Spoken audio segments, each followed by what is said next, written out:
他竟然对福王动手了吗？福王长得好看不？年纪有些大了吧？又在乱想什么？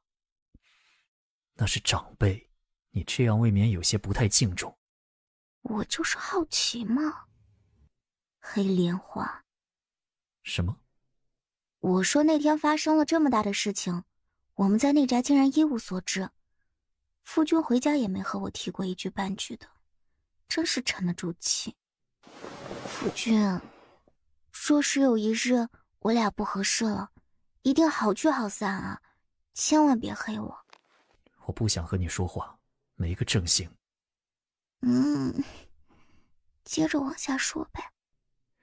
钟西英这些年胡作非为，害了不少人，手上至少得有10-20条人命。据我所知，这些人的尸骸都被他悄悄处理了。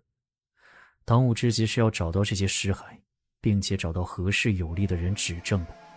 皇后无子还要被这么个东西拖累，难道就不想清理家门给自己积点德？积德？积德哪有颜面重要？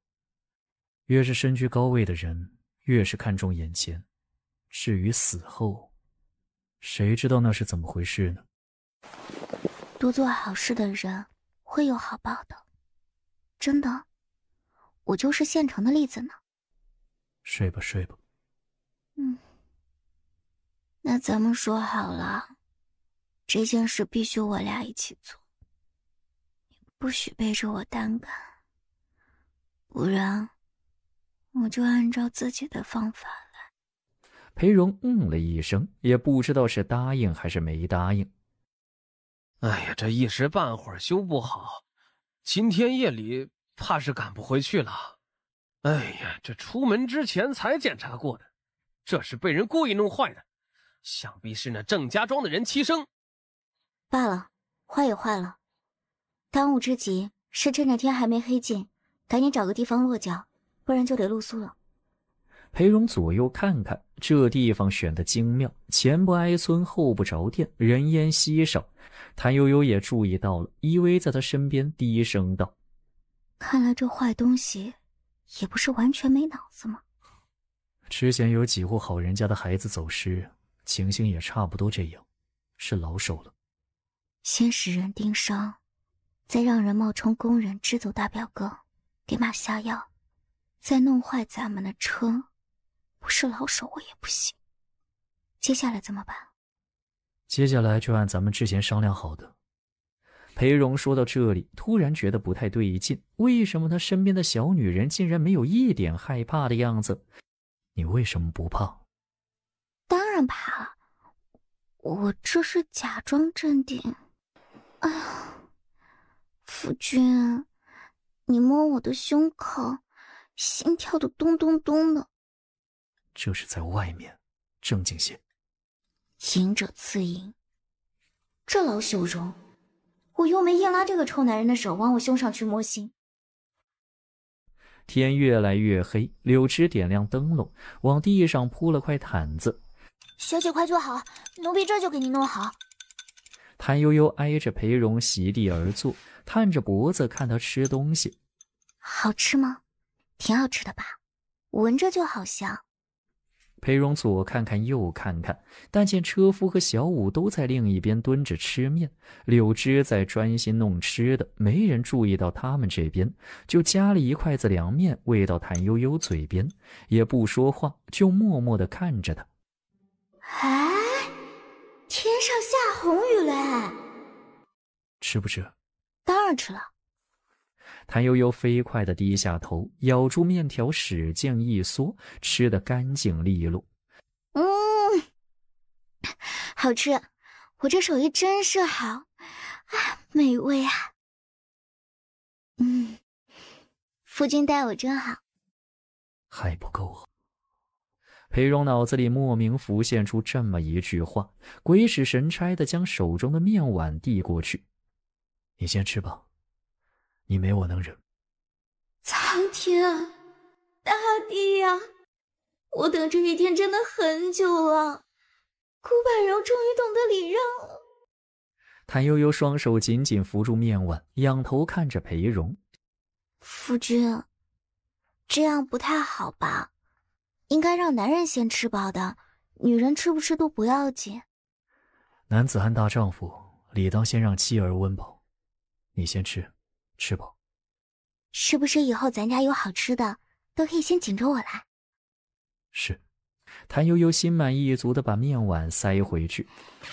夫君待我这么好，我不能只顾自己。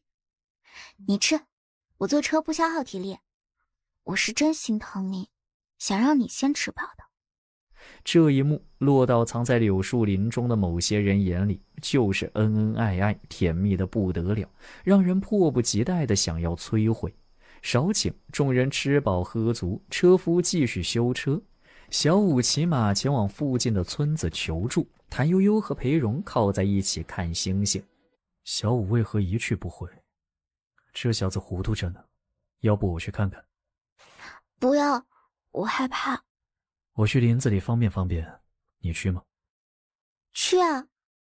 谭悠悠叫上柳枝，一起朝着柳树林走去。你们先去，我看着。夫君先去，我替你看着。裴荣瞪他，以目示意。干什么？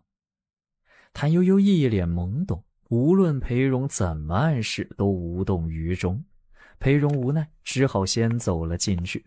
柳树林中漆黑一片，他走到一个避风的地方，慢吞吞撩起袍角放水，不出意外的听到了喘息声。是。裴荣低喝一声，却见四周跃出5、6条人影，直朝他扑来。悠悠！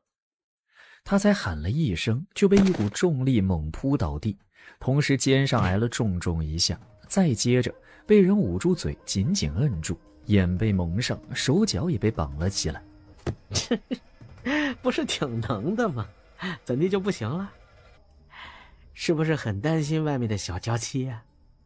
等着，老子很快就把你俩送作一堆。另外传来谭悠悠的声音：夫君，是你叫我吗？你是不是没带手纸啊？我给你送来。钟西英立刻收声，示意手下保持安静。夫君，姑爷。有隐隐灯光伴随着沙沙的脚步声由远而近，又犹豫地停了下来。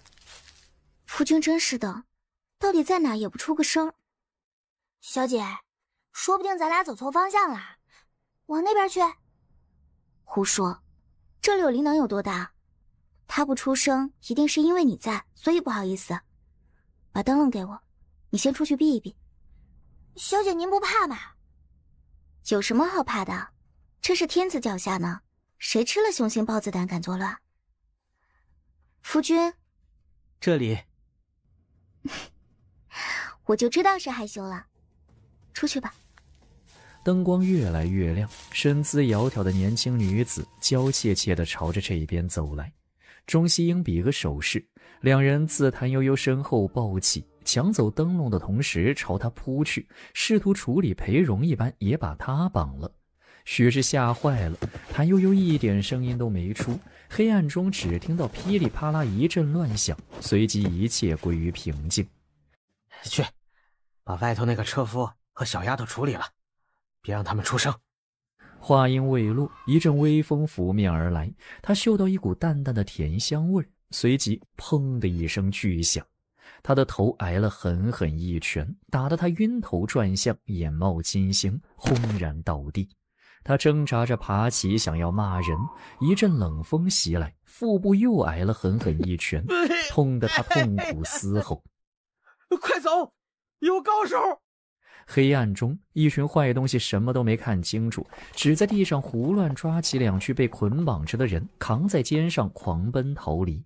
等到车夫和柳枝高举着火把赶过来，只看到谭悠悠站在树林中，呆呆地眺望着黑暗中。人高马大的枝叶站在他身边，枝叶也是呆呆的。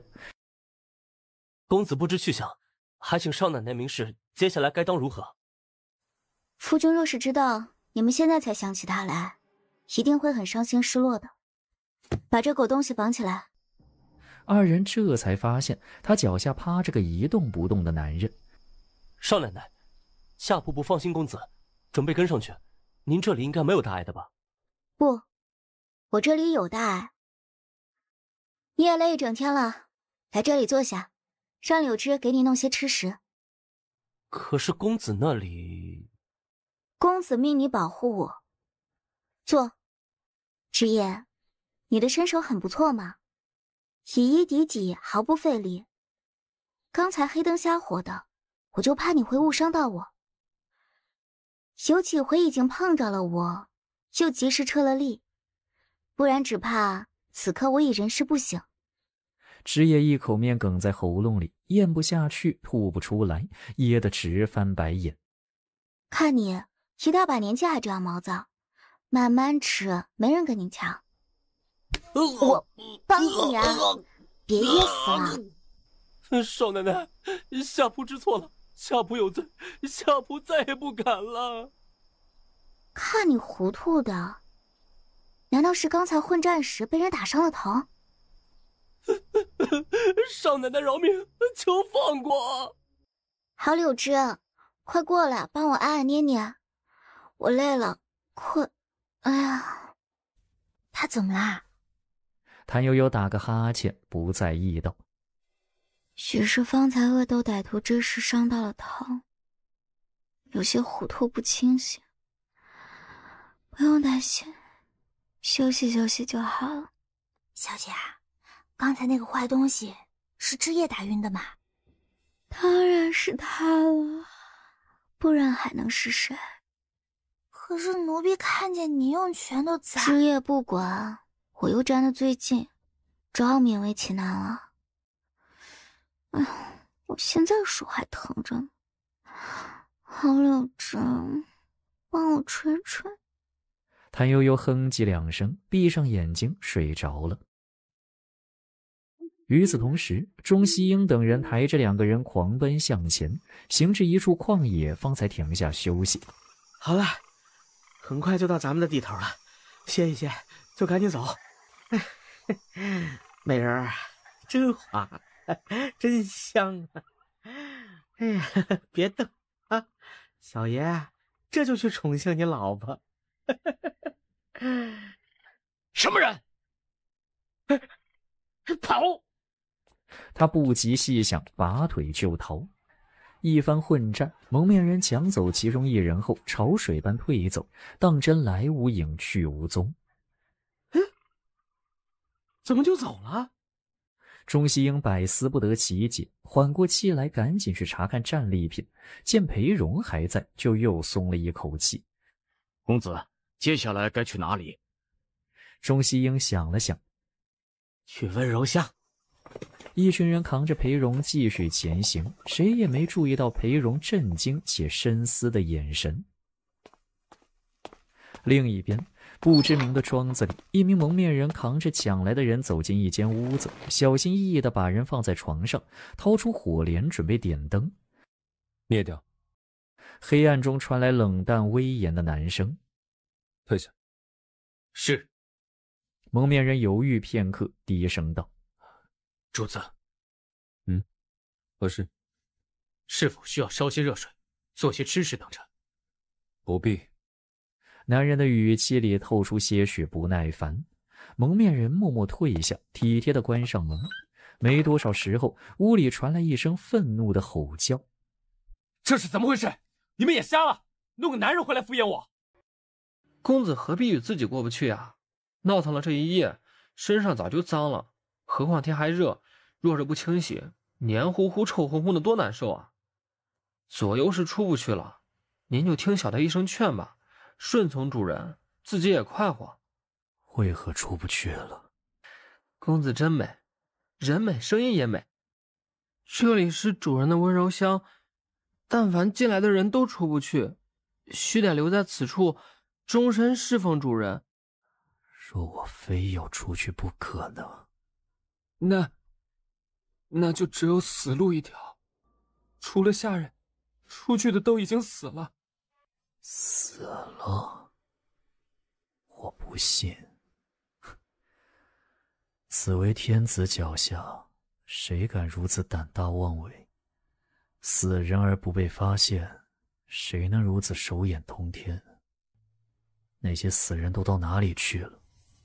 您不信就算了，我只是好心提醒您。就是，我若是你，就会乖乖的服侍公子，得些好日子过，否则不但自己受罪，家人也没有好日子过，何必呢？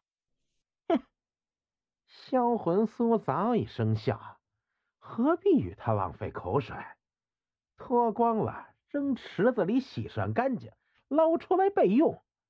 主人很快就要过来了。是。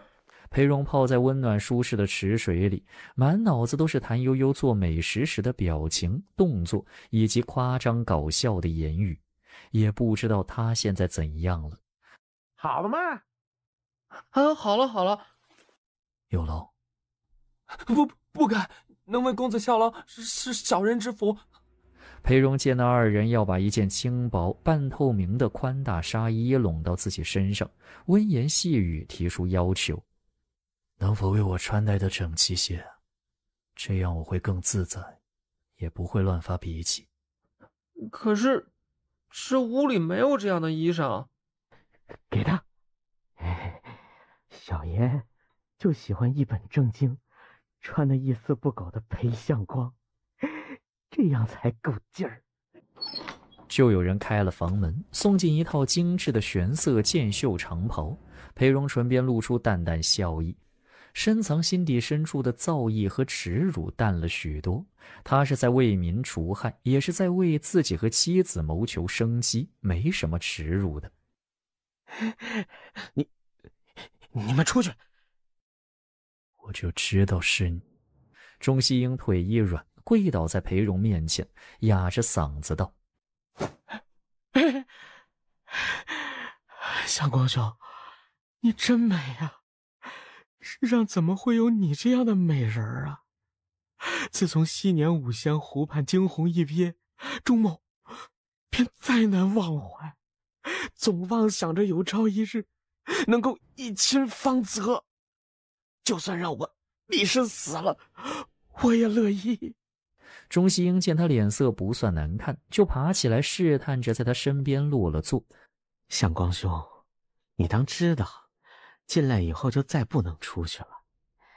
你喝了这杯酒，我便待你如眼珠子一般，此生绝不负你。若我非要出去，你也要弄死我吗？你嘛，我自是舍不得的，但肯定不会那么温柔就是了。你看那边墙上的鞭子什么的，都是为不听话的家伙们准备的。我若主动求死，你会不会把我送归家中？不会，我会把你送去一个好地方。你若想知道是哪里呀，就先喝了这杯酒。裴荣端起酒杯，一饮而尽。迷香燃尽，鎏金香受渐渐冷却，壶中美酒也见了底。钟西英喝得烂醉如泥，趴在桌上拉着裴荣的手，不停地喊：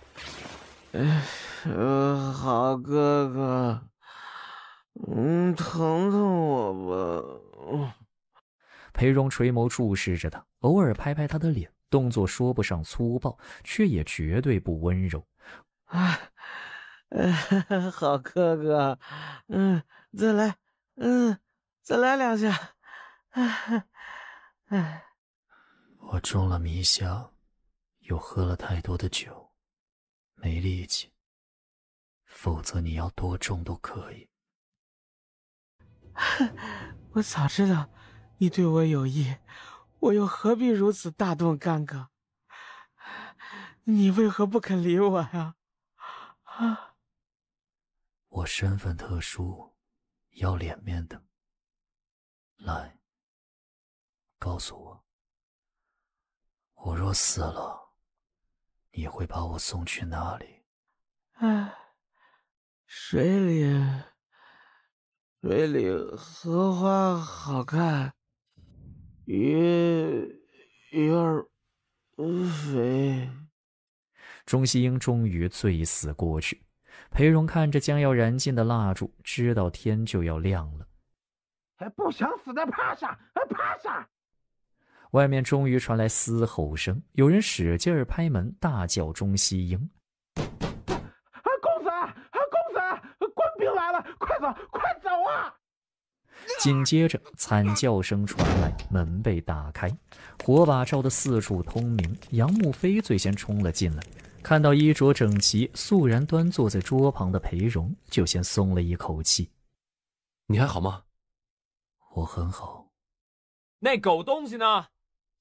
世子为何也在？我为何不能在？好朋友、好兄弟就是要讲义气，兄弟需要我便及时出手，即便兄弟不信我，满怀傲气不肯让我帮忙，我也要厚着脸皮帮这个忙。我跟着来到这庄子附近，突然失去你的踪迹。庄子太大，咱们人手太少，正想着该从何处下手时，世子爷就来了。多亏世子这边人手充足，我们才能这么快找过来。哼，早知道相光这么厉害，身居险境也能凭着3寸不烂之舌把这恶心玩意儿灌醉，我们也就不急了。多谢世子。谢什么呀？哎，小嫂子呢？她应当还在柳树林边等我回去。你们这对夫妻真是天造地设的一双。问到那些人都埋在哪里了吗？先把人起出来。裴荣把钟西英的原话说了一遍。这个庄子里有荷塘吗？若未猜错，那些人应当都沉塘了。有的。杨慕飞抢着要去捞人，却被裴荣叫住。大表哥。相光。杨慕飞回头见裴荣冲他使了个眼色，稍许思索便留了下来。世子，相光有些不妥，我留下来照顾他，其余事情便由您善后了。好啊。福王世子又深深地看了裴荣一眼，扛刀而去。我中了迷香，这酒水也不干净。裴荣抓住杨慕飞的手，目光涣散，找解药。却见2个面容清秀的少年低头弯腰走进来，跪下奉上药盒。解药在这里。中途突然冒出来的那一拨人，或许是他。你我的计划到此为止，余下的不问不管。摇摇欲坠的安乐侯府与3品侍郎府是不能和福王府、国丈府对抗的。既然福王世子执意插手，便由他去吧。1个时辰后，裴荣精神抖擞地出现在人前，天色已然大亮。水要多久才能放干？这荷塘极大，若是等它慢慢放水，至少也得几天几夜。我等不得，国丈府也等不得，是以须得多挖些水渠，越早找到尸骨越好。你拿定主意要和国丈府对上了？这话我得问你。此案因你而起，我是因为小嫂子求助而顺藤摸瓜至此，发现不对劲才动的手。福王府深受皇恩，怎能因为避嫌而不管恶事呢？倒是你，此案一出，国丈府和中宫怕是要视你为眼中钉了，你不怕？与我有何关系呢？我是受害者，将此事发觉并散发出去的人是世子。国丈府和中宫便是要恨我、怪我，也要排在世子之后。恩将仇报啊，你这脸皮也是越来越厚。哎，杨兄，倘若不是我急忙忙赶来，你们原本是要怎么办的呢？不怎么办呢？我们也不知道是怎么回事，我就是来救我表弟的。若非世子赶来说明这是国丈府的别庄，我也不知道呢。这无赖劲儿，真是一家人啊！世子既然喜欢管闲事，那就管到底吧。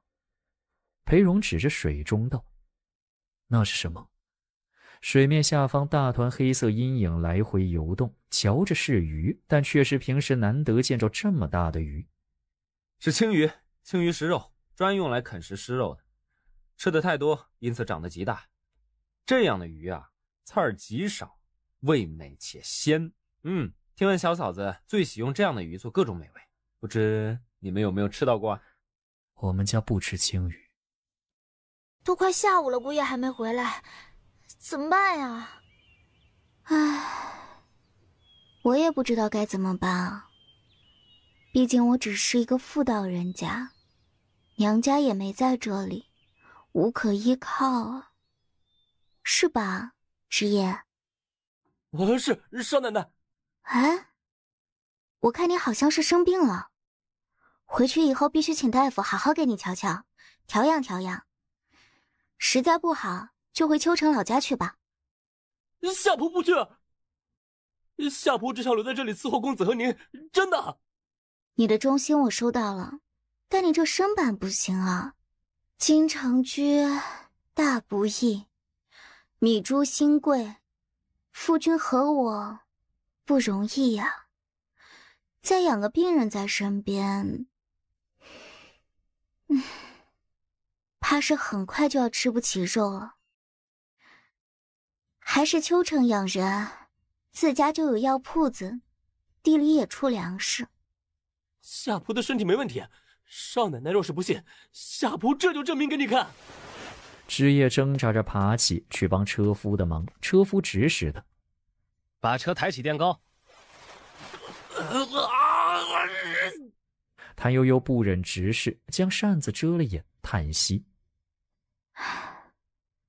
看他逞强的。枝叶又拼命地挣着，小五看不过去，跑过去帮着搭了一把手，总算是把马车垫起来了。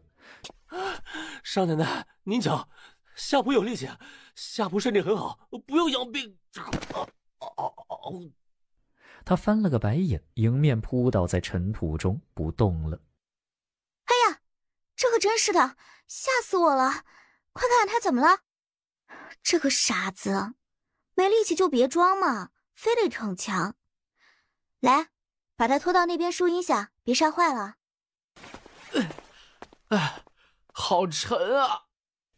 枝叶死气沉沉，任自己的身体在地上摩擦，让他死了吧，钝刀子割肉，要命啊！怎么回事？顾不得裴荣还离他几丈远，丢了扇子狂奔过去，满面喜色，叫声又响又脆。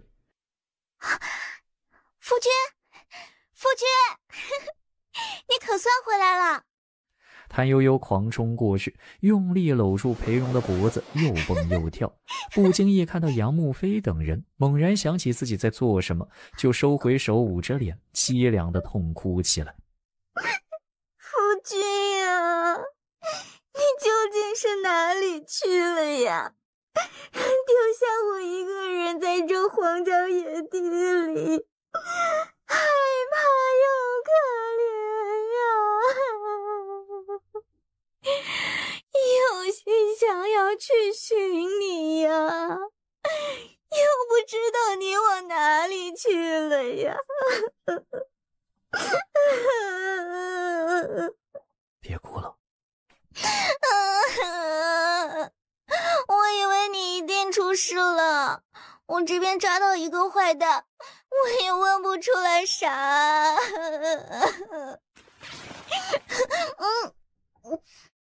裴荣忍无可忍，用力捂住他的嘴，沉声道：别哭了，算我求你。可是当初钱姨娘就是这么好的嘛，虽然难听，但是效果好啊。别哭了，难听。哦。谭悠悠应了一声，眼睁睁看着裴荣闭上眼睛，高大挺拔的身体轰然倒下。这是怎么了？别打了，我没死，就是累的。夫君。谭悠悠真诚地哭了，这一波三折的，她真怕裴荣死掉，她暂时还不想做小寡妇。别哭了，没事没事，歇一歇就好了啊。杨慕飞从后头赶上来，就地安置好裴荣，再带人3下5除2把车修好，准备回城。这个东西怎么办？送给福王世子。关福王世子什么事？此事说来话长，他怎么了？非得逞强抬车，伤着了。男人啊，就喜欢逞强。还剩一口气的枝叶差点没背过气去。有没有好一点？我其实没大碍，就是饿了。还有就是酒家迷香，实在不舒服。之前在柳树林里歇了那一觉，已是好多了。有一阵子，我好害怕。不怕不怕，我心里都有数呢。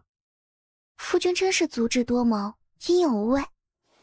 别眨了，我头晕。裴荣把他的头摁在胸前，闭着眼睛道：“这样就好。”夫君不能睡，头发还湿着呢。谭悠悠戳戳裴荣的腰，男人没有丝毫反应。再看，人家已经睡着了，而且睡得十分深沉。行吧，看在你忍辱负重、人也不笨的情况下，就让我认认真真伺候你一回。谭悠悠小声嘀咕着，轻手轻脚从裴荣怀中爬起，拿了帕子仔仔细细替他擦干头发，又怕他醒来会饿，随意挽起头发去了厨房做虾粥。谭悠悠到底没忍心把他叫醒，只把一碗虾粥放到凉透，他自己也靠在裴荣身边睡着了。再醒来已是天光大亮，他哼唧着伸个懒腰，眯着眼往旁一看，但见裴荣坐在一旁大口大口地吃东西，便懒洋洋道：“夫君在吃什么？”“吃你做的虾粥呢，真好吃。”“凉了怎么吃啊？重新给你做。”“挺好的，下火。”“下火？夫君上火了？”“昨天那些香啊酒的，不是好东西。”“要不要我给夫君去火啊？只可惜此时乃是白日，不可宣饮。”裴荣一怔，随即看向他的眼神就不一样了。“夫君。”裴荣果断放下碗筷朝他靠去，完全忘记了什么白日不可那什么的规矩。“现在可舒服了些？”“好多了。”“糟糕，都怪我不好，竟然让夫君坏了白日不可那什么的规矩。”“做人不要太死板，特殊情况特殊处理。我这不是被下药了吗？若不处理妥当，于身体不利。”“夫君，你变了。”“这世上哪有一成不变的人和事呢？”“精辟。”裴荣看到他吃瘪的样子，忍不住大笑起来。他今日方知，似谭悠悠这般脸皮厚善狡辩，感觉真不错。“笑什么？”“别扯这些了，咱们说正事。你和枝叶怎么回事？”“你先和我说你那边的具体情况如何？”裴荣不太乐意和他说具体的事，怕污了他的耳朵，因此只捡着紧要的几样说。谭悠悠听完：“你是说中途突然冒出一波人马劫走了我？”“是劫走被误抓的坏东西。”“劫走了被误抓的坏东西，然后福王世子及时出现了。”“以后此事便归他管了。若是有人问起，你一概不知，只说陆玉强人打劫，绑走我想要讹账。幸亏杨家表哥去得及时，顺利救出了我。”“我就是这样和潘姐姐他们说的，但寿王府那边还得仔细斟酌说辞。别个能说不知，这边不能。”夫妻俩仔细商量一回，定下应对之法，这才重新提及枝叶的事。“我看枝叶极为怕你，为何？”“夫君真是慧眼如炬。来，且听为妻与你分说。”他便把当时他在林子外头听到动静，怎么进去，怎么做事，遭遇了什么的具体场景说给裴荣听。和枝叶共同对付贼人之时，不知碰巧还是怎么的，枝叶好几次险些打到我，有2回我觉着他的掌风都扫到我的后颈上了，就是这里。夫君知道吗？这里只要手掌用力砍下，人立时就能昏厥过去了。还有这里。他又拉着裴荣摸他的颈动脉，模拟给他看。这样勒着，只需要一会儿，人就能晕厥，甚至死掉。只有老往我这亮出招呼，就算不是故意的，也是蠢的要死，对吧？我很生气，避开之后使劲踢了他2脚，也不晓得踢到哪里。总之以后他就没再往我身上招呼了。后来钟西英不是嚷嚷着让把柳枝他们处理了吗？我就着声音找到他，当头给了他一拳，枝叶又补了他一拳。他就叫有高手，快走。我们出去之后，枝叶就变得很怕我，老想着避开我，还说要丢下我去找你。我不答应，他就一直委委屈屈可怜巴巴的，就这么回事儿。夫君啊，你来替我解答解答，枝叶是怎么回事？我觉得他很不正常。你再把当时的情形仔细说一遍给我听。谭悠悠不厌其烦地又描述了一遍，重点强调枝叶怎么蠢，怎么眼瞎，至于他怎么折腾人就轻描淡写。总而言之，就是枝叶太脆弱，什么逞强抬车摔得满脸血都和他没关系，或许还是苦肉计。什么苦肉计？苦给谁看？苦给夫君看啊！你看啊，我只是空有几分蛮力，怎比得他技艺高强，身经百战？我是没看到夫君回来了，他肯定是早就看到了，所以主动跑去帮忙抬车，再把自己摔伤，好让你看到。以为我趁你不在作威作福，折腾下人，骂我、罚我、讨厌我、不喜欢我，那就对了。我知道了，我没上当。那么夫君以为枝叶是怎么回事呢？悠悠，没有直接的证据证明他是坏人，在看不清楚的情况下，什么可能都会发生。枝叶救过我好几次命，不能因为这个就把人赶走或是定罪，那样太寒人心。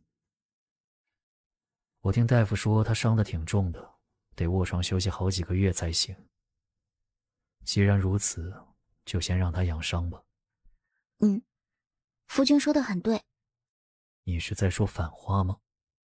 没有啊，我觉得夫君很讲道理，一切只看证据，绝不偏听偏信，挺好，是合格的一家之主。以后若是有人和你说我坏话，你也不会随便相信，对吧？孺子可教。裴荣轻抚他的发顶，欣慰地笑了。这一日，裴荣破天荒地和谭悠悠一起躺到午后才起身，二人高高兴兴穿戴整齐，和安保一起吃了饭，料理完家事便往寿王府去回话。长夜漫漫，也没其他事可做，咱俩玩个游戏。什么游戏？谭悠悠眨着大眼睛。赌明早寿王府会不会送娇娇来上课？赌什么？银子。想赌多少？100两银子。好啊。夫君，真的是你吗？这是什么话？夫妻之间玩闹算不得什么，只要你别去外面胡来就行。夫君啊，你终于想开了。要是咱们刚成亲那会儿你就这样，那该多好。既然夫君也想玩一玩，那咱们再玩个大的。玩吧玩吧，你放心，不管怎么玩一定是我赢。把你的钱准备好。第一件事，娇娇还来不来上课，咱俩都不说出来，各自写个纸条塞进铺满里去。明日验证之后再砸开了看。很公平。第二个要赌什么？赌枝叶。赌枝叶是故意为之还是失手？这个呢就不用写纸条塞铺满了。夫君就赌他是失手，我就赌他故意为之。怎么赌？稍后咱们去看他，你别进去，我独自进去。冷灯如豆，半是阴暗。门外有脚步声传来，似是裴荣。有没有人给我点水喝？来人啊，给我点吃的吧！从未见过他如此可怜吧？只是这一顿饭开得迟了些，就像3天没吃饭没喝水似的。裴荣没什么表情，只示意他可以开始了。谭悠悠换上一副洋洋自得的嘴脸，缓步走入室内。枝叶啊，男子汉大丈夫，就算疼也忍着些。看你这怂包样，笑死个人了。少奶奶，怎么会是你啊？为何不是我？我来看看你啊，毕竟你是个没人要的小可怜，夫君不要你了。你和公子说了什么？我能说什么？实事求是呗，你做什么我就说什么，反正你心里眼里也没他。谭悠悠掀开茶壶盖子，啧啧出声。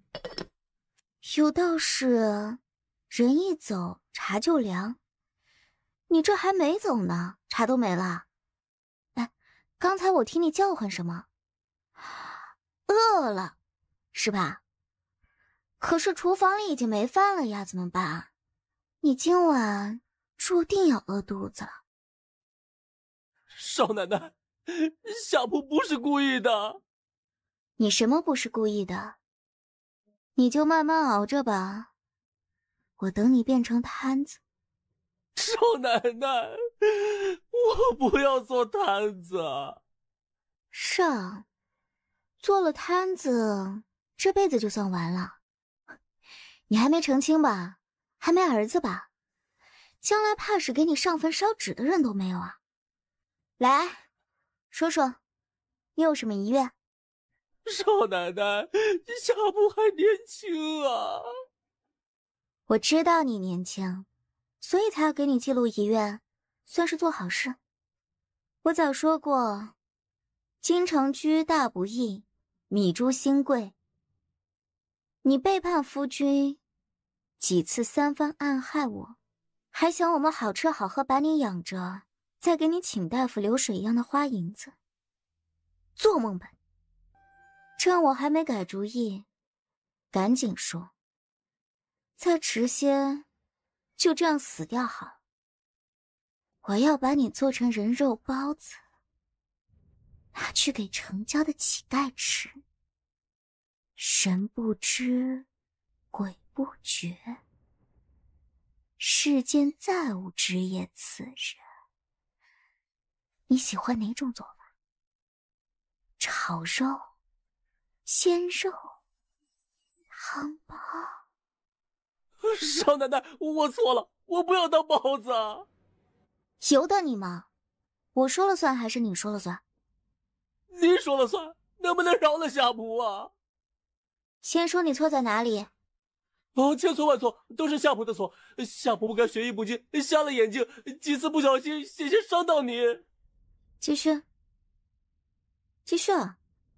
想好了再说，不然就算喊破喉咙，也不会有人来救你的。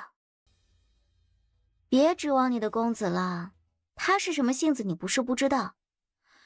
好的时候呢，千般万般都是好，一旦不好，立时翻脸无情。想想他是怎么对待某表姐的，看着你就来气。先打残了，扔到柴房去。他随手抓起门栓，高高举起，挥过去。枝叶怪叫一声，缩在床角大喊：你要怎样才肯放过我？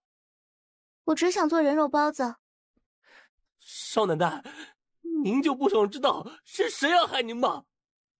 想啊，但你不是不肯说吗？先把你这个内奸给铲了。我告诉你，你得放我一条生路。说。是皇长子。啊？为什么？怕你们帮二皇子。秋神之时，只要你出事，公子就不能来京城。假话，敢骗我，打死你！枝叶被打得脑袋瓜子嗡嗡的，满嘴血腥，伸舌头一舔，一颗牙齿居然掉了下来。谭悠悠才不管这些，扬起手继续扇。枝叶毫无还手之力，抱着脑袋哇哇哭着喊救命。老实交代，回家过年。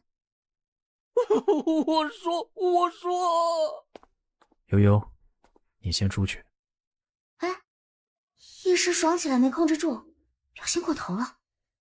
谭悠悠赶紧收回他在床上的脚，松开枝叶的发髻，装出贤良淑德、优雅可爱的样子，眨巴着眼睛道：好的，夫君。谭悠悠悄悄退出去，体贴地关上门。回身时，他看到枝叶挣扎着朝裴荣爬去，仿佛见到了大救星。公子，救命啊！裴荣退后一步，并不让枝叶碰到他，显然是生出警惕之意了。行了，大功告成。谭悠悠拍拍手，走到窗下静听。谭悠悠，回房去。好的，夫君。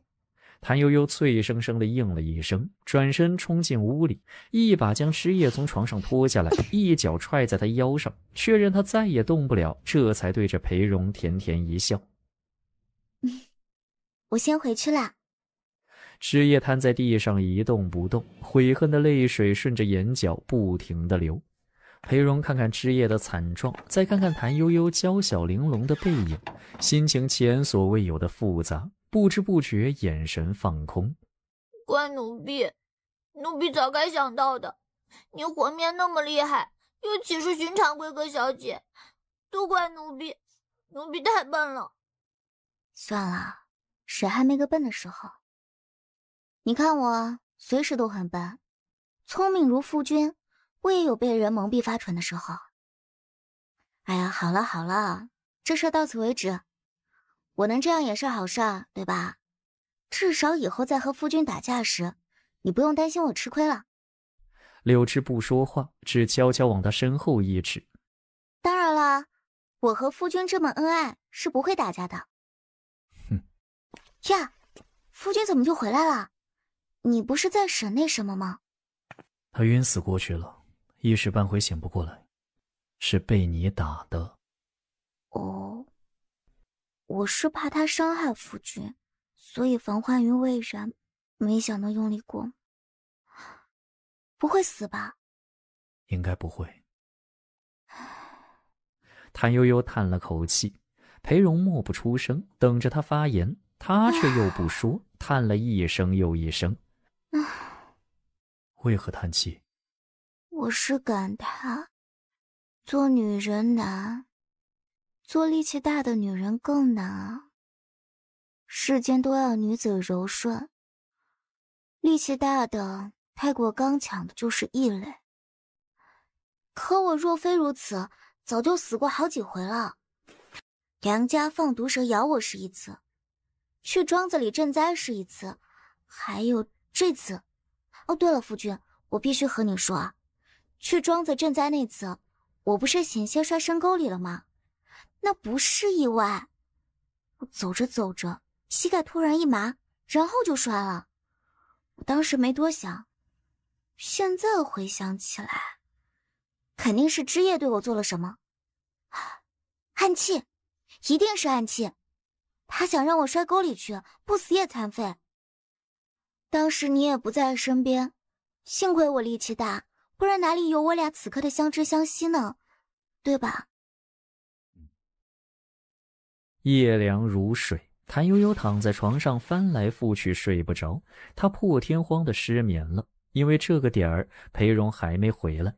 这不正常，毕竟此人过分自律，作息特别规律，这都3更天了，不会是被他的凶残吓着了，不敢和他同床共枕了吧？忽听门吱呀一声响，裴荣轻手轻脚走了进来，谭悠悠也不出声，就默默看他要干什么。只见裴荣慢吞吞的脱衣去净房盥洗，又慢吞吞走过来，立在床边一动不动地注视着他。你没睡着？夫君不在身边，妾身睡不着，因为想你。裴荣恶寒瞪他一眼，吹灭灯火，脱鞋躺下。谭悠悠默默地测量了一下，以往都要贴着他睡的裴某人，此刻距离他差不多有1个臂长，这可太远了。老板害怕他，要和他保持距离，不行，必须不行。我这会儿特别后悔，早知道会这样，我就应该在嫁给你之前被毒蛇咬死。早知道会这样，我就应该在去庄子里赈灾的路上被摔死。早知道会这样，我就应该任人宰割，被枝叶或者是什么人绑去送给那谁谁谁。这样夫君就不会烦恼。胡说八道，你胡说什么呢？夫君，我这会真的特别后悔，特别后悔。爹和姨娘早就警告过我，千万不能让人知道我天赋异禀这个事儿，不然一定会被嫌弃的。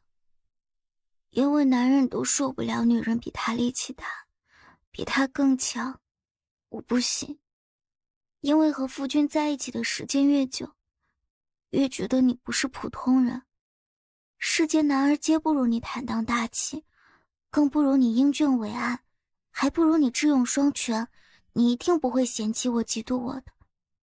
可是我错了，错得离谱。我不该因为担心你被人算计，就暴打直言，更不该在你面前动手。我应该什么都不会，全心全意只依赖着夫君。真的，如果上天再给我一次机会，我一定宁愿死了也不要夫君嫌弃我，害怕我。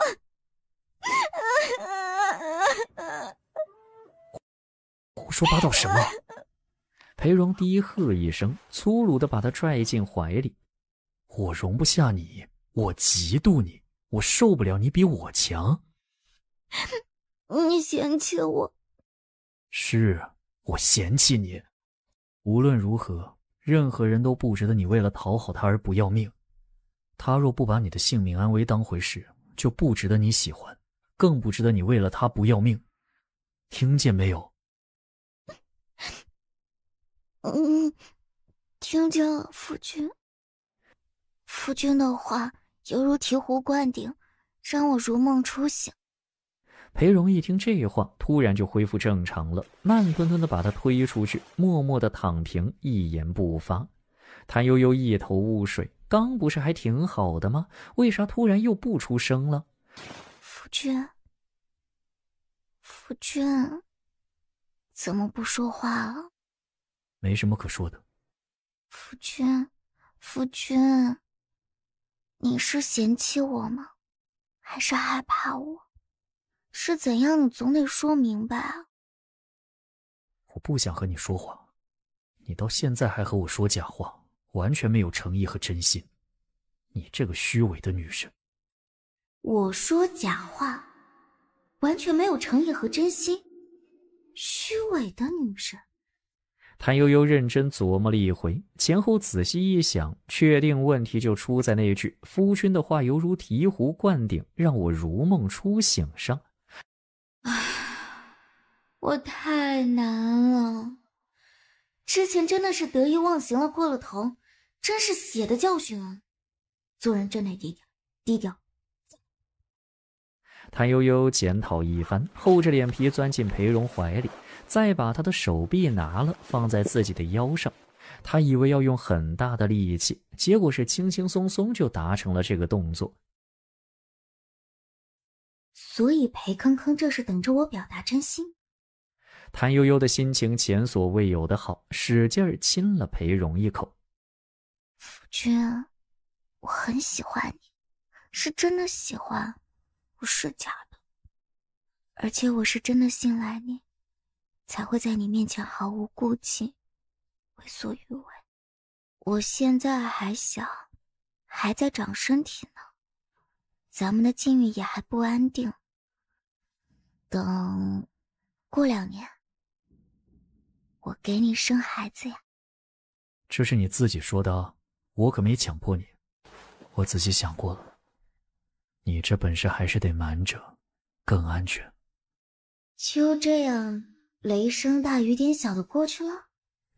谭悠悠颇有几分不切实际之感，所以裴某人一直是在钓鱼，等他上钩吧。算了，一个愿打，一个愿挨，开心就好。次日清早，谭悠悠是被吻醒的，他睁眼就看到裴荣满含笑意的眼眸。醒来，天亮了。裴荣小声催促他，声音低沉悦耳，十分动听。不一样了，真的不一样了。谭悠悠怔怔地看着裴荣，这就是传说中的爱情吗？看着我做什么？还没清醒？困就再睡会儿。不过先说好，赌约过时不候啊。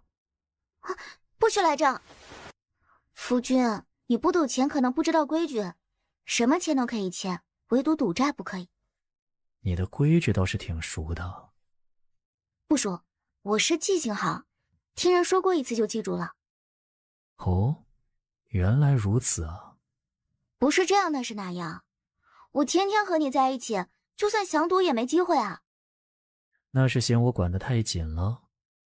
我没这么说啊，夫君管我管得多好啊，有事自己先向前冲，好处就留给我，供我吃香的喝辣的，糊弄使婢，多好。我还以为在你眼里我就是一个一无是处的老古板老迂腐呢，所以才时时想着要和我打架。哪有，你在我眼里如珠似宝，看你不高兴我都能心疼许久，怎会舍得与你打架？怎么舍不得？刚成亲时设计我头上碰个大包的是谁？那是意外，意外。裴荣起身往外走，谭悠悠跳着穿鞋。哎，夫君等我。吃过早饭，裴荣正准备往外院去，谭悠悠朝他伸出手。给钱。给什么钱？都说过赌钱不好了，你还当真了？夫君说话不算数。裴荣突的一笑，转身取了一只匣子给他。拿去，家里的闲钱都在这里了，以后全交给你管。哼，这傻萌，大清早的逗我玩呢。公是公，私是私，这是家里的公账，我不会私自动用。咱俩打赌的那个钱是我自己的，我爱咋用就咋用，咱得公私分明。拿来。你是真公私分明啊！拿来。他打开匣子，取一张100两的银票递给谭悠悠。你赢的钱。谭悠悠心满意足了，抱着银票做事亲了一口，喜滋滋地装进自己的钱匣子里，小心锁好，再把裴荣给的匣子当着他的面清点了一遍。一共是32100两，我会记个账。咱俩按月对数还是双月对？不是喜欢钱吗？给你长着就是相信你，你和我对什么账？爱怎么用就怎么用。那不行，我不能辜负夫君的信任。你挣钱不容易，劳心劳力，风里来雨里去的。既然把钱交给我，我就要管好。1个月对一次，就这样定了。谭账房，要不要写个收条给我啊？如果夫君觉得需要，我可以的。我出去了。谭悠悠晓得他是要去审枝叶，并不多话，只叫柳枝他们退下，再叫裴荣过来，很仔细地替他整理好衣裳穿戴，踮起脚在他下巴上亲一口，笑着挥手。夫君慢走。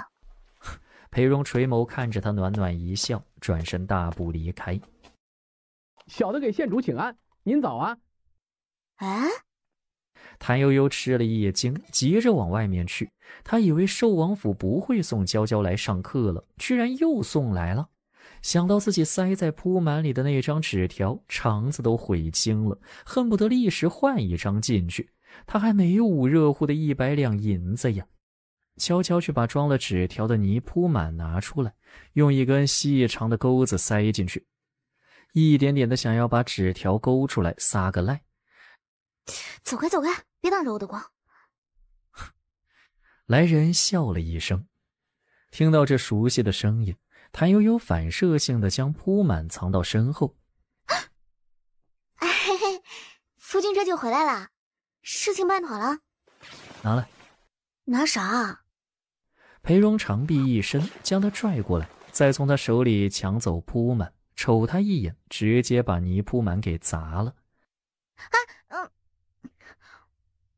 我就是看看，没想做什么。咦，我好像装错纸条了，装了个白条进去，这种怎么算？啊，当然不算啦，作废作废，100两银子绑出来。这毒品真是没法看，愿赌不服输，真搞不懂你。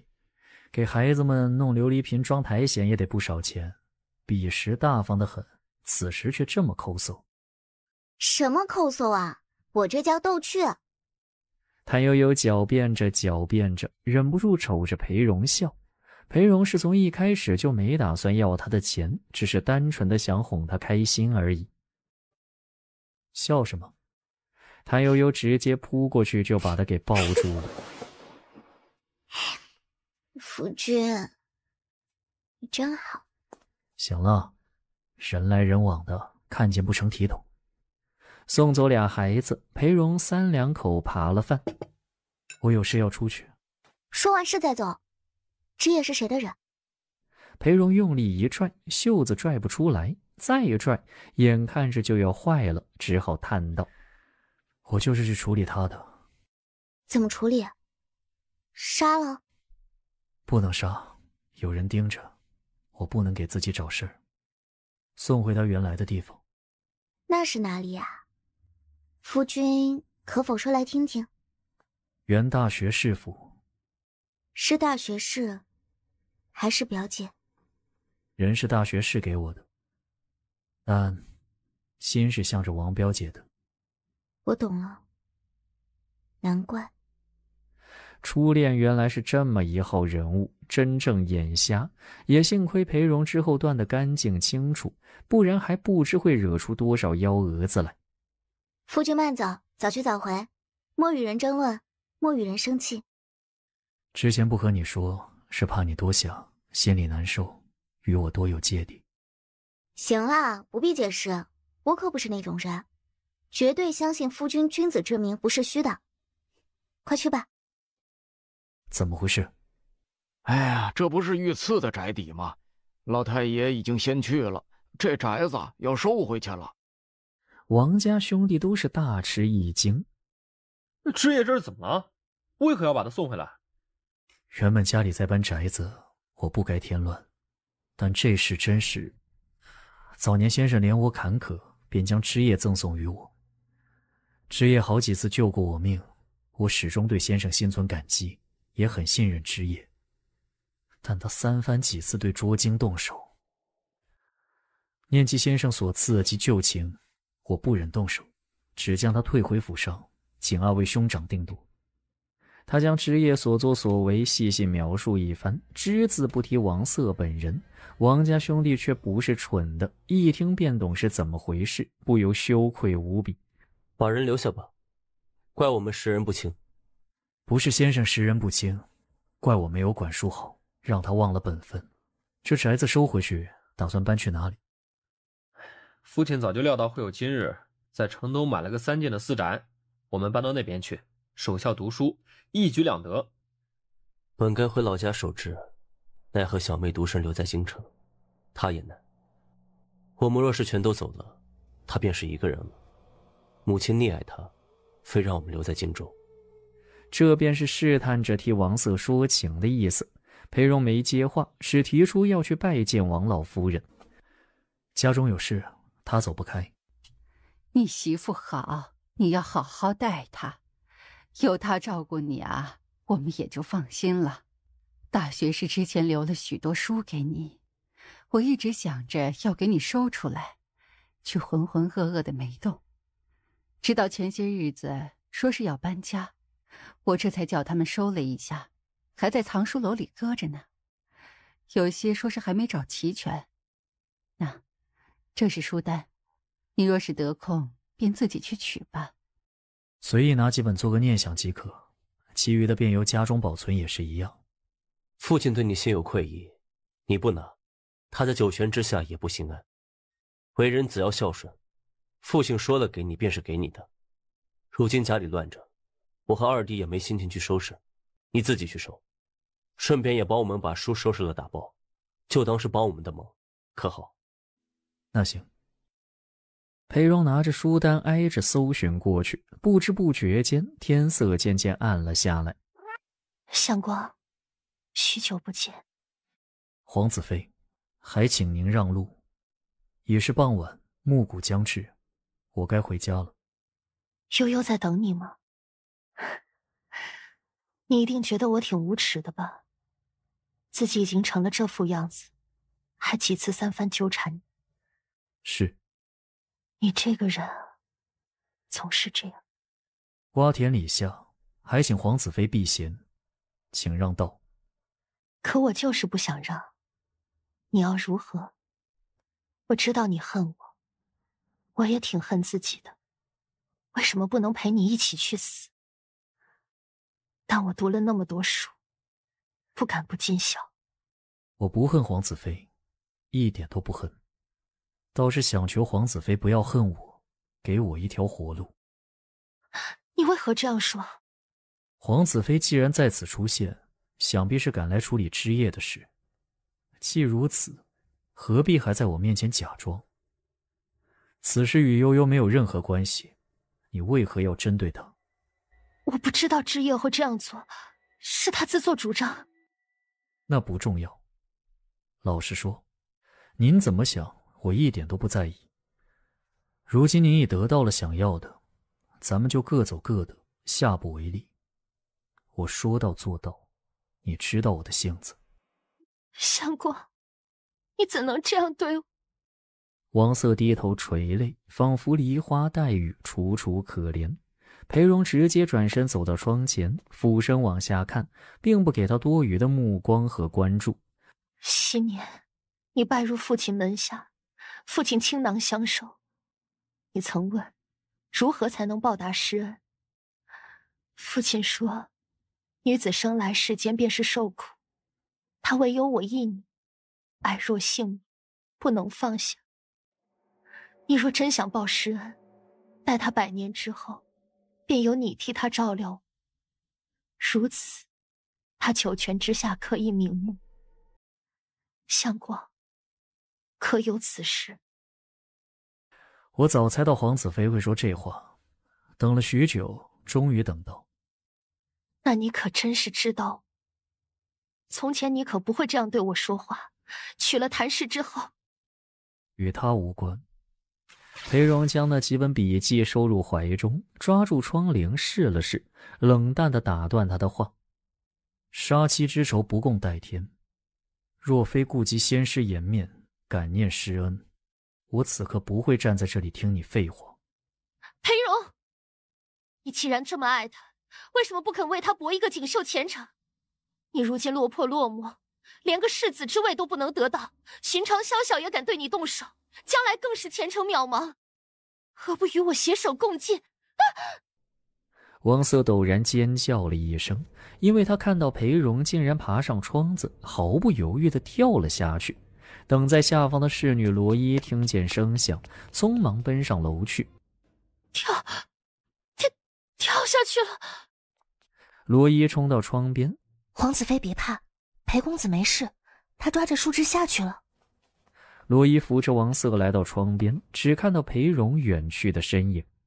王瑟绝望地靠倒在罗伊怀里，泪如泉涌。这一刻起，他什么都没有了。哎呀，皇子妃快稳住，您肚子里的小皇孙可受不得惊吓，这才是1等1的大事。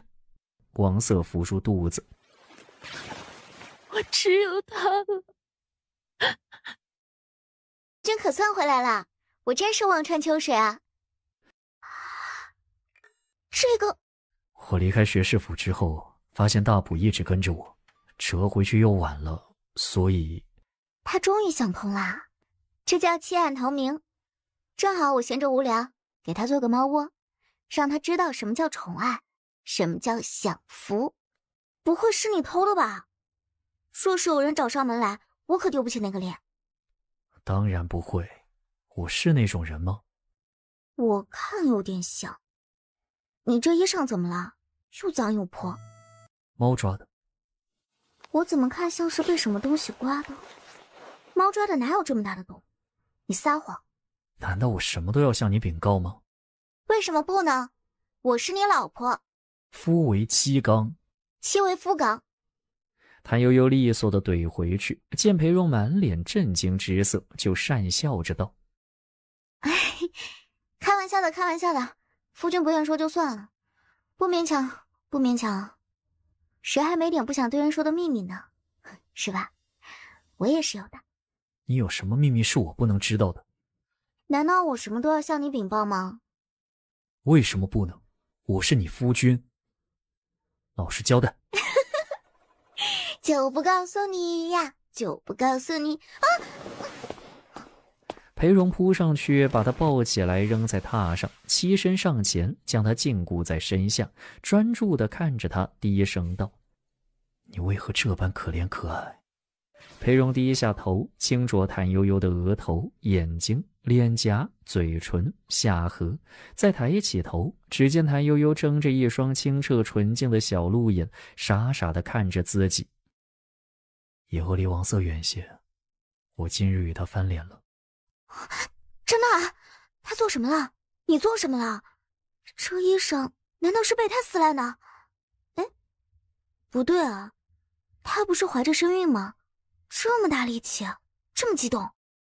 被无情掀翻的裴荣无语，谭悠悠后知后觉，赶紧讨好的把他扶起躺好，再小鸟依人的蜷进他怀中。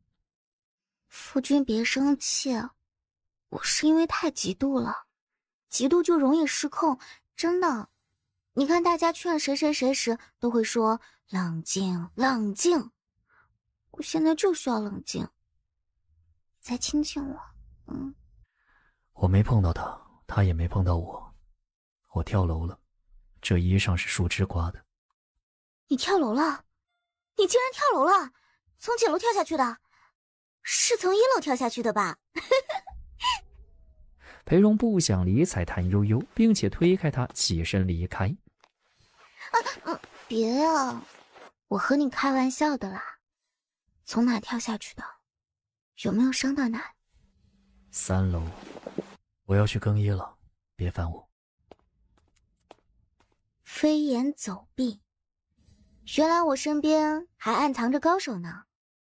夫君，夫君，我帮你更衣啊！你可真了不起，我没想到你竟然如此坚贞。你想要什么，我满足你啊。没多少时候，屏风后面传来奇怪的声音。大普趴在柜子上，竖着耳朵仔细听了片刻，又趴下去，懒洋洋地眯着眼睛打瞌睡。福王世子那边传来消息，荷花塘水已经放光，从里头打捞出来23具人骨，其中有2具还有腐肉。国丈府已经得到消息，正前往福王府交涉。接下来便是狂风暴雨。你准备好了吗？夫君啊，人家真害怕的。但是为了伸张正义，为了那些无辜的冤魂，我愿意吃这个苦。你不要怕，我心中自有成算。晚饭想吃什么？我前几天泡发了鱼翅和海参，今晚可以做点好吃的。吃，但凡能做的都做了吃，吃完再买。这就对了嘛。人生在世，须得及时行乐。等到晚饭将要上桌，他又打发裴荣：“夫君，去隔壁把常二哥和潘姐姐请来一起吃饭，我早上和他们说过的。”裴荣懒得和他计较，起身去了隔壁。进门就听见屋里欢声笑语一片，像是有客人，便问门子：“家中有客吗？”“是我们舅老爷来了。”相公来了呀！哎呀，刚还想着你们家的饭啥时候才熟呢。哎，我家舅舅来了，带了好酒过来，咱们几个正好喝几盅。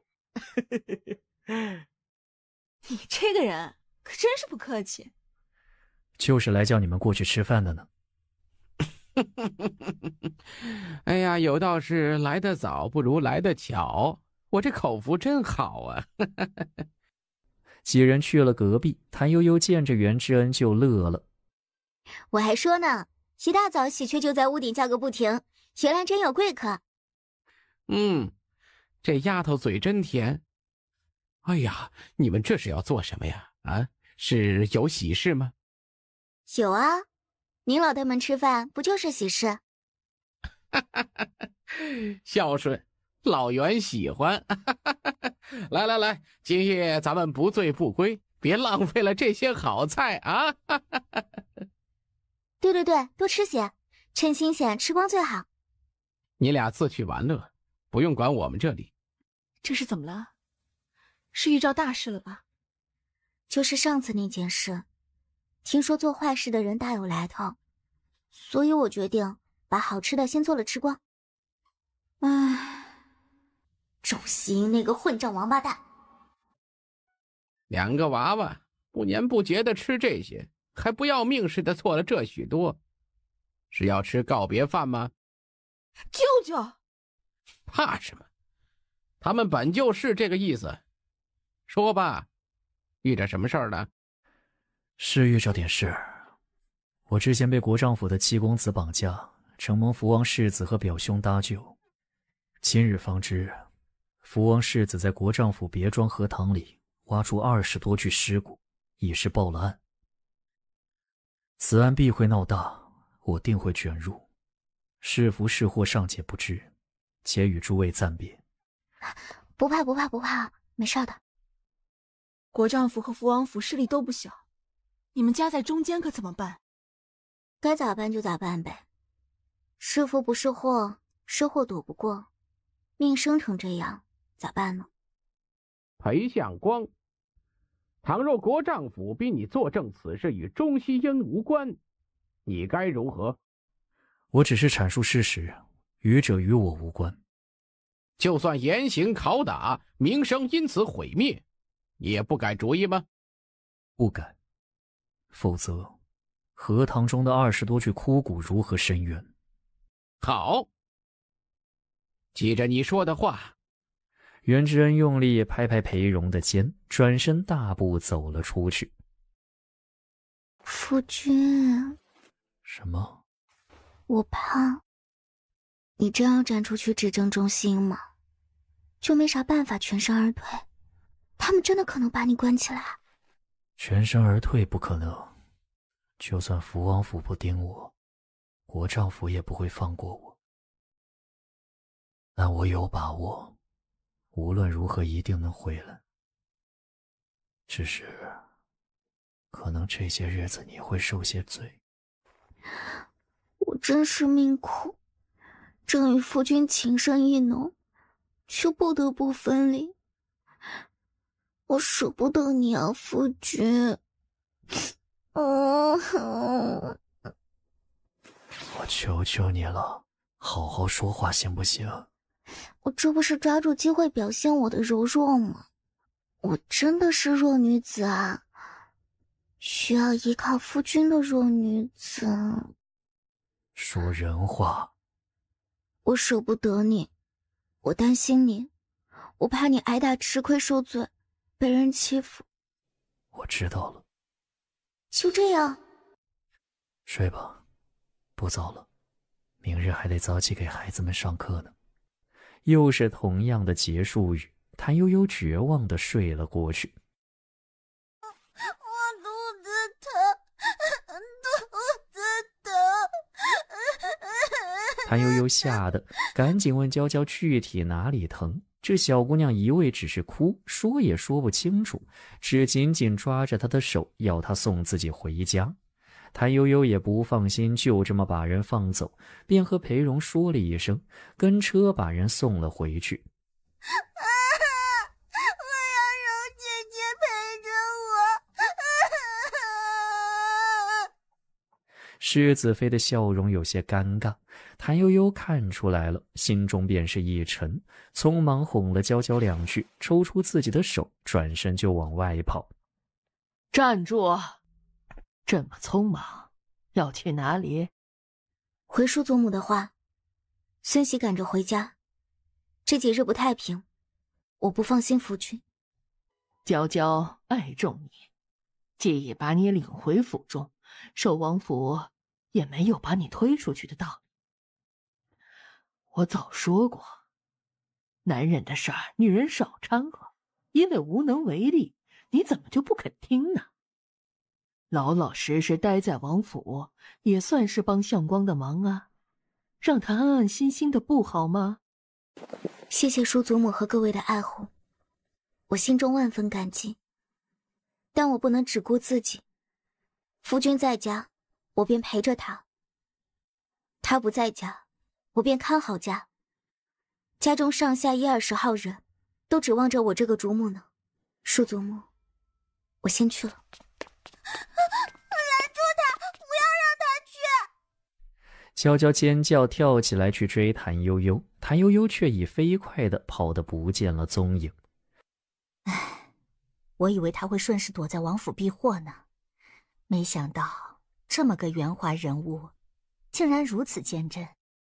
不过是负责任讲道义罢了。所谓外圆内方，便是如此。娇娇交给他，我是放心的。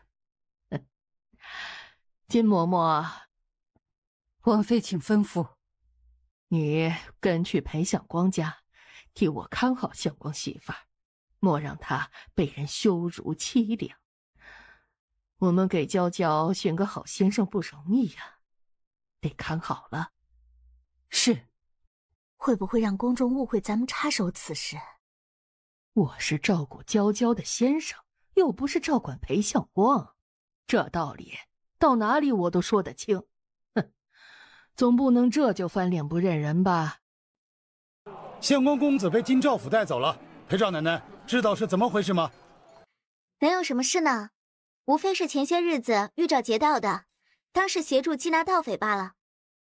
众人将信将疑，但见谭悠悠镇定自若，走得稳稳当当，又有四衣书铺的黄掌柜出来帮着劝说烘干，这才慢慢的散了。掌柜的，谢您了。嗨，裴少奶奶莫要谢小的，要就谢我们东家。这便是我们东家了。邻里之间不必客气。应当谢的。鄙人也姓黄，黄元，字一书。见过黄先生。哎呀，少奶奶您可回来了。黄爷今日有空过来？今日新到一批书，我过来看看。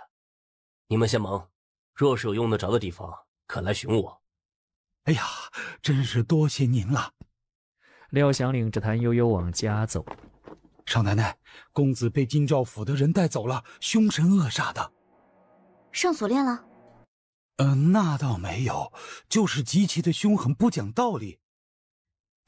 您怎么回来的？2个轮子跑回来的，可惜还是来迟了一步。公子临行前吩咐下仆，让您别害怕，若是有人上门骚扰，就往寿王府去，那边不会不管您。再不然，杨舅爷家也会来接您，他已经安排好了。我哪也不去，就和你们在一起。咱们把家看好，等夫君回来。哎呀，还以为少奶奶年轻不当事，谁知就是顶梁柱呢。稍后往孟嬷嬷那里送个信，就和她说家里出事了，让她暂时别让安保过来，看看她怎么说。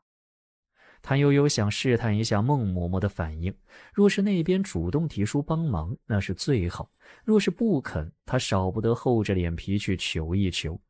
料想应了，自去安排不提。刚安置妥当，寿王府的金嬷嬷赶了来，说明来意后，谭悠悠是真感动，当即把人安置妥当，又叫人带了他的亲笔信去寿王府道谢。到此，一共有寿王府、杨家、陈二郎夫妇、孟嬷嬷、小郭夫人、四衣书铺等6家人愿意出手相助。哎呀，快给我一杯凉茶喝，嗓子都要冒烟了。弟妹莫担心，我虽然未见着人，但东西是送进去了。紧接着，杨舅父下了衙，又赶过去，把京兆尹给堵住了。因着2人有交情，京兆尹悄悄透了底，这次要收拾裴荣的不只是国丈府，还有交大学士那一群人，以及某皇子。木秀于林，风必摧之。咱们相光就吃亏在太出众了。大表哥有话但请直说，我收得住。没了。早知道会这样，当初我就不该和人赌气拼酒的。如果不是我和人赌气拼酒，交大学士那群人也不至于这么恨夫君。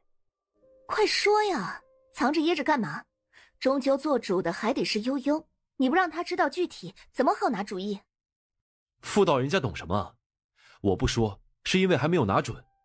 相光自来有成算，当初御前失忆那么大的事，不也全身而退了？这次他既然敢出手，必然留有后招。我没弄清楚就乱说，岂不是让你们白白担心害怕？谭悠悠继续嘤。杨慕飞受不了，求求你了，别嘤了，和你跟人拼就没关系。那些人本就嫉恨相光，就算你不应战，他们也会另外找事。这是旧年夙愿。大表哥当真不肯说吗？不说，我警告你啊，别再嘤了啊！我听了头痛耳朵叫，感觉要少活10年。哦，饿了，吃饭。你们爱吃什么告诉柳枝，他会安排。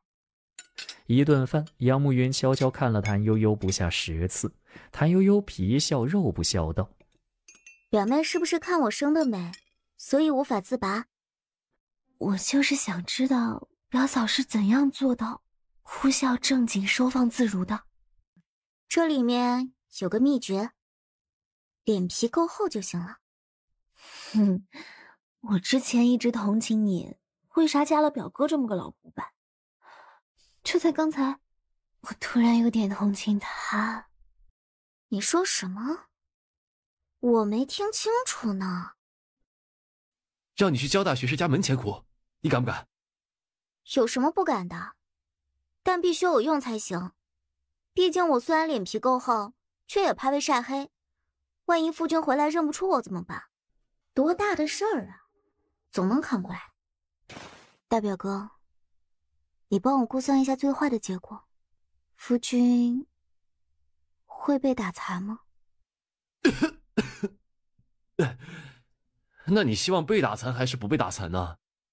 我肯定希望他完好无损，但这种事必须做最坏的打算，尽最大的力。是我轻看了你。这么说吧，你的想法是对的，做最坏的打算。那就是说裴荣也有可能会死。我要见他，无论如何。我知道了。大表哥太辛苦啦，你想吃鱼豆花吗？或者米汤鱼片？大表嫂还没吃过呢，我们明天做了吃啊。不用了，我最近都不想吃鱼。悠悠啊，你不用操心招待我们，我们不是外人。没事，就算天塌下来也是要吃饭的。少奶奶，有客人要见您，不肯报姓名呢。这天都黑了，不怕犯宵禁的，不是皇亲国戚，就是手握重权之人啊。大表哥，还劳烦您陪着我去。那客人说了，只见少奶奶一人，其余人都不见。您若是不肯，千万别后悔。这么拽，谭悠悠偏就较上劲儿了，当即安排杨慕飞藏在隔壁见机行事，他自己独自入内见客，又叫莲枝把小猫抱上，稍后放入正堂。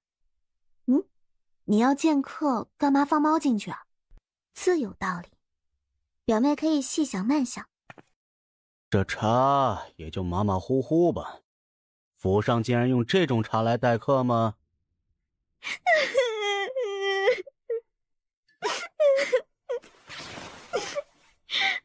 不怕客人笑话，家中出了大事，但凡值钱的都卖了，这茶是没人要，不然也卖了。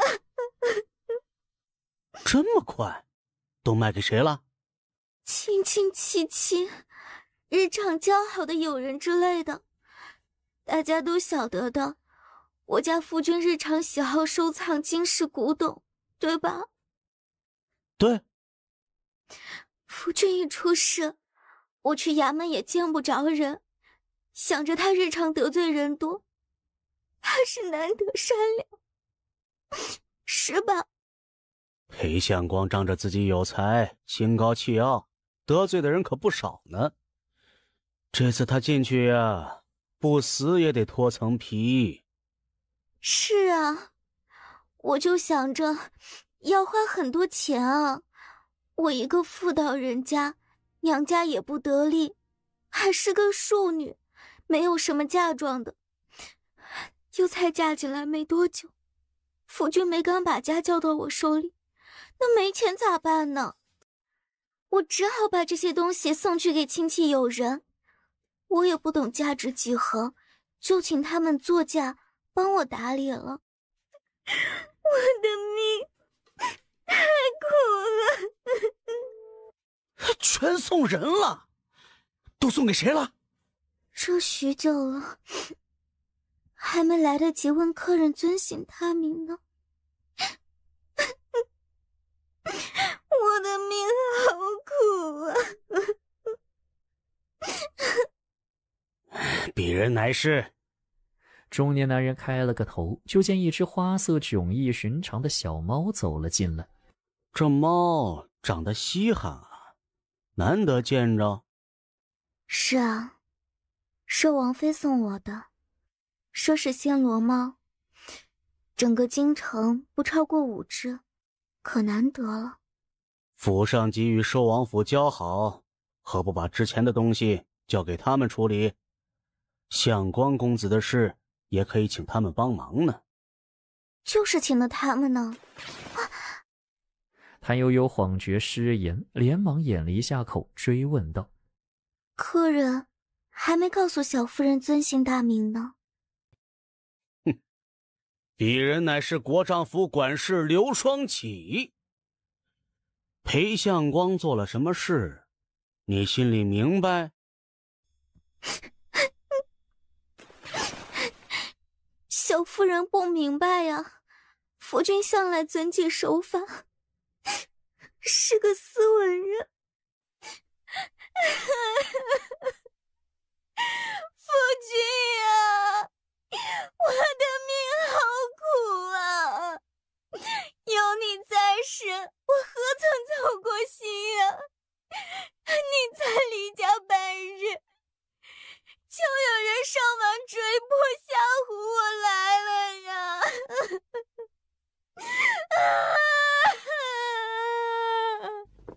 他这一嚎，裴家下人纷纷拿着门栓、笤帚等物围了过来，站在门口大声道：少奶奶，您怎么了？哼，怎么的？皇城脚下还想围殴国丈府的人，眼里还有没有王法了？有其主必有其仆，一窝子没规矩的贱种！我的茶盏，这是家里唯一值钱的东西了。这么个茶盏，少说要值4两银子，够买2担米了呀！你赔我茶盏，赔我钱！我的命好苦啊！少给爷装疯卖傻！识相的赶紧知会裴荣，休得帮着歹人冤枉我家七公子，否则的话，别说是个破烂茶盏了，便是这宅子也能给他砸个稀巴烂，再一把火烧了。还有你们这些人，全都统统去死！好可怕！夫君啊，我好害怕呀！救命啊，夫君啊！你丢下我一个人怎么办呀？谭悠悠嚎啕大哭，哭声穿云裂金，整条白云巷都听见了。这会儿他家传出如此凄惨的嚎哭声，岂能不引人注目？于是许多人赶过来拍门，想要一探究竟。你是何人？竟敢如此欺凌宗室？你眼里还有王法吗？什么玩意儿，也敢和老子讲王法？你也不过一介家奴，怎敢如此欺凌我等？皇城脚下不讲王法，那讲什么？金嬷嬷没被踹着，却闪了老腰，躺在地上哎呦大叫：你是王法，国丈府是王法，我非得去京兆府告你不可！我就不信没人治得了你！治我？京兆府？你便是去敲登文谷告御状又如何？国丈府照样稳当的很。够了，这傻叉，国丈夫这是多看不起我这个女流之辈，弄了这么个玩意儿来吓唬人。诸位听见了吗？这恶奴说是没人敢动国丈夫，他就是王法，什么京兆府、告御状都不行。啊！我的天啊！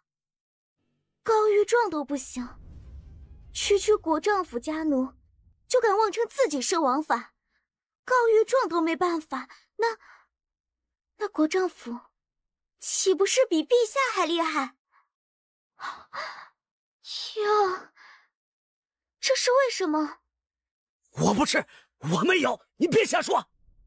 你说了，我都听见了。我们都听见了。国丈夫就是王法，天子也动不了国丈夫。我没有，你们冤枉我，构陷国丈夫，构陷皇后娘娘。是你，你这个居心叵测的疯女人，我弄死你！他凶神恶煞地朝谭悠悠扑去，试图以武力服人，却被杨慕飞等人一起将他按翻在地。狗奴还敢打人！好可怕，他要弄死我呢！嬷嬷救我！哼，率土之滨，莫非王臣，更有王子犯法与庶民同罪之理。国丈夫出身微寒，与朝廷并无寸功，仰仗天恩才得封侯，位列京中名门，安享荣华，本该知恩感恩，遵守法度，为陛下分忧，做天下万民之表率，方不辜负浩荡皇恩。然尔等不但忘恩负义，横行民间，残害百姓，欺压宗室，藐视法度，还狂悖无礼，犯禁夜行，不敬陛下，口出妄言，知法犯法。这般行径，实为国戚之耻。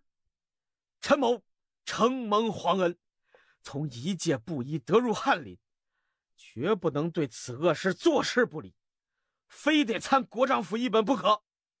陈二哥，快别说了，咱们惹不起的。为何惹不起？本朝幸陪不幸终，若是放纵恶人一直嚣张，公理何在？识君之路，忠君之事，我既拿着俸禄，便要为民伸张正义，哪怕就是丢了头上这颗脑袋，也不要忘了做人的根本，更不可辜负皇恩。正是这个道理。陈榜眼说的对，国丈夫行恶事也不是一天两天了。放了我！你们这群无中生有的王八羔子，也弄死你们！你要弄死谁啊？敢犯夜禁，还想弄死人？这是哪里来的盗匪？众人一看，竟是5城兵马司的人巡夜至此，看到这般热闹，便进来一探究竟。我是国丈府的人，这些暴民扣押了我，想要构陷国丈夫，构陷皇后娘娘。快，你们快把他们抓起来，送我回国丈府。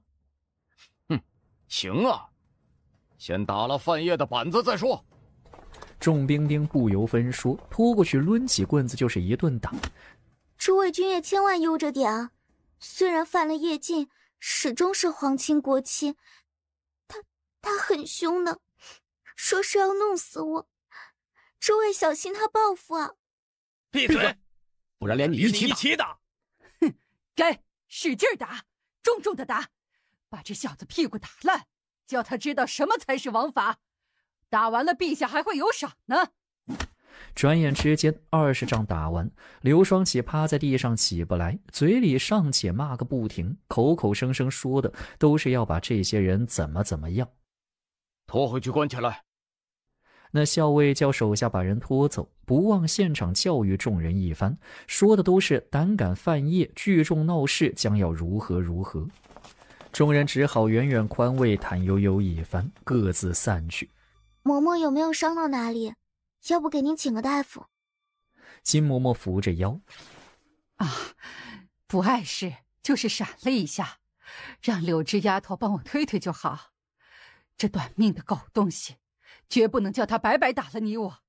明儿一大早啊，我就回去告诉王妃，请王爷给您做主。有劳嬷嬷，但只是我家这摊子烂事，扯上王爷王妃，我这心里着实不安啊。王妃让老奴来，就是护着您的。堂堂宗室，岂能被区区一介家奴欺凌至此？咱们王爷这个宗正令，总不能是吃白饭的。这么多宗室都看着呢。金嬷嬷由杨慕云姑嫂扶了进去，不住骂骂咧咧，是非得把那刘双喜搞死不可。大表哥可有什么要和我说的吗？你看到了？看到了，挤眉弄眼的，生怕别人不知道你们认识。除了你这个贼精的，别人哪会注意这个？这位和相光有交情，相光之前曾拜托他帮着看顾你。方才若是你拿捏不住，他也会伺机捉人，搞点事出来。谭悠悠仰望着天空，不语。你看什么？天上飘着些微云，地上吹着些微风，叫我如何不想他？夫君啊，我可怜的夫君啊，也不知道你有没有饿着冻着。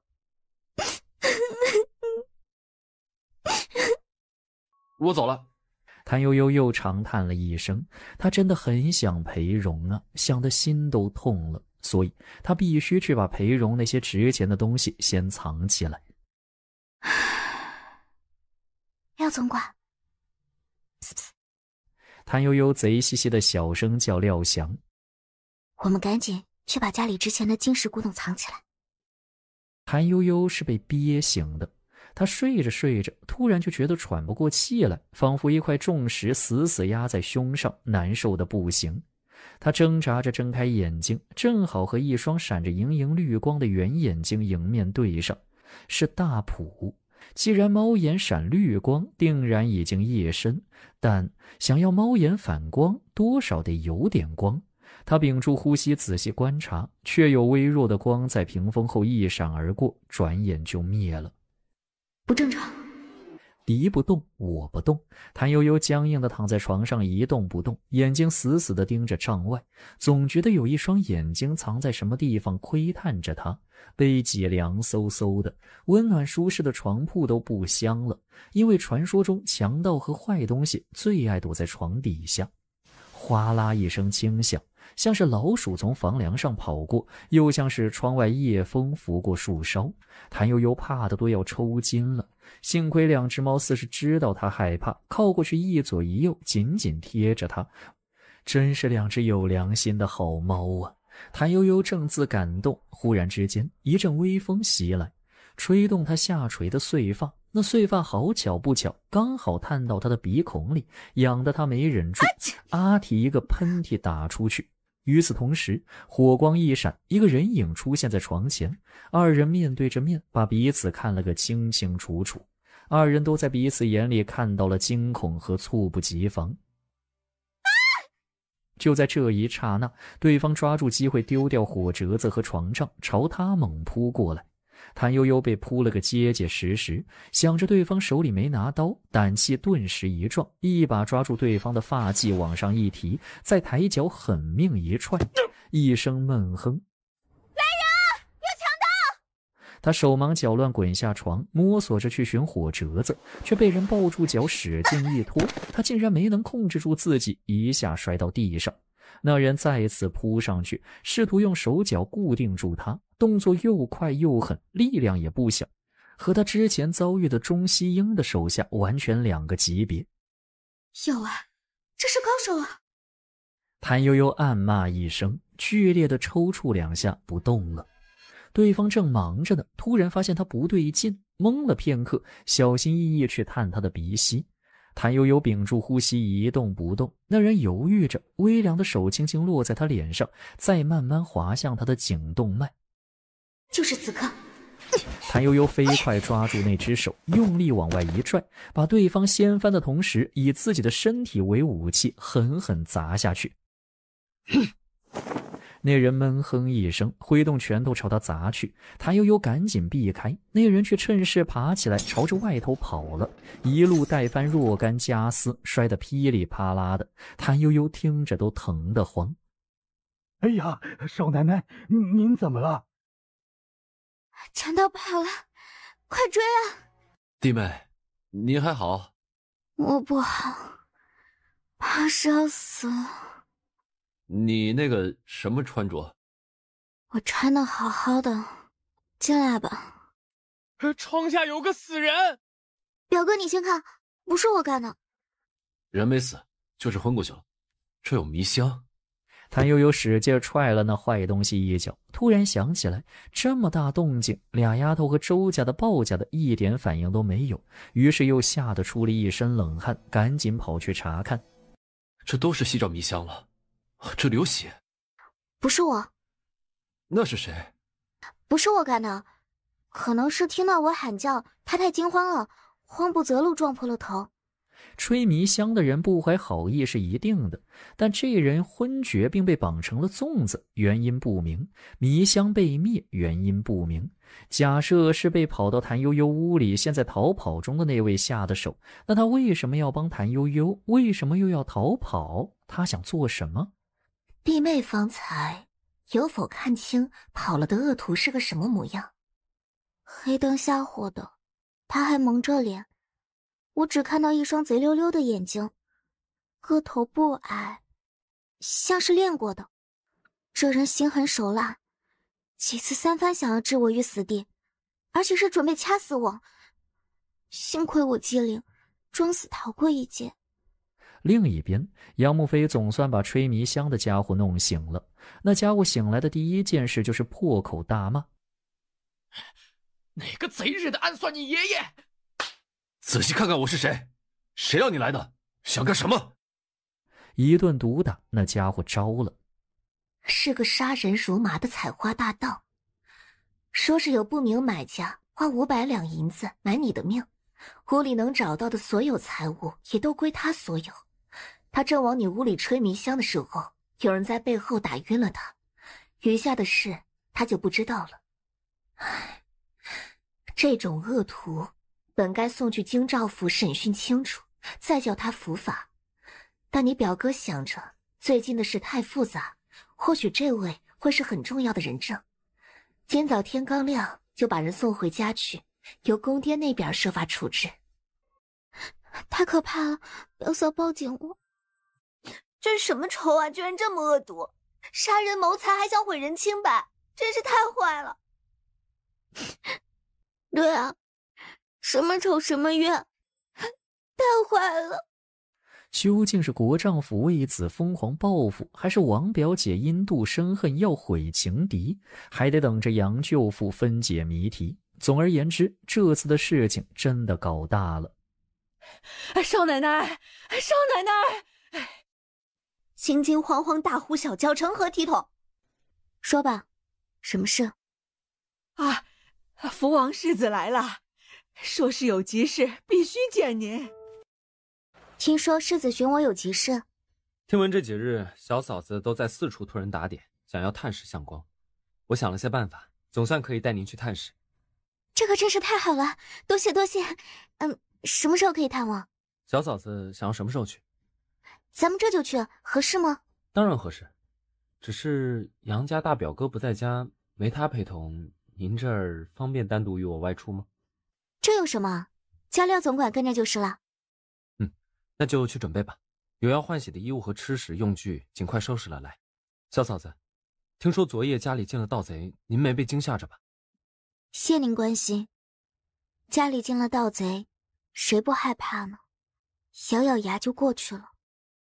要不然我派几个侍卫过来帮着护院。我家侍卫弓马暗熟，手脚功夫都不错，人也挺精明能干的，都信得过。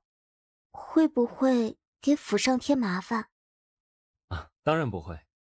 我昨日遇着些烦心事，与小嫂子说话时不在意，失了分寸。回家仔细一想，都是我无礼，这便与您赔礼了。说着，果真给谭悠悠行礼，一一到底。谭悠悠连忙侧身避过，再还他的礼。您客气了。福王世子目送谭悠悠离开，直到看不见了才收回目光。廖总管，小嫂子要收拾东西得花些时候，你带着我走一圈，查看一下现场，或许能找到什么痕迹罪证也不一定。是，您请。福王世子稳步向前，下石阶时突然顿了一下，眉毛微皱，牙关紧咬，脸色发白。您不舒服？啊，昨儿骑马时拽了一下脚筋，缓缓就好了。我们估摸着是从这里进来的。啊，这处的墙头瓦片掉了2块。谭悠悠收拾妥当出来，福王世子也在2门外等候。你们这院子还是大了些，人少空旷，就容易进贼，不如再带2头大狗过来。谭悠悠想到家里的2只猫，就有些犹豫。啊，小嫂子是担心我家的狗会伤人吗？是的，也怕会伤到家里的猫。那不会，我们家的狗是训过的，有专人照料。若是伤及无辜，小嫂子只管把我的头拧下来当球踢。世子真会开玩笑。行吧，那就一并麻烦您了。福王世子高兴地笑起来，请谭悠悠和花氏上车，他自己上了马，跟在一旁。你真要福王府的狗？全靠别人哪行？我其实想起来一个看家护院的好宝贝。这宝贝啊，不像狗，给它投食什么的都不起作用，真正六亲不认。是什么？嘘，表嫂到时候就知道。谭悠悠屏住呼吸走进去，一脚踩下去就觉得不对劲，像是踩着了什么东西。接着那东西吱吱吱地叫起来，挣扎个不停，竟是个活物。谭悠悠吓了一大跳，将灯笼一照，竟是一只又肥又大的老鼠。他踩着了老鼠的尾巴，那老鼠凶悍地挣扎着，一双绿豆眼闪着凶光，竟然扭转身去想咬他的脚。谭悠悠不怕别的，就怕这玩意儿，当即汗毛倒竖，魂飞魄散，先就发出一声撕心裂肺的惨叫，挥舞着灯笼食盒一阵乱跳。一只大手攥着鞋子伸过来，用力往下一拍，啪的一声响，老鼠不动了。不怕不怕，老鼠被我打死了。夫君。谭悠悠想哭，张着手臂就要扑过去。我身上很脏，我没穿鞋，地上也很脏。都什么时候了，还管什么脏不脏？裴荣一言难尽地叹了口气，接过他手里的灯笼去照地面。看，用这只脏了的鞋把这东西扒出去。裴荣不动。我总要穿鞋的。我给你带了干净的。谭悠悠想把食盒放在地上，却又嫌脏，看来看去没个地方可以放。裴荣一笑，接去随手放在地上，打开了看。给我带了什么好吃的来？有朗姆鸡参汤呢，那个补人。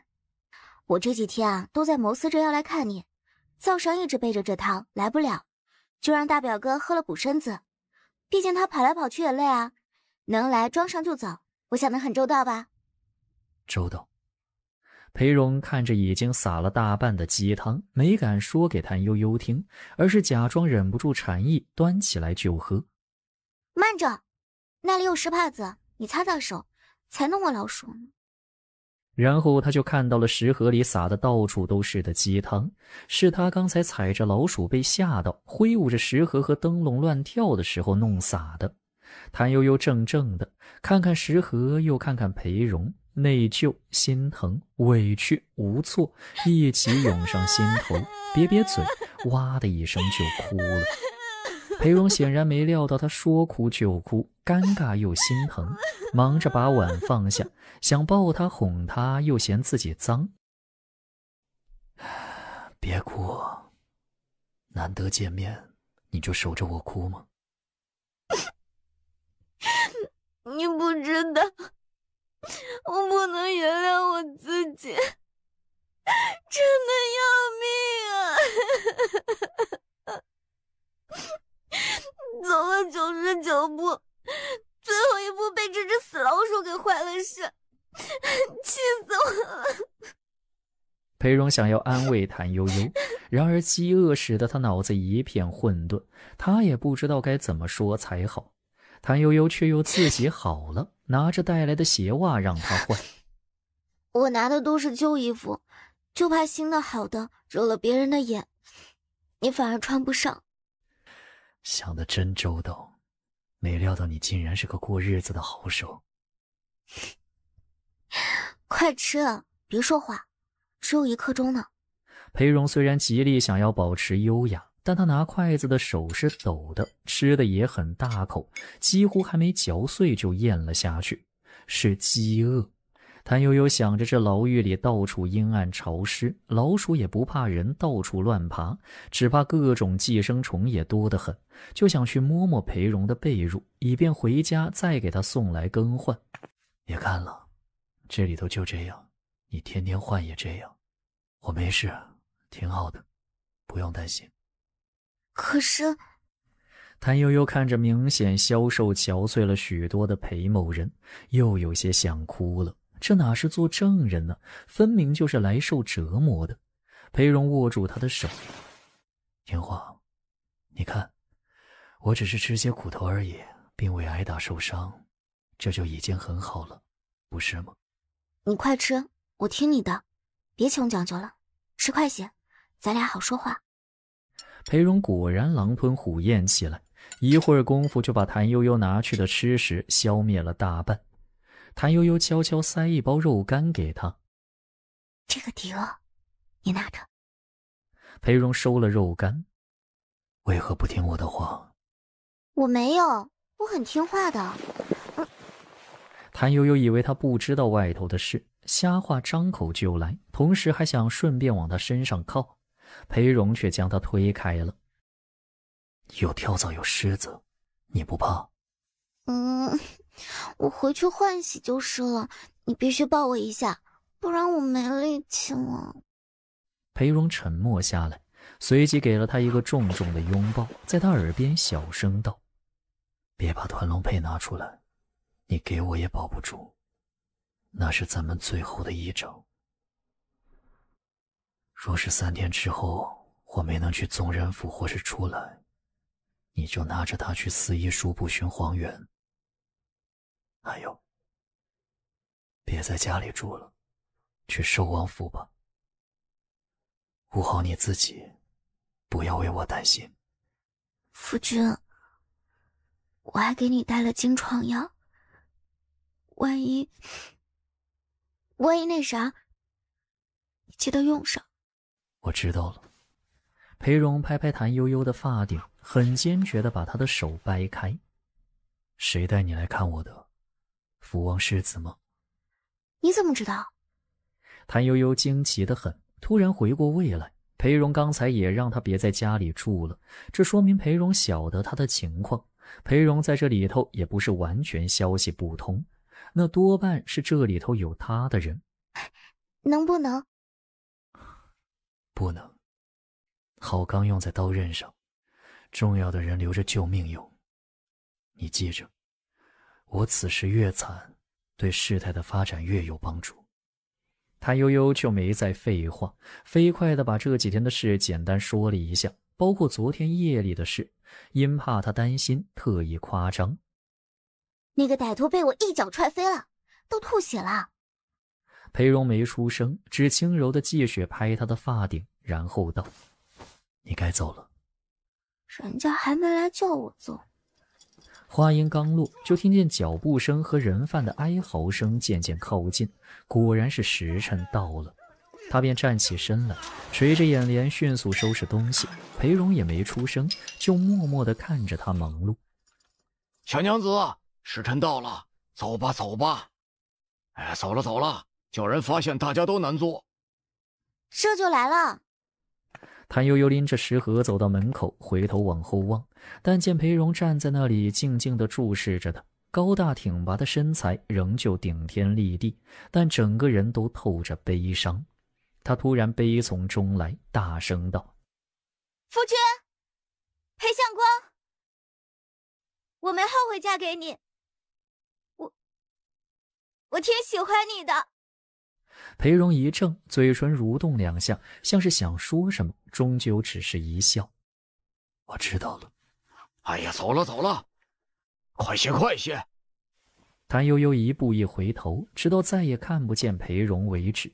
不期然间，眼泪掉了下来，再也止不住，他便一直哭一直哭，哭到走出大门还在哭。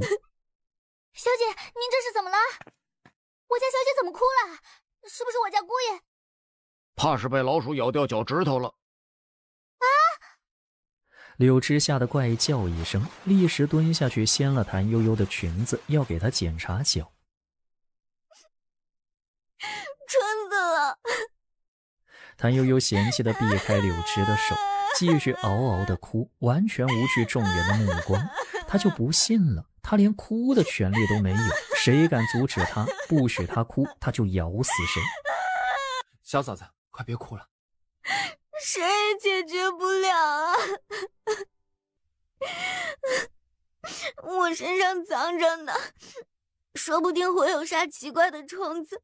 牢房里就这个样子，跳蚤、虱子、老鼠什么都有。等下我自己走回家去，别弄脏了马车。谢谢世子，您可真是帮了我们的大忙，我会一直记在心上的。小嫂子不必客气，怪我没早些帮忙。相公还好吗？我不方便进去看他，怕人家说我和他串供。他不好。谭悠悠又开始瘪嘴，也不等其他人，只管抽泣着往外走。花氏连忙追上去，力劝他坐车回家。不要，我就要这么走回家去。我可怜的夫君啊！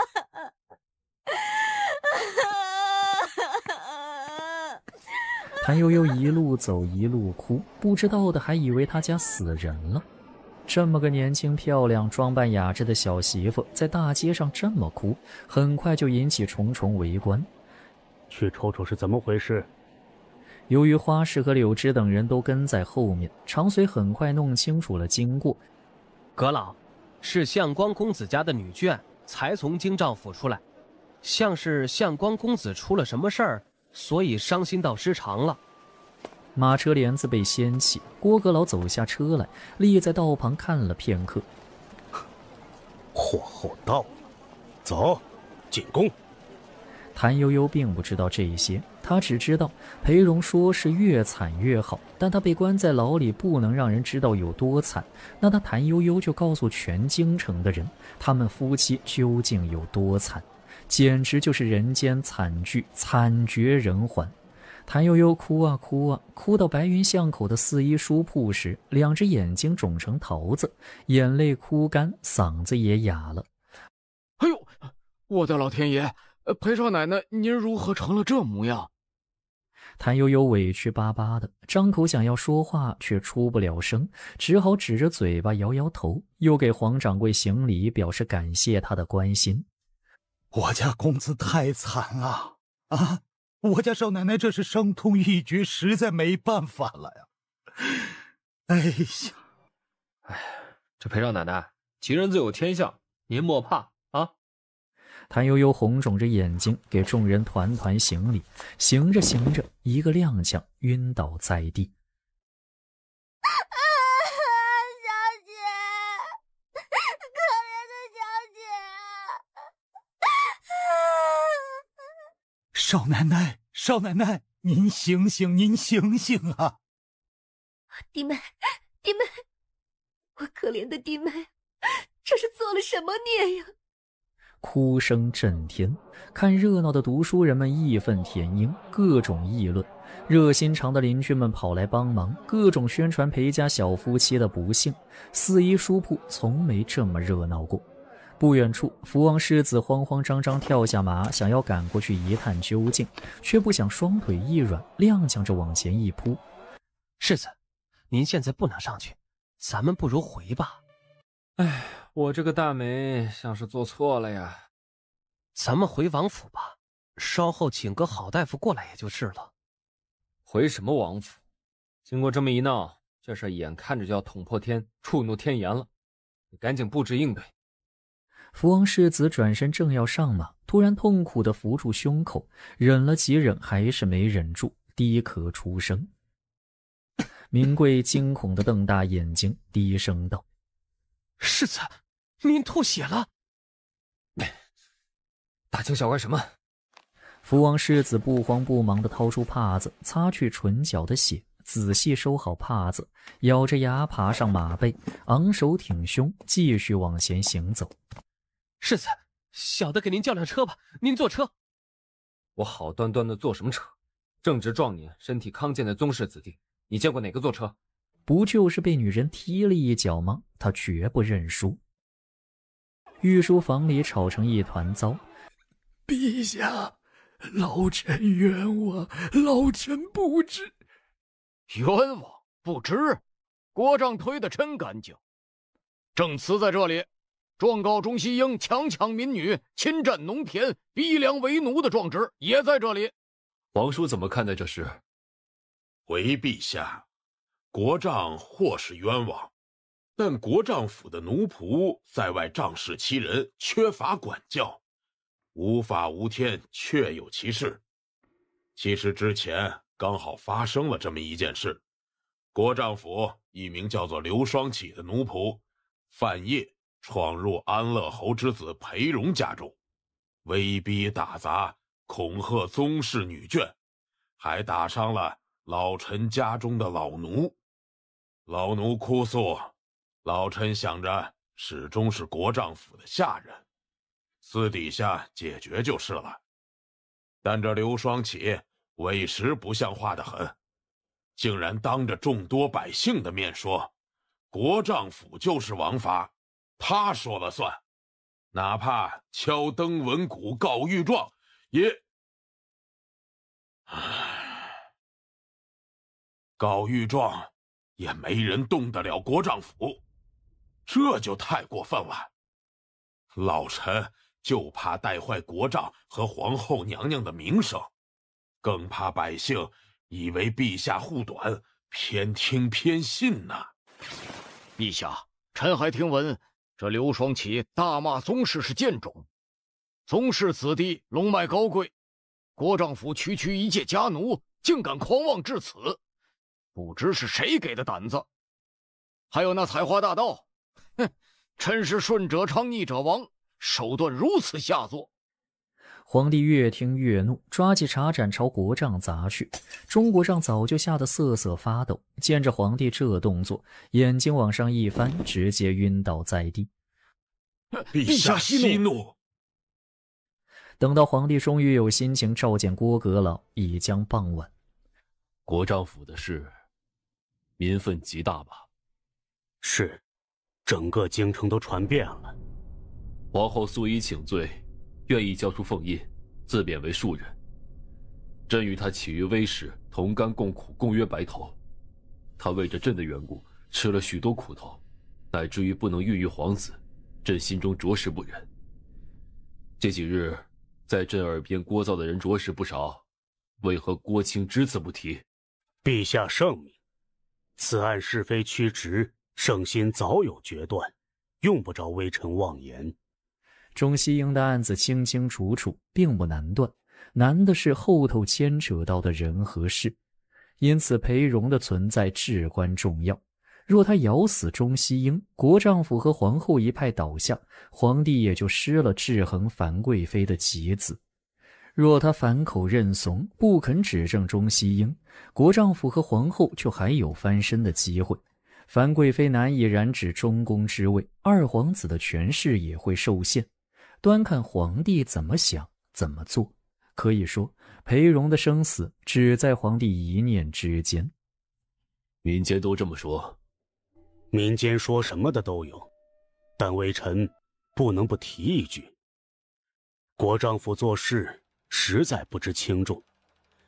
买凶杀人这事儿也就不提了，裴荣之妻和杨氏郎家为了皇后娘娘的名声，没往外传，只将凶手缉拿了，再报到御前。民间也只知他家是进了盗匪，其他尚且不知。今日微臣奉诏入宫，途中被人堵住道路，险些来迟。陛下知道是为什么吗？朕身居宫中，如何得知？别卖关子，赶紧说，肚子还饿着呢。原来是裴荣之妻谭氏去京兆府探夫回来，因为太过悲伤得了失心疯，在街上狂奔大哭，被人围观了，是以道路都被堵塞了，水泄不通啊。有这么多人看热闹吗？是。微臣迫不得已，只好绕了远路。谭氏为何如此悲伤？他可有大骂，或是说了什么？谭氏为何如此悲伤，微臣不知。想来无非就是裴相光在狱中过得很惨，或是出了事。妇人本就柔弱，她头天夜里才遭盗匪惊吓，白日再看到自家夫君受了磨难，不疯也难呢。唉，要说这谭氏品行脾性都不错，骂是没骂，就是一直哭，好像说是要去买寿材。京中百姓和士子同情他们的人很多。有件事，微臣必须向陛下禀告。微臣家中悍妻贪吃，谭氏善厨并贪吃，二人臭味相投，常在一起吃吃喝喝。微臣也曾听悍妻提过这谭氏，据说是个忠君守礼的。早前他家有个仆妇，夸赞陛下是明君，这谭氏还特意赏了这仆妇300个钱。所以呢？微臣本是实话实说，却又害怕别人说微臣受不得枕头风徇私。但其实微臣虽然为妻如虎，可为了陛下，却是宁愿被悍妻罚跪打骂的。出息，夫刚不振。裴相光还那么倔吗？倔驴似的倔。陆宗善至今不敢露脸，交大学士气了个半死，在家里骂了3天3夜，恨不得掐死陆宗善才好。若3司会审，务必把这案子审理清楚，但凡违反律令者，一概不赦。陛下圣明。这件事你亲自过问，务必办得好看。陛下，微臣不擅长断案，卓京又与谭氏交好，不妥。刚还说为了朕什么都愿意，现在就开始顾及名声了。裴荣只是人证，又非人犯，有什么要紧？是。裴荣家中的下人为何夸赞朕？如何夸赞朕？啊，是巡夜的抓了2个盗匪，他家仆妇想不通，说是当今皇爷是明君，也没听说哪里闹大灾荒的，放着好好的日子不过，居然想当盗匪。谭氏听见了，就夸着仆妇明事理，让其他人都跟着学，故此赏了300钱。退下吧。郭阁老走出御书房，迎着晚风，长长的出了一口气。这事儿总算成了，裴荣活了。谭悠悠顶着一双金鱼眼，慢吞吞的在自家宅子里到处晃悠，心里想的都是：裴荣怎么还不回来？寿王府怎么还没来送喜？不会临时发生什么变故吧？回到主院，又百无聊赖地喂了一圈大白鹅，再撸了2回猫，终于没能敌过安神药的威力，倒在床上睡着了。睡得正沉稳之际，忽然觉得脸上有些发痒，他以为是猫，就伸手去推。大旁边呢？谁想还是痒，他又以为是小猫，就伸手去捞。哎呀，小仆啊，要睡觉就过来，别闹。不想这一捞，竟然捞着一只温热的大手。谭悠悠下意识以为屋里又进贼了，吓得一个机灵，睁开眼睛就看到一张熟悉的俊脸出现在眼前。他大叫一声，张开双臂准备朝裴荣扑去，突然又想起来自己的水泡眼，就又惨叫一声，紧紧捂住眼睛，背转身去藏起来，不肯给裴荣看到他的丑样子。别怕，我不嫌你丑。我不丑，你看错了。是，你不丑，你美如天仙。天仙都没我美。谭悠悠说着，又嫌声音嘶哑难听，于是缩在被窝里不说话不露头，只管闷着。天这么热，你这么闷着不难受吗？行吧，我先走了。刚动了一下，衣襟就被牵住了。谭悠悠一只手蒙着脸，一只手拽着他的衣角。夫君，你吃过饭没有？裴荣瞬间被水一般的柔情给淹没了。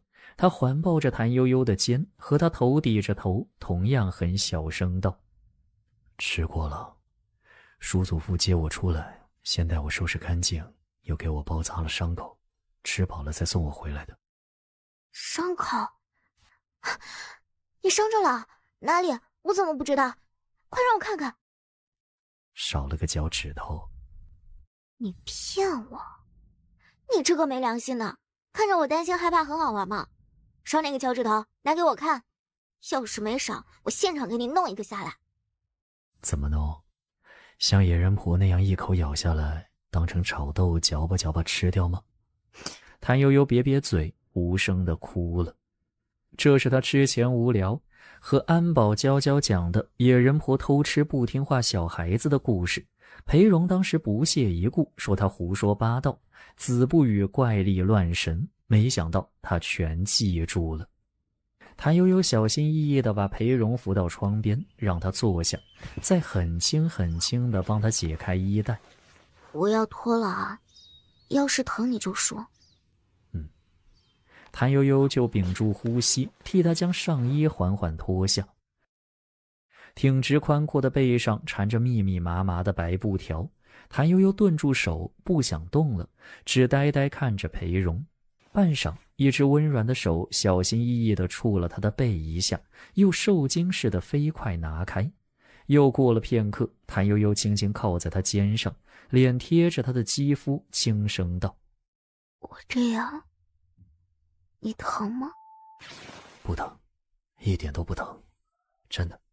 你上次拿去的金疮药很好。我上次明明说是去看你，却连你受了伤都不知道，只以为你是饿了。是我不告诉你的，不是你的错。你看，你多周到，竟然想到给我带金疮药，再没有比你更周到体贴的了。真的吗？你见过的所有女人中，我都是最周到体贴的。是，谁也不及你。裴荣轻轻后仰，靠在他怀里。谭悠悠生怕弄疼他，丝毫不敢动弹，只将两只手捧着他的脸，一寸一寸地摸下去。裴荣先还睁着眼睛，后来就半闭了眼睛，再后来就这么坐靠在他怀里睡着了。夫君，夫君，床上睡。裴荣并不像他那样赖皮难收拾，才觉就醒了。伤得不重，别看缠得密密麻麻的，其实就是7、0、8岁几个小伤口。我先睡一觉，有事或是晚饭叫我。谭悠悠飞奔向前，抢着把床铺好，半蹲着请裴荣：夫君，请上床歇息。裴荣宠溺一笑，抬手摸摸他的金鱼眼，趴在床上一会儿就睡着了。少奶奶，您这是要做什么呀？夫君背上有伤，须得趴着睡觉，扭着脖子太难受。寻张帕改一改，这里挖个洞，再叫针线上做这样2个圆洞形的枕头，他才好睡觉。这东西好啊，许多矮板子的人都会需要。哎，要不咱们顺手多做几张拿了卖，给相光挣个医药费。行啊，这事儿就拜托大表哥了，多做多得，扣除夫君的医药费，余下的都是您的辛苦费。弟妹给这东西想个名儿？我懒得动脑子，大表哥自己来吧。也别说是我给你的，就是你自己想的。谭悠悠打个哈欠，决定再去睡个回笼觉，就躺在裴荣身边看着他睡。裴荣睡得很熟，虽然谭悠悠严重怀疑他会落枕，却不影响欣赏他的美颜。等到一觉醒来，天都黑尽了，四周静悄悄的，空旷又寂静，仿佛天和地、人世间都离他和裴荣很远很远。谭悠悠正要叫醒裴荣，却见他脸色潮红，伸手一摸，烫得吓人。于是所有柔情蜜意、诗人情怀全都一扫而空，忙着叫柳枝去请大夫，又打了温水给裴荣擦身降温。大夫利落地把裴荣伤口打开了看，却是些细小的齿状伤口，有些地方已经感染，红肿不堪。这伤口早上才处理过，处理得很好，用的药也很好。少奶奶可去把这些药再寻些来，明日换上。裴公子身体底子好，人又年轻，很快就会好的，不用太担心。他为什么一直没醒？要不您再给他瞧瞧？好，或是之前一直没能睡好，不用担心，休息好了呀，比吃药还管用。大夫啊，以您的经验，外子这伤口是怎么弄的？少奶奶，这伤口在下还是第一次见着。说是钉板吧，这又是齿状。要不等到裴公子醒来，您再问他。只能如此了。谭悠悠垂头丧气去熬药，柳枝劝他：你也需要休息，这种小事交给奴婢做就行。不，我要亲力亲为，不这样，夫君如何能感受到我的关怀和诚意，以及心疼呢？我好怕。不怕不怕，会好起来的。小姐，你变了。哪里变了？我还是我。你比从前更担心姑爷了。其实吧，是这么回事儿。从前我没经历过，轻易就得到，所以不怎么珍惜。这次差点失去，才发现很宝贵。所以说，太容易得到的，往往不珍惜。俩丫头似懂非懂，谭悠悠好不容易深刻一回，却没有观众，真是觉着没劲儿透了。忽听杨慕飞在屋里笑道：弟妹，香光醒了。谭悠悠赶紧丢了蒲扇跑进去，但见裴荣已经由杨慕飞扶着坐了起来，二人目光一碰，就再也舍不得分开。还需要我帮忙吗？没有，你快走。你快走。满屋酸臭。杨慕飞讨了个没趣，低声嘀咕着走了。夫君，你可吓坏我了。扶我去看你新做的卧榻。谭悠悠刚把他扶起来，裴荣就整个的压在他肩上，长长的手垂下去，好巧不巧，刚好落在他的心房上。谭悠悠只觉着那个地方热得发烫，忍不住微微红了脸。不老实。裴荣一本正经地摸了一把。你不是说被我吓坏了吗？我试试你的心跳得厉害不？裴荣盯着新鲜出炉的美容床看了会儿，嫌弃无比。这个卧榻太丑了，好端端的中间挖个洞，奇奇怪怪的。夫君不必勉强。这东西呢，我其实是给我自己做的，毕竟我喜欢推拿啊，往身上涂点香膏保养啊，这样趴着蛮舒服的，也不用担心自己落枕变成歪脖子。能防止落枕吗？那我将就了吧。裴荣利索地趴下去，然后说：也就一般吧，奇巧淫技。之前我还挺担心夫君的，特别怕你那啥，现在一点都不担心了。为什么？祸害1000年呗。谭悠悠甩袖就走，真的是冤家呀！顺眼不过半日，又开始彼此嫌弃了。裴荣拉住他的袖子，很小声道：“悠悠，我逗你玩的，就怕你担心。谢谢你为我做的一切，我很喜欢。”这话说的太一般了，不能打动我。在京兆府大牢，你和我说你没后悔嫁给我，你挺喜欢我的，能不能再对我说一遍？你求我啊！我求你。谭悠悠这才俯身下去，贴在他耳边小声道：“裴相公，我没后悔嫁给你，我挺喜欢你的，希望你做个祸害我1000年。”说完之后，谭悠悠莫名觉得向来极厚的脸皮有些热。那会在大牢里阴沉沉悲惨惨的，这话很容易就出了口。这会儿说着，总觉得有点别扭啊。我也没有后悔娶你，我非常非常喜欢你，即使你是个眯缝眼。谭悠悠抬脚就踹，却被裴荣抱住了脚。你几天没洗脚了？你失去我了，哼！谭悠悠拔出自己的脚，气呼呼地端药去。男人就是宠不得，3天不打上房揭瓦。裴荣乐呵呵地笑起来，重回人间的感觉真好。醒了？醒了。好些没有？好多了。过来陪我。夫君过来。我又伤又病。我半夜看过了，你早退烧了。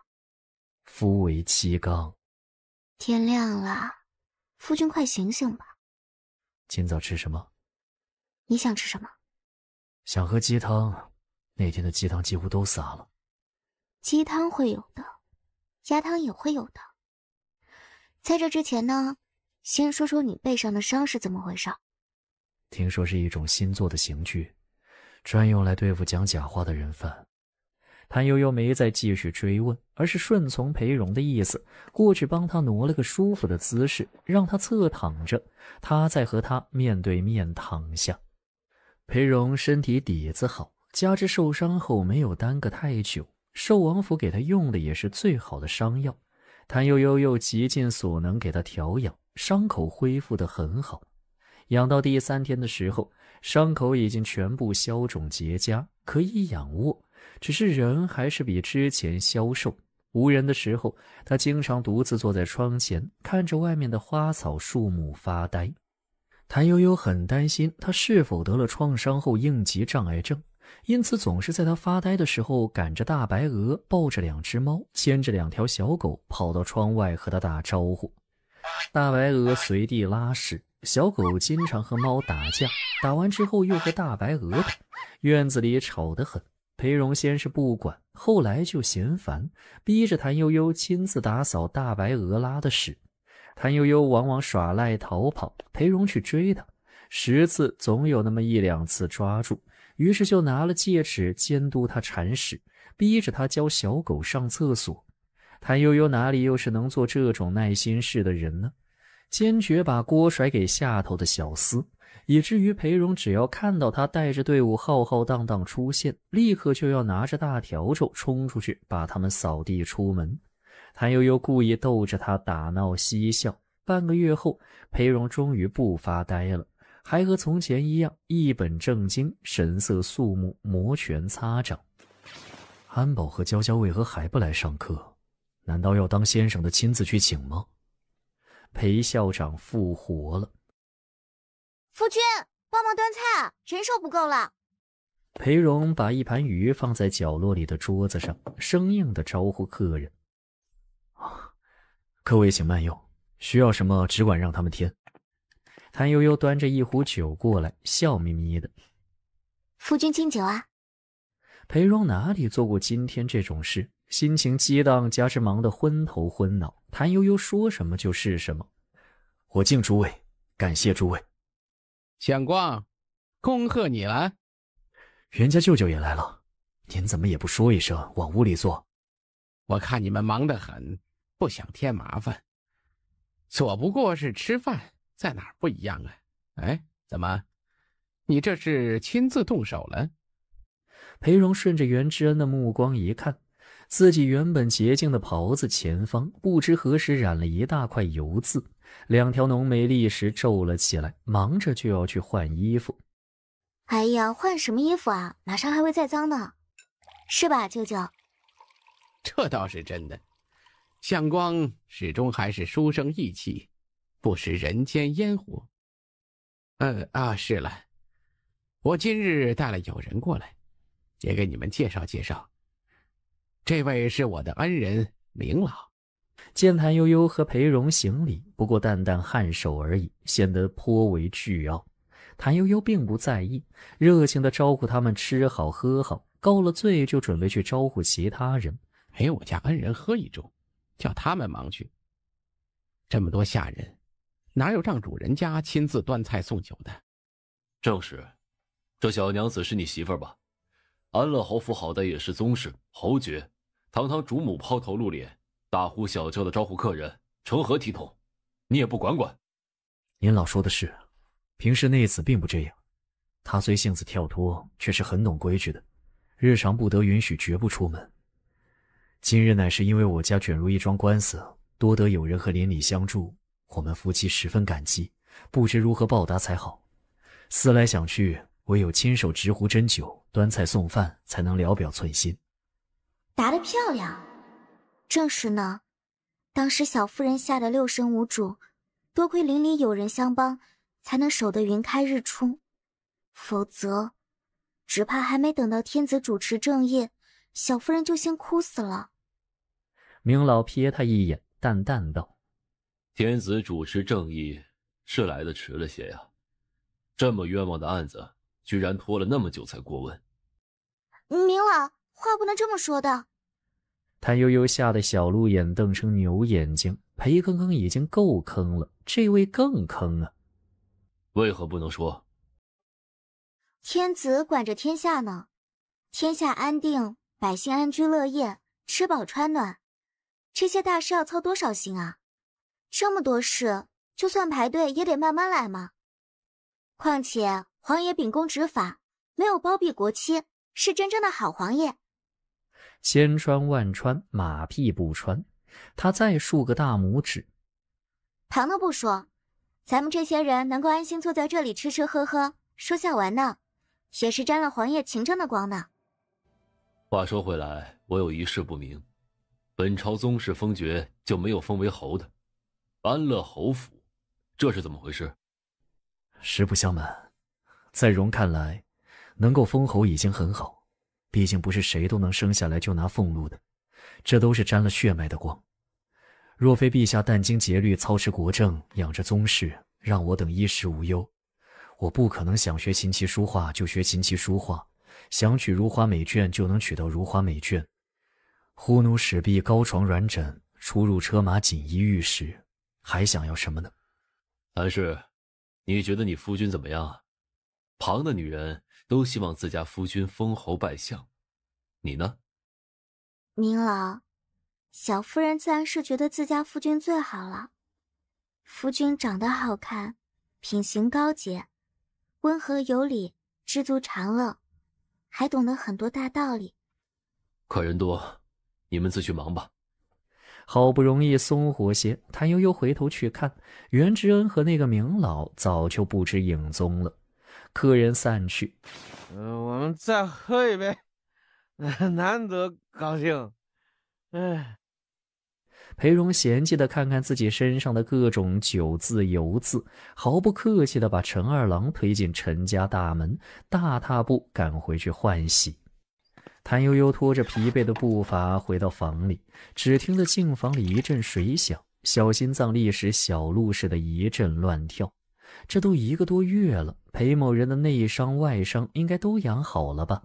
官司了结，邻里之间如此融洽，如此美好的夜晚不能浪费呀。于是赶紧跑到隔壁厢房，指挥柳枝莲枝一通忙碌，把自己收拾得光鲜亮丽，这才长发飘飘，仙气十足地回房去。裴荣已经收拾妥当，换好礼衣，坐在床边等他了。去哪里了？为何才回来？谭悠悠脱去外袍，在他面前转了个圈，眨巴眨巴小鹿眼。夫君，你猜？像个妖精似的。你见过这样美的妖精吗？没见过。裴荣注视着他，眼神渐渐变得幽暗。谭悠悠再抓住他的衣襟，使劲一扯。你见过这样全心全意待你好的妖精吗？你又喝酒了？我没有，别瞎说。我有没有和你说过，今天人多势杂，你不能喝酒？我真没有，不信你闻。谭悠悠把小红嘴凑过去，对着裴荣哈气。裴荣毫不犹豫把他放倒了。他今天非要让这小女人看看究竟谁的力气大，让她动不动就撕他的衣裳，动不动就把他掀翻。今天他要把他掀翻100遍，翻到他求饶为止。许久之后，谭悠悠有气无力地瘫在床上一动不动。裴荣心满意足地吹灭灯，再把谭悠悠用力拽入怀中搂着。轻点，轻点。还请夫君怜惜我这朵娇花。你觉得今天那位明老是谁？不是普通人。夫君，你早前参加赏荷会夺魁，御前师爷，难道没有见过那位吗？还没来得及走进大殿，就被打出去了。夫君是被人暗算了吧？说我心怀怨怼，不敬天子。欲加之罪，何患无辞？所以吧，以后咱们还是踏踏实实过好小日子吧。人生苦短，何必那么较真呢？早起晚起没太大区别的，对吧？不对，就算只过普通小日子，也有千百种过法。我要让你过最好的那一种。我死了。裴康康怎么就这样追求上进呢？这样真的太不好了。此生我再不要你身陷险境，四处求人，踏入牢狱那种污秽之地受惊吓，更不要你抽出街头泪洒衣襟，哭到没有眼睛哑了嗓子。知道了，你有眼睛，你有100双眼睛。我又不是蜈蚣精。谭悠悠戳戳男人厚实有力的胸肌，心满意足地睡了，做了一夜的美梦。梦里他过上了咸鱼的生活，裴校长对他有求必应，动不动就跪舔。多么美好的生活，多么可爱的男人。起床起床起床，到点了到点了。你能不能让我一直爱你？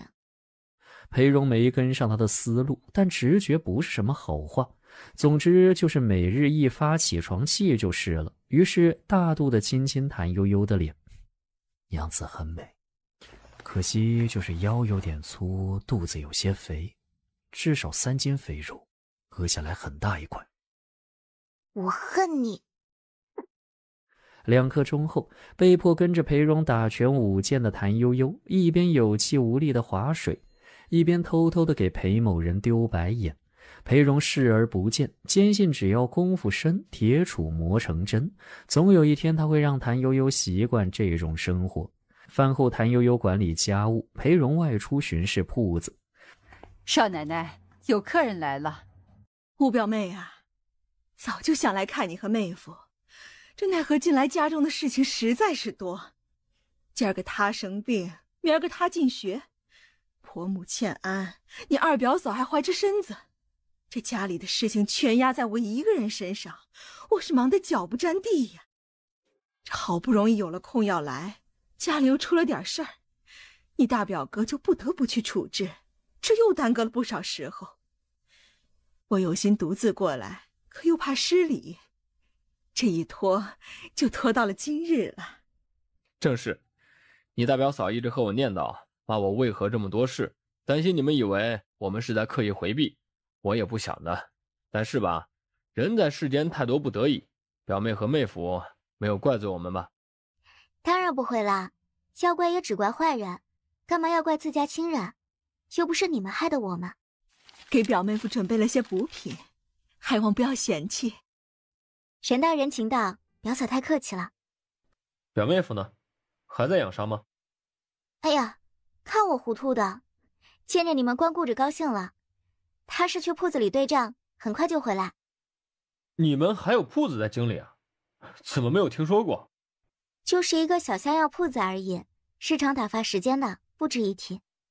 有这么件事，三表妹如意今年年底要出嫁，前些日子我们收到姑母的信，说是要来京中，想必再过几天就要到了。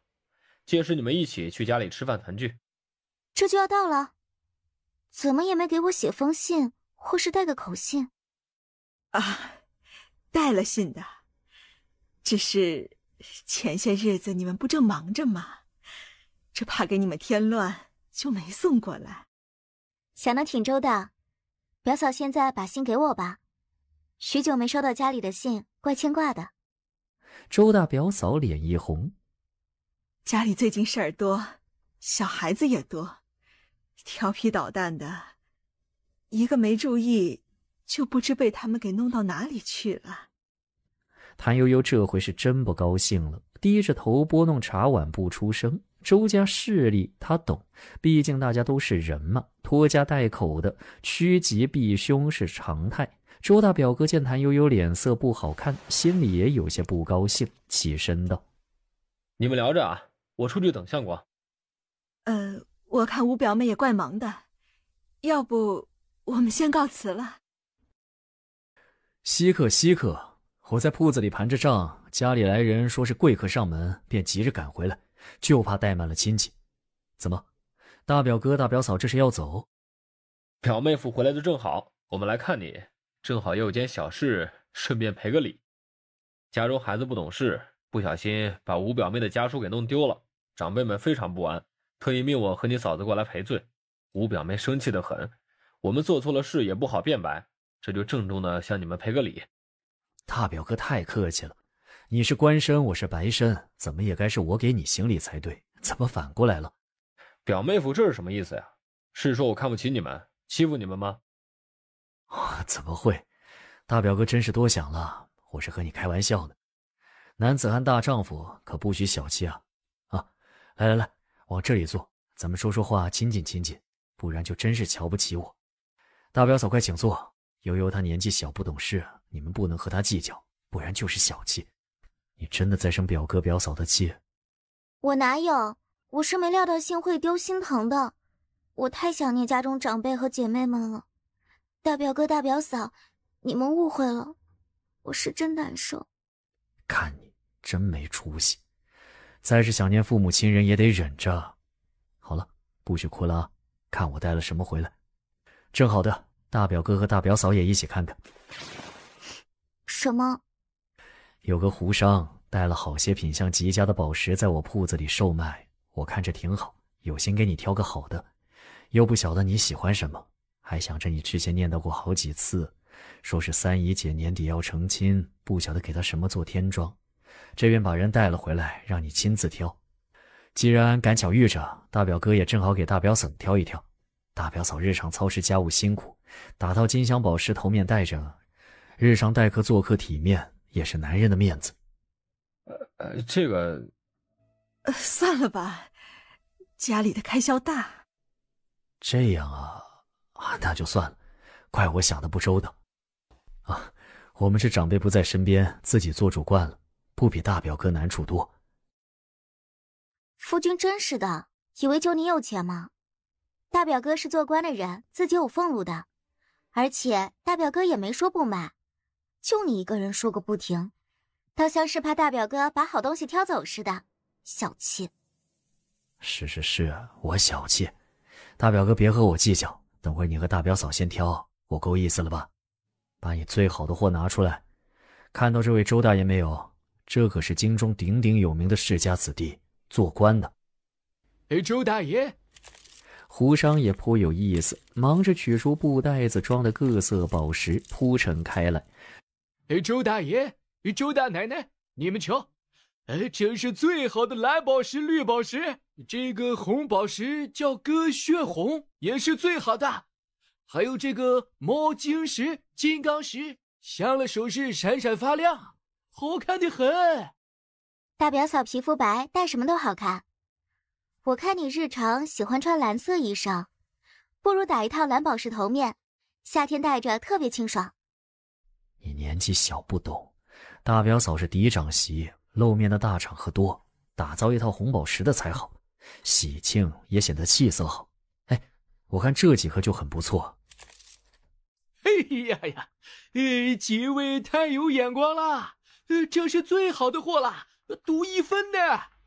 大表哥给大表嫂买了吧？大表嫂日常操持家务多辛苦啊。我这些要多少钱啊？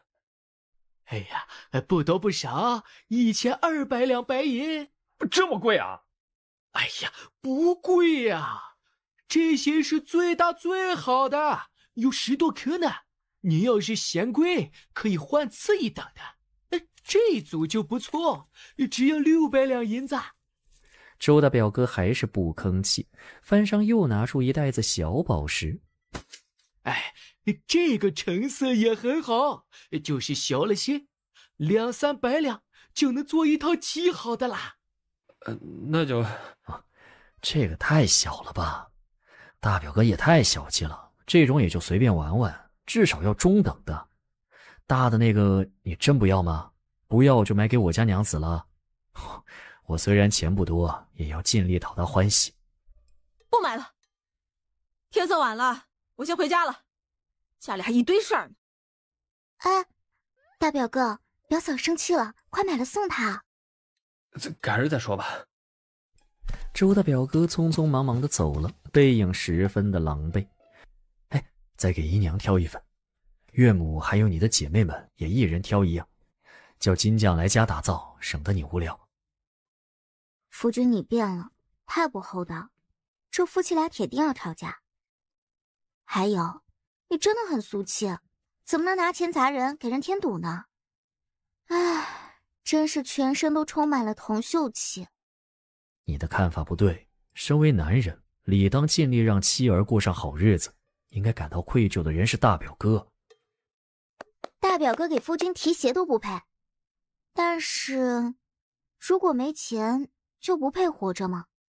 你又错了，有钱没钱与是否应该活着没关系，但只要人活着，就得尽力朝着好的方向奔，更要明白自己能花多少钱，怎么花，花多少，该不该。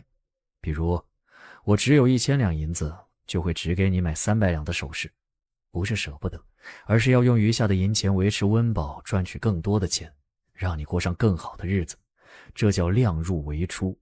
既然拿定主意，我就会坚定不移地照着想法去做，旁人冷嘲热讽或是激将哄骗，对我没有任何用处，我不会听，也不会在意，这叫意志坚定，心无外物。周大表哥太过在意虚名，心智不坚，既不懂也舍不得疼爱妻子，吵架是他们自己的问题，关我什么事？所以夫君是个端方君子，不会做挑拨人夫妻感情的事吗？当然不会，我只会教训让你不高兴的人。真有道理。哎，这可不错，可以给姨娘做戒指。这个真不错，但得给太太挑一颗差不多的才行。咱俩要不来赌一个？赌什么？就赌周大表哥会不会再跑回来买这个宝石。这次咱们还赌100两。谭悠悠犹豫了，他不是男人，他不知道呀。出息，你也没少花钱，为什么就是这么抠呢？因为习惯从你那里抠钱了，被你抠走就觉得肉疼。赌不赌？这次不赌就没以后了啊。赌，但是下次要由我定规矩。裴荣鄙视地瞅他一眼，挑好宝石打发番商。行了，去吧。番商恭敬地行了个礼，走了。哎，还没拿钱呢。哎呀，送给您了，美丽的夫人。哎呀，我竟然美到这种地步了吗？想什么呢？这是我们家自己的生意，刚到的新货，让你先挑。夫君是为了逗我开心吗？真是我家的，不然你以为我拿什么供你吃穿喝辣、穿金戴银？你让番商帮你卖货，不可以吗？毕竟大家都觉得番商的宝石更好。大表哥要是真买宝石，就是付钱给你。好像是啊。你这个奸商！谭悠悠跳起来，用力纵到裴荣背上，紧紧搂着他的脖子，双腿盘在他腰间，险些没笑疯。原来你是这样的，裴相光。这场官司花了太多钱，这些日子我一直在想怎么弥补亏空，再多赚些。思来想去，找了这个法子，你得把这首饰做得精致漂亮些，多带给人看，多给咱家拉点生意。好嘞，经过之前的事，上头那位对我们家再没那么防范，毕竟弱到这个地步，轻轻一根手指就能碾死。钱是个好东西，我们可以积累力量，做点别的了。做啥？夫君想做啥？难道要谋反吗？别吓他呀，他怎么看都不是个当皇后的材料，所以多半是要陪着他一起掉脑袋的。至少可以养几个真正忠于自己的护院，功夫很好的那种。还可以多交几个朋友，在关键时刻为我们出力，甚至还可以全力支持某一人，借助他的力量让我们变得更强大。谁？黄元，四一书铺的东家黄元，就是黄长子。我早该想到的。我给岳母他们看了座宅子，忙了几日都弄好了，带你去看看。夫君是发大财了吗？为何这样问？不然为什么要给他们看宅子？家里的闲钱只剩不到1万两了，接下来就是中秋节，要走节礼，杨表妹定亲，我三姐成亲，潘姐姐生孩子，各种开销大得很，每样都省不了。看你这副小气样，我是想着三姨姐要出嫁，不可能在周家出门，必须得有自己的宅子，所以先打点妥当。裴荣表面嫌弃，内心欢喜，这才是真正想要跟他好好过日子的模样。小媳妇总算有些当家主妇的自觉了。送红宝石首饰已经很大方了，经理房价那么贵，咱们可以给他们租一个，把租金什么的付了，也可以在三姐姐出嫁之后接他们来家里吃住。买宅子干嘛？夫君真是不当家不知柴米贵。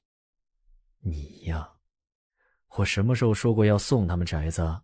是我们自己的，借给他们用。你真的发财了？不会是不义之财吧？咋弄的？快教教我。半个时辰后，谭悠悠屁颠屁颠地跟在裴荣身后，在三进的宅子里欢快地跑来跑去，不住赞叹。这宅子真不错，雕梁画栋，假山流水，还带全套家具。真的只要800两吗？夫君没有骗我吧？如假包换。前2日周家大表哥找到我，央我领他去寻番商买宝石给大表嫂，花了600两银子买了一套中等成色的。我又帮他杀价，送了一对小蓝宝。他回去之后在同僚和宗族中吹嘘，之后又领了好几个人去买，刨除成本一共挣了1000余两，买下这套宅子还有剩。哦，对了，这套宅子原本属于国丈府，发没之后，有几个朋友觉着我吃了苦头，理应得到些补偿，便给我留下了，自然要比市价便宜许多。等到三姨姐出门之后，要是你不喜欢，咱们再转手卖了。裴荣摸摸朱漆柱子，回头看着谭悠悠，严肃道：“哦，还有一件事，大表哥来寻我时穿的衣裳领子很高，捂得很严实，我怕他热，就好意帮他扯开。没想到他脖子上好几条大血痕，也不知道是不是大表嫂抓的。”夫君还有其他事要和我说吗？要不您一次说完。你过来。是，夫君。谭悠悠小碎步跑到裴荣面前，仰起头，湿漉漉的小鹿眼可怜兮兮的，小红嘴嘟嘟着。夫君请说。我还在京郊添置了200亩良田和一个小庄子，以后可以去避暑。也是国丈家的吗？也是很便宜吗？对，此外还有一个位置不错的铺子，国丈府治下的家产不少，都被各路神仙分得差不多了。我们的不起眼，但够了。够了，再有多的也别拿了。别怕，我有分寸。不是喜欢钱吗？给你还不要？有钱拿还得有命用啊！我还想留着这条命吃好吃的呢。你呀，除了每天都想吃燕窝，还想吃什么？没有了，就想天天和你一起高高兴兴、平平安安的。裴荣回到家就只会谭悠悠干活，毕竟才赚了钱，添置了大宗家产的人最辛苦。谭悠悠磨磨蹭蹭地抱来铺满，追问裴荣：“夫君猜的是什么呢？是周大表哥买红宝石，还是不买？”裴荣不告诉他，端端正正坐在椅子上指挥他：“砸开不就知道了？”看清楚了吗？上面写的什么？为什么你能猜到呢？做生意当然要讨好彩头。让我看看你写的什么。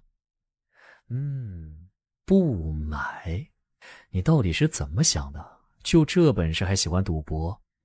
我是为了玩，不是为了钱。那你为何如此生气？我没有生气，我是气你故意捉弄我。夫君，你变坏了。拿钱。谭悠悠瞪着他，不情不愿地递过去一张银票，嘴巴撅得老高。没毒品。裴荣捏一下他的嘴，接过银票收入自己的荷包。这是之前输给你的吧？现在又回到我这里了。你和我赌了3次，只赢1次，若真是计较起来，你还得倒贴100两，何必呢？赌博为何会让人倾家荡产呢？就是因为不劳而获，容易让人上瘾，觉得来钱很容易，实际都是赢得少输得多，等到泥足深陷，后悔就已经迟了。裴荣说了许久，见谭悠悠歪着脑袋瞅着他一直不说话，便识相地打住。好了，你这么大个聪明人，自己有数，不用我多说。哼，交学费100两。交什么学费？你偷师，你偷学我给娇娇上课的办法。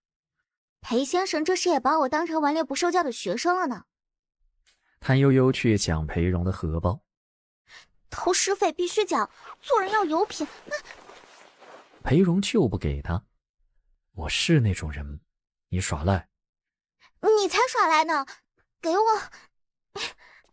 谭悠悠没裴荣高，只好追着他满屋子跑。跑了2圈，柳枝等人全都识相地避了出去，还体贴地把门关紧了。谭悠悠没注意到，摩拳擦掌准备卷袖子，考虑着要不要把裴某人放翻算了。正犹豫间，裴荣突然冲过来，把他拦腰抱住，扔在床上，跟着扑了上去。不行啊，夫君，你不能这样子的。哎呀，天还没黑呢，你的操手呢？谭悠悠的声音越来越小，只剩下衣裳摩擦的窸窣声和低喘声。良久之后，谭悠悠有气无力地靠在躺椅上，有气无力地摇着扇子，瞪着一旁时不时瞅着他笑的裴荣，不想说话。钱没要回来，人也赔了，这日子没法过了。3日后是周氏等人进京的日子。夫君快些，咱们赶紧的和孩子们上了课，早些出去接。天还没亮，你急什么？我急啊，真的急啊，我可想念姨娘了。她天真无忧的少女时代呀，想到这里，她忍不住瞅一眼裴荣。自从嫁给坑坑，她的生活就充满了坑，辛苦许久，到现在也才爬出一半。你那是什么眼神？爱慕的眼神。吃吧吃吧。裴荣一笑，饶过了他。大哥二哥，太太，姨娘。哎，五妹，是五妹来接我们了。梅姨娘立刻掀开车帘，探出头来，看着朝他们跑来的谭悠悠以及稳重的走在后头的裴荣，眼睛不由得湿润了。看来小夫妻过得很不错啊。都是托了老爷和太太的福，这是悠悠自己的福分。吴姐，我们在这里。接着，2个女孩子跳下车，也拎着裙子朝谭悠悠奔去。五妹穿的是京城里最流行的花样吧，真好看啊！还有你这头面是新做的，这宝石真红真大，是新做的，夫君才给我买的，好看吧？哦，好看，很好看。吴姐夫待你真好。五妹，你们这一向都好啊。回三哥的话，我们都很好，路上辛苦。夫君，这是我三哥。三舅兄。五妹夫。说话间，马车也到了。太太，我可想你们了。姨娘，你想我不？高了，胖了，脸上也有血色。姑爷把你养得不错。关他什么事啊？我身上的肉都是我自己吃出来的。谭悠悠把脸凑过去。来来来，想得很嘛，就亲这里，想亲多久都行。你这个调皮鬼，没有少给姑爷添麻烦吧？并没有，悠悠是贤内助，十分贤良能干，小婿能娶到她是此生之大幸运。五妹妹，妹夫说的是你吗？如意，马上就要出嫁的人，又是做姐姐的，口无遮拦，尚且不如你妹妹稳重，你是要气死我啊！太太别气，您还要嫁女儿娶儿媳呢。说实话，我也不知道自己如此出色。夫君定是看着哥哥们都在，生怕挨打，所以夸大其词。怎么可能？你本来就很好，妹夫端方君子，才不会说假话，是吧，五妹夫？是。我没其他意思，就是觉得五妹长大了，不是小孩子了。没事没事，我知道。赶紧吃东西，周家的表哥们还在十里亭那边等着呢。周氏敏锐得很，立时察觉到他和周家的关系怕是出了点问题，因此就给梅姨娘使个眼色，让她去单独找谭悠悠私聊。这个事情吧，说来话长，姨娘夹在中间不好回话。你和太太说，线下人多事多不好细说，稍后我和她车上再说。还没动静啊？什么动静？刚还说你长大懂事了，转眼又成了傻乎乎的小孩子。你们成亲也快1年了，还没有身孕吗？没有，我还小，这不是还在长个头吗？夫君也不着急。姑爷倒是真难得，我原来见他那么严肃，只怕和你性情不同，难相处。没想到还真是年纪大，懂得疼人。说话间，众人吃好了，裴荣就招呼着大家上车，准备出发。谭悠悠当仁不让地爬上周氏和梅姨娘的车，毫不客气地挤在正中间，一边一个揽着。太太和姨娘这一路怎么打发时间呢？没什么好打发的，就是聊聊天，下下棋，偶尔还喝口小酒。谭悠悠替他2人补充上，开始说周家的事，用的是夸的方式。我第一次去外祖母家，可把我震惊了。真正的世家大族，占了一条街，好多牌坊。我从下面经过，大气都不敢出。周氏族人最骄傲的就是能给族里再添一座牌坊。舅舅表哥们都很忙，我这边遇着的事也不少，不好经常去打扰。就是逢年过节的时候走动一二。后来家里遇这事儿，我去求舅舅舅母，没见着舅舅和表哥，只晓得他们也很为难。我怕拖累他们，没敢再去找。官司了结之后，就是10来天以前，大表哥大表嫂突然来了，带了好几样贵重的补品，说是来看相光的。之前太忙脱不开身，又说你们要来，他们把家里给我带的信不小心弄丢了，可把我心疼的。我心疼嘛，就没有及时开口。大表哥就说我生气了，非得给我赔礼，我不知道该怎么办才好。幸亏夫君及时回来打了圆场，不然真是……太太，说是舅舅舅母他们提起这件事来，还请您替我解释。我没生气，真的，也请他们别生气。不必解释，我是信得过，才请他们一并给你带书信。以后啊，咱们自己传书信，不麻烦别人。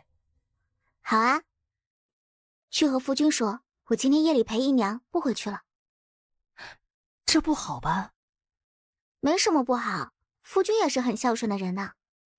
谭悠悠跑过去，把母女二人的枕头并排放好。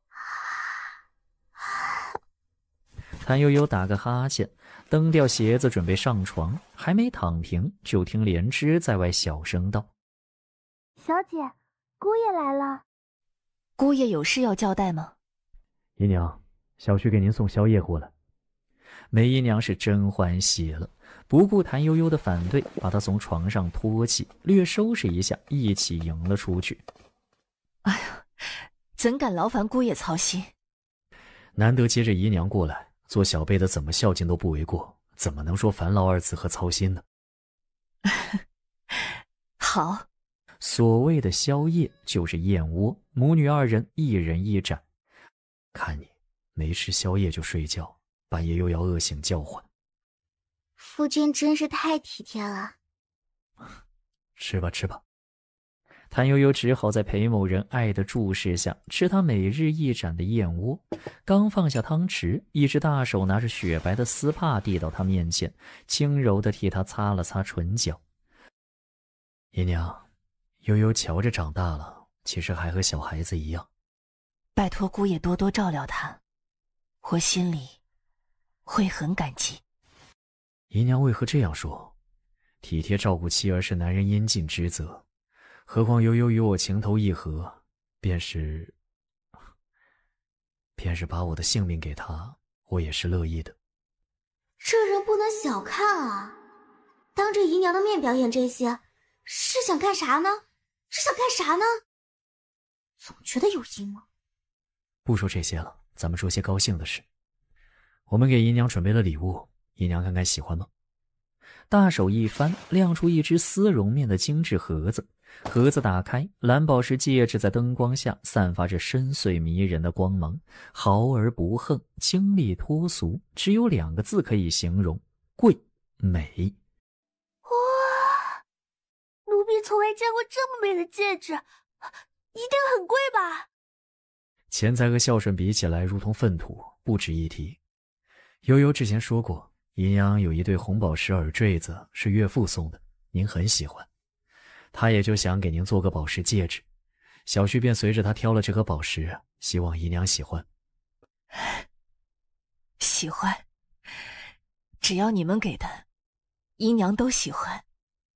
别傻着呀，给姨娘试试，若是大小不合适，好叫金匠改。被裴荣一系列骚操作吓呆了的谭悠悠恍然回神，赶紧配合地取出戒指给梅姨娘戴上，刚准备夸赞呢，又被裴某人抢走了台词。再合适不过了，姨娘气质高雅，给这戒指添了雅致之意。老兄，你想干哪样？为了讨好丈母娘，已经不要灵魂了，好吗？天色不早，我们该回去了。姨娘远道而来，该让姨娘好好休息，其他话明天再说，是吧，姨娘？啊，对，快回去了，我累了，要歇了。姨娘说过我们一起的啊。谭悠悠没能说完想要说的话，就被无情地推了出去。梅姨娘当着她的面毫不犹豫地拍上了门。谭悠悠回头看着裴荣，双手叉腰，牙齿好痒，真的。走了，太晚了，累了一天，该歇着了。我不，我要和姨娘在一起，我好久没见着她了。所以少奶奶是不是想把我一脚踹飞呢？或者是当场把我掀翻在这里？怎么会呢？我怎么舍得这样对待夫君呢？而且我的力气也没那么大，只有在遇到危险的时候才会突然这样。真的，我很柔弱的，需要夫君怜惜。裴荣瞥了他一眼，抬起下颌，没吭声。谭悠悠看到了王之蔑视，于是更加低调的做人。然而当天夜里仍然没能逃得过被翻的命运，并且还被咬疼了，以至于第二天早上他穿抹胸时不得不倒吸了2口凉气。该死的男人，体力真好。还没收拾好吗？裴荣神清气爽地从外面走进来，递给他一副双节棍。来，试试这个。啊，这是奇葩吧？奇葩吧？夫君，要我练这个？防身嘛，空有一身蛮力可不行。我想了许久，觉得这个不错，也方便携带。裴荣理所当然地把他拽了出去。一炷香后，谭悠悠比划着：哼哼哈嘿，快使用双节棍！哼哼哈嘿，我打开任督二脉！哼哼哈嘿，我飞檐走壁！哼！柳枝等人低着头偷笑。裴荣认命地扶住额头，大步走过去，夺走他手里的双节棍。你别练了，该干嘛还干嘛吧。好嘞！谭悠悠运气拔腿，瞬间跑得不见踪影。裴荣看着手里的双节棍，挫败地把东西扔掉，是他输了。大夫，内子日常身体很是康健，胃口也很好，就这几天才这样。说是炎热吧，已经入秋，天气渐渐也在凉了，莫非是风寒入体？公子莫要着急，号脉之后就知道了。脉象往来流利，硬质圆滑，如珠滚玉盘之状。小娘子，这个像是滑脉呀！啊，大夫，您会不会看错了？老朽给人看了几十年的病，还未有人指责老朽不会看病。小娘子，您是第一个呀！哎呀，您老切莫与他一般见识，他是被吓着了，年纪还小呢。没其他事，老朽告辞了。不许走啊！不是，还请您再给内子再仔细看看，是否需要安胎呢？体壮如牛，安什么胎？体壮如牛怎么了？我要比牛还强壮，让你们收不着医药费。裴荣干咳一声，高声遮掩他的话音。那个大夫，您请外面喝茶。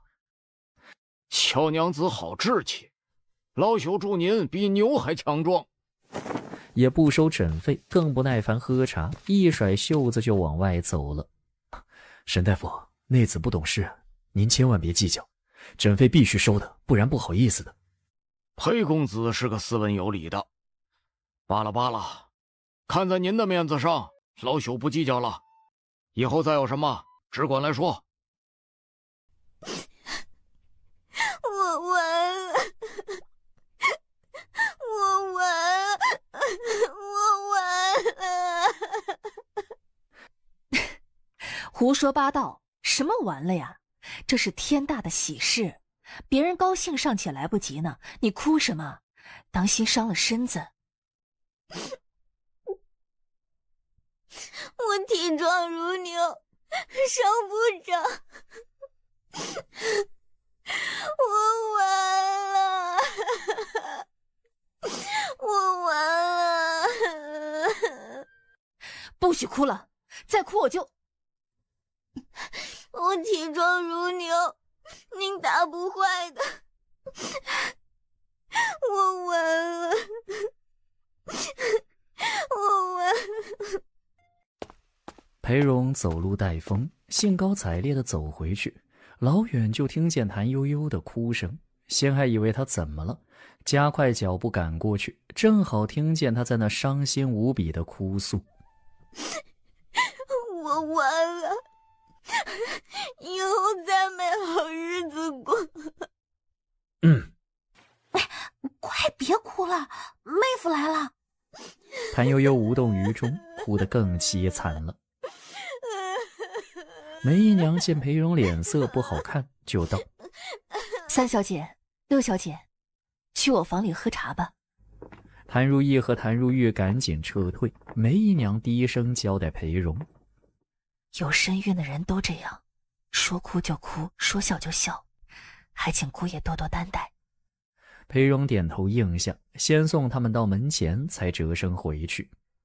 谭悠悠已经哭累了，瘪着嘴在那苦巴巴的喝茶。他的自由啊，他的青春啊，他的梦想啊，他懒惰的闲余生活啊，从此以后通通泡汤了。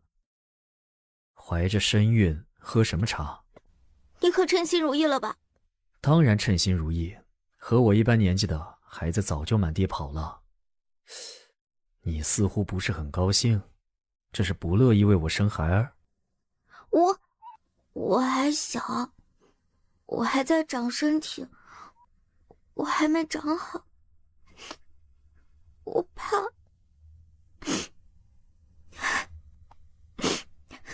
没事没事，这不很快18了吗？杨家的2位表嫂也都差不多这个年纪有的孩子，不怕啊。我给你请最好的大夫和稳婆，日常咱们注意着，不会有事的。让我一个人听听。裴荣忍气吞声，看谭悠悠在那神色瞬息万变，一会儿发呆，一会儿瘪嘴，一会儿擦泪，一会儿叹气，心里越想越不高兴，这得多嫌弃他呀！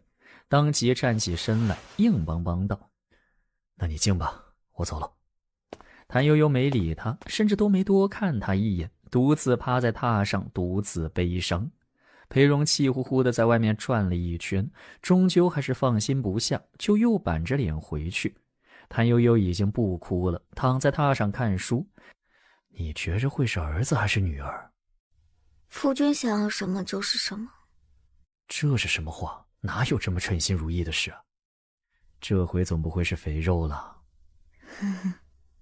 孕期更要小心保养，这样躺着看书会把眼睛看坏的。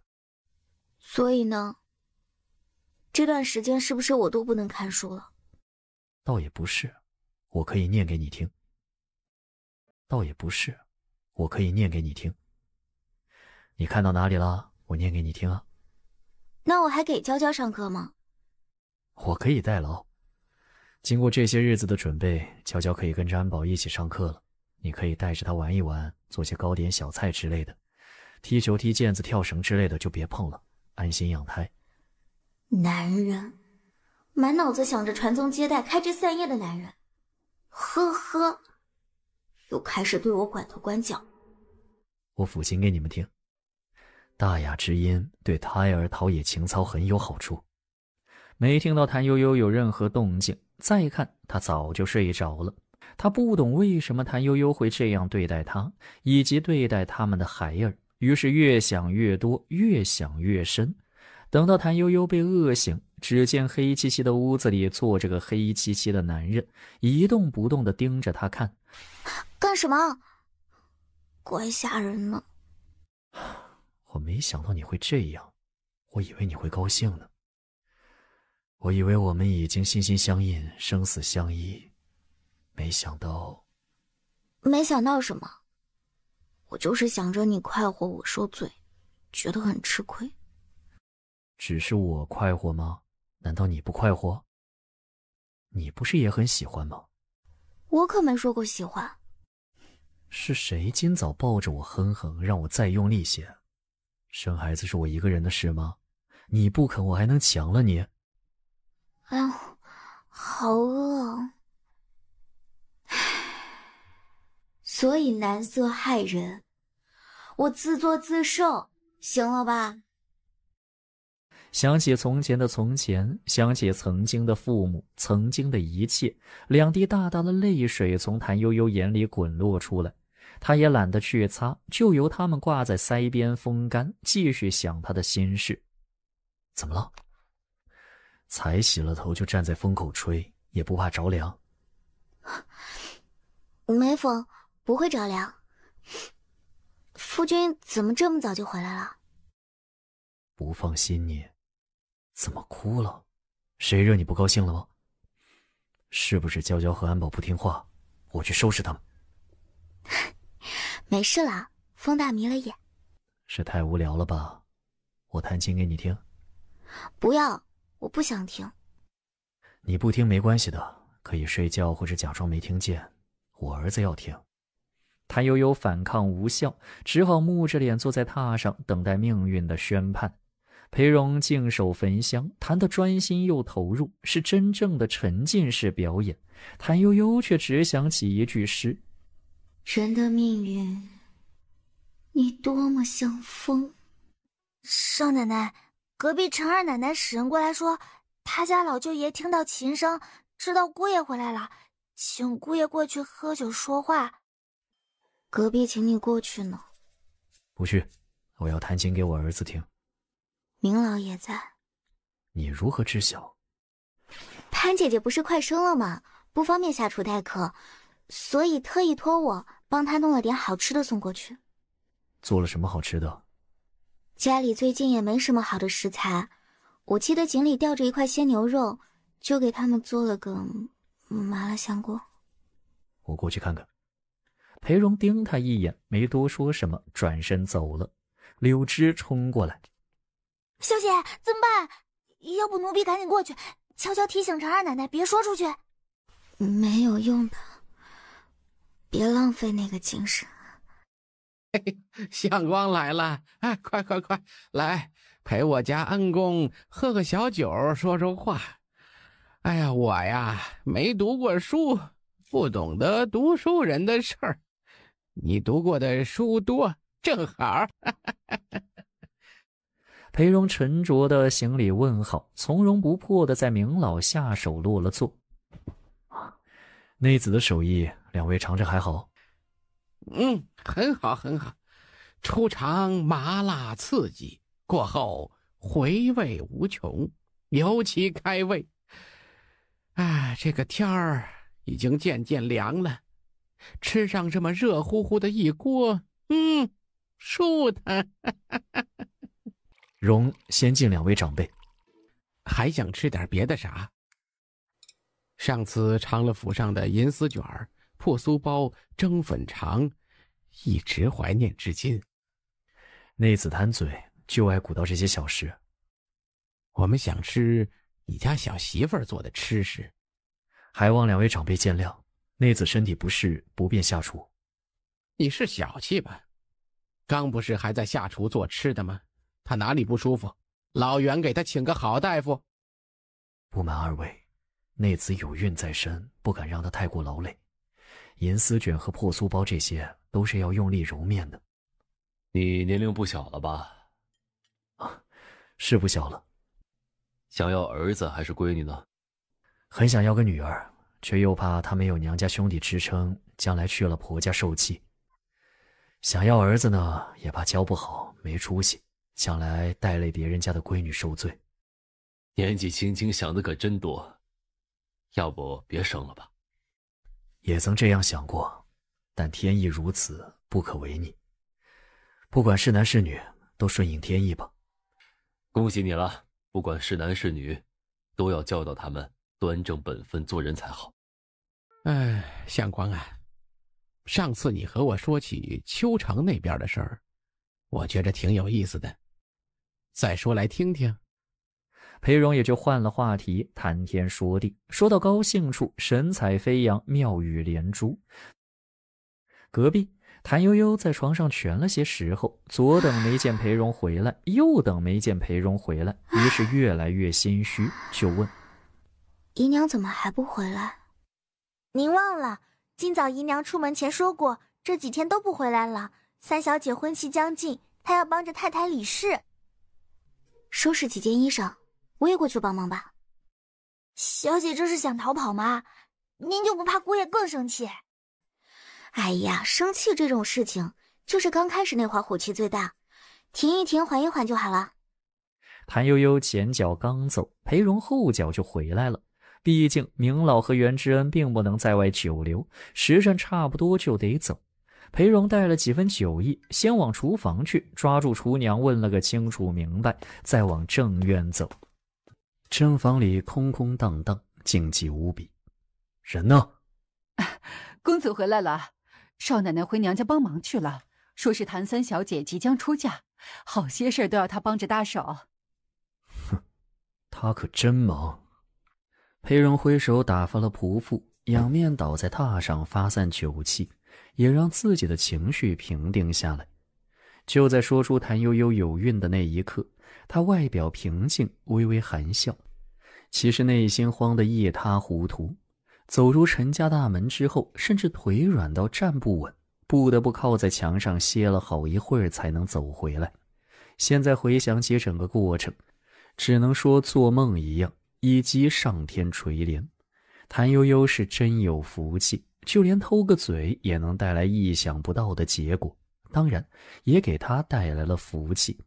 这些年来走过的艰辛历历在目，裴荣将手盖在脸上，无声而笑，跟着却又无声地哭了。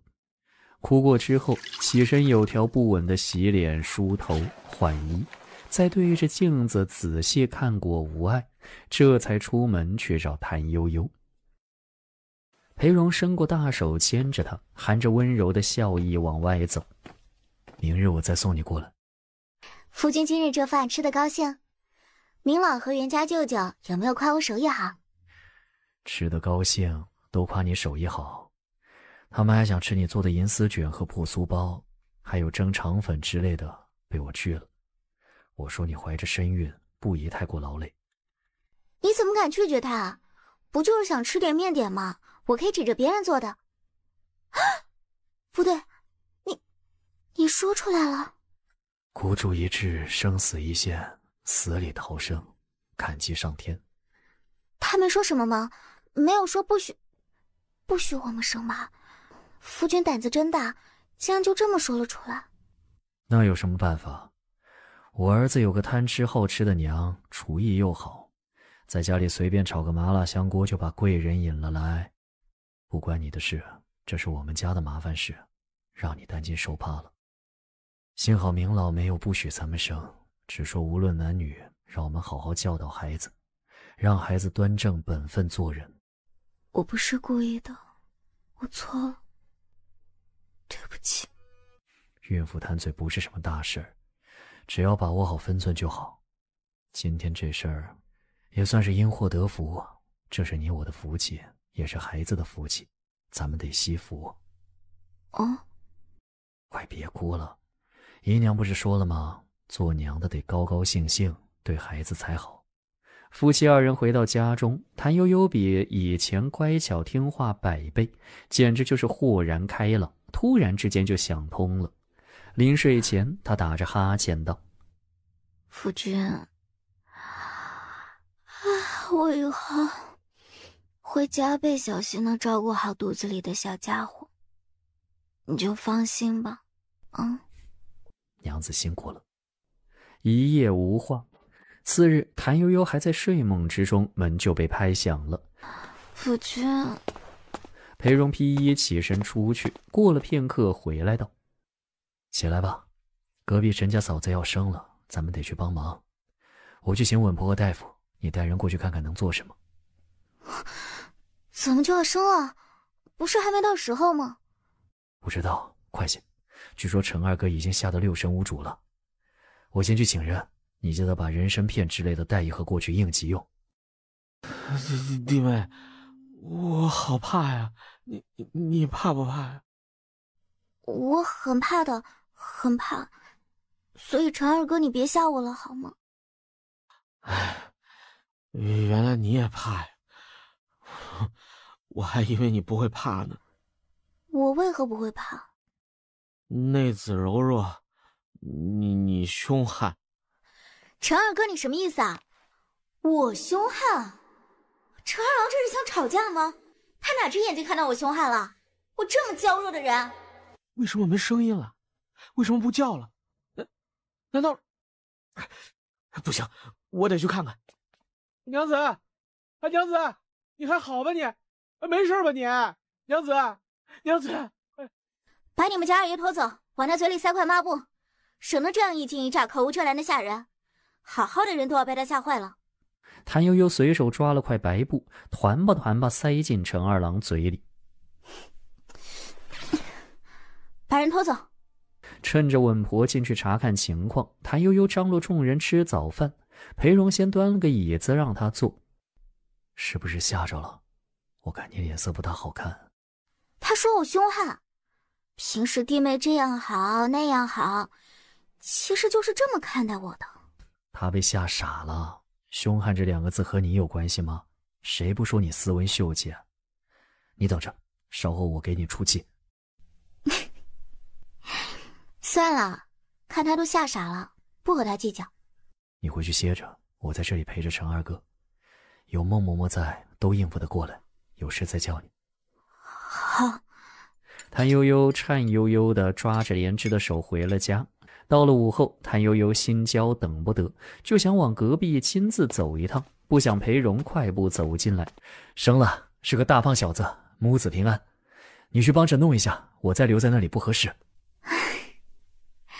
长得像谁啊？有几斤？我咋知道？小婴儿能看出什么来？做女人太辛苦了，我想做男人。不如我俩换一下。行，换吧。我好怕。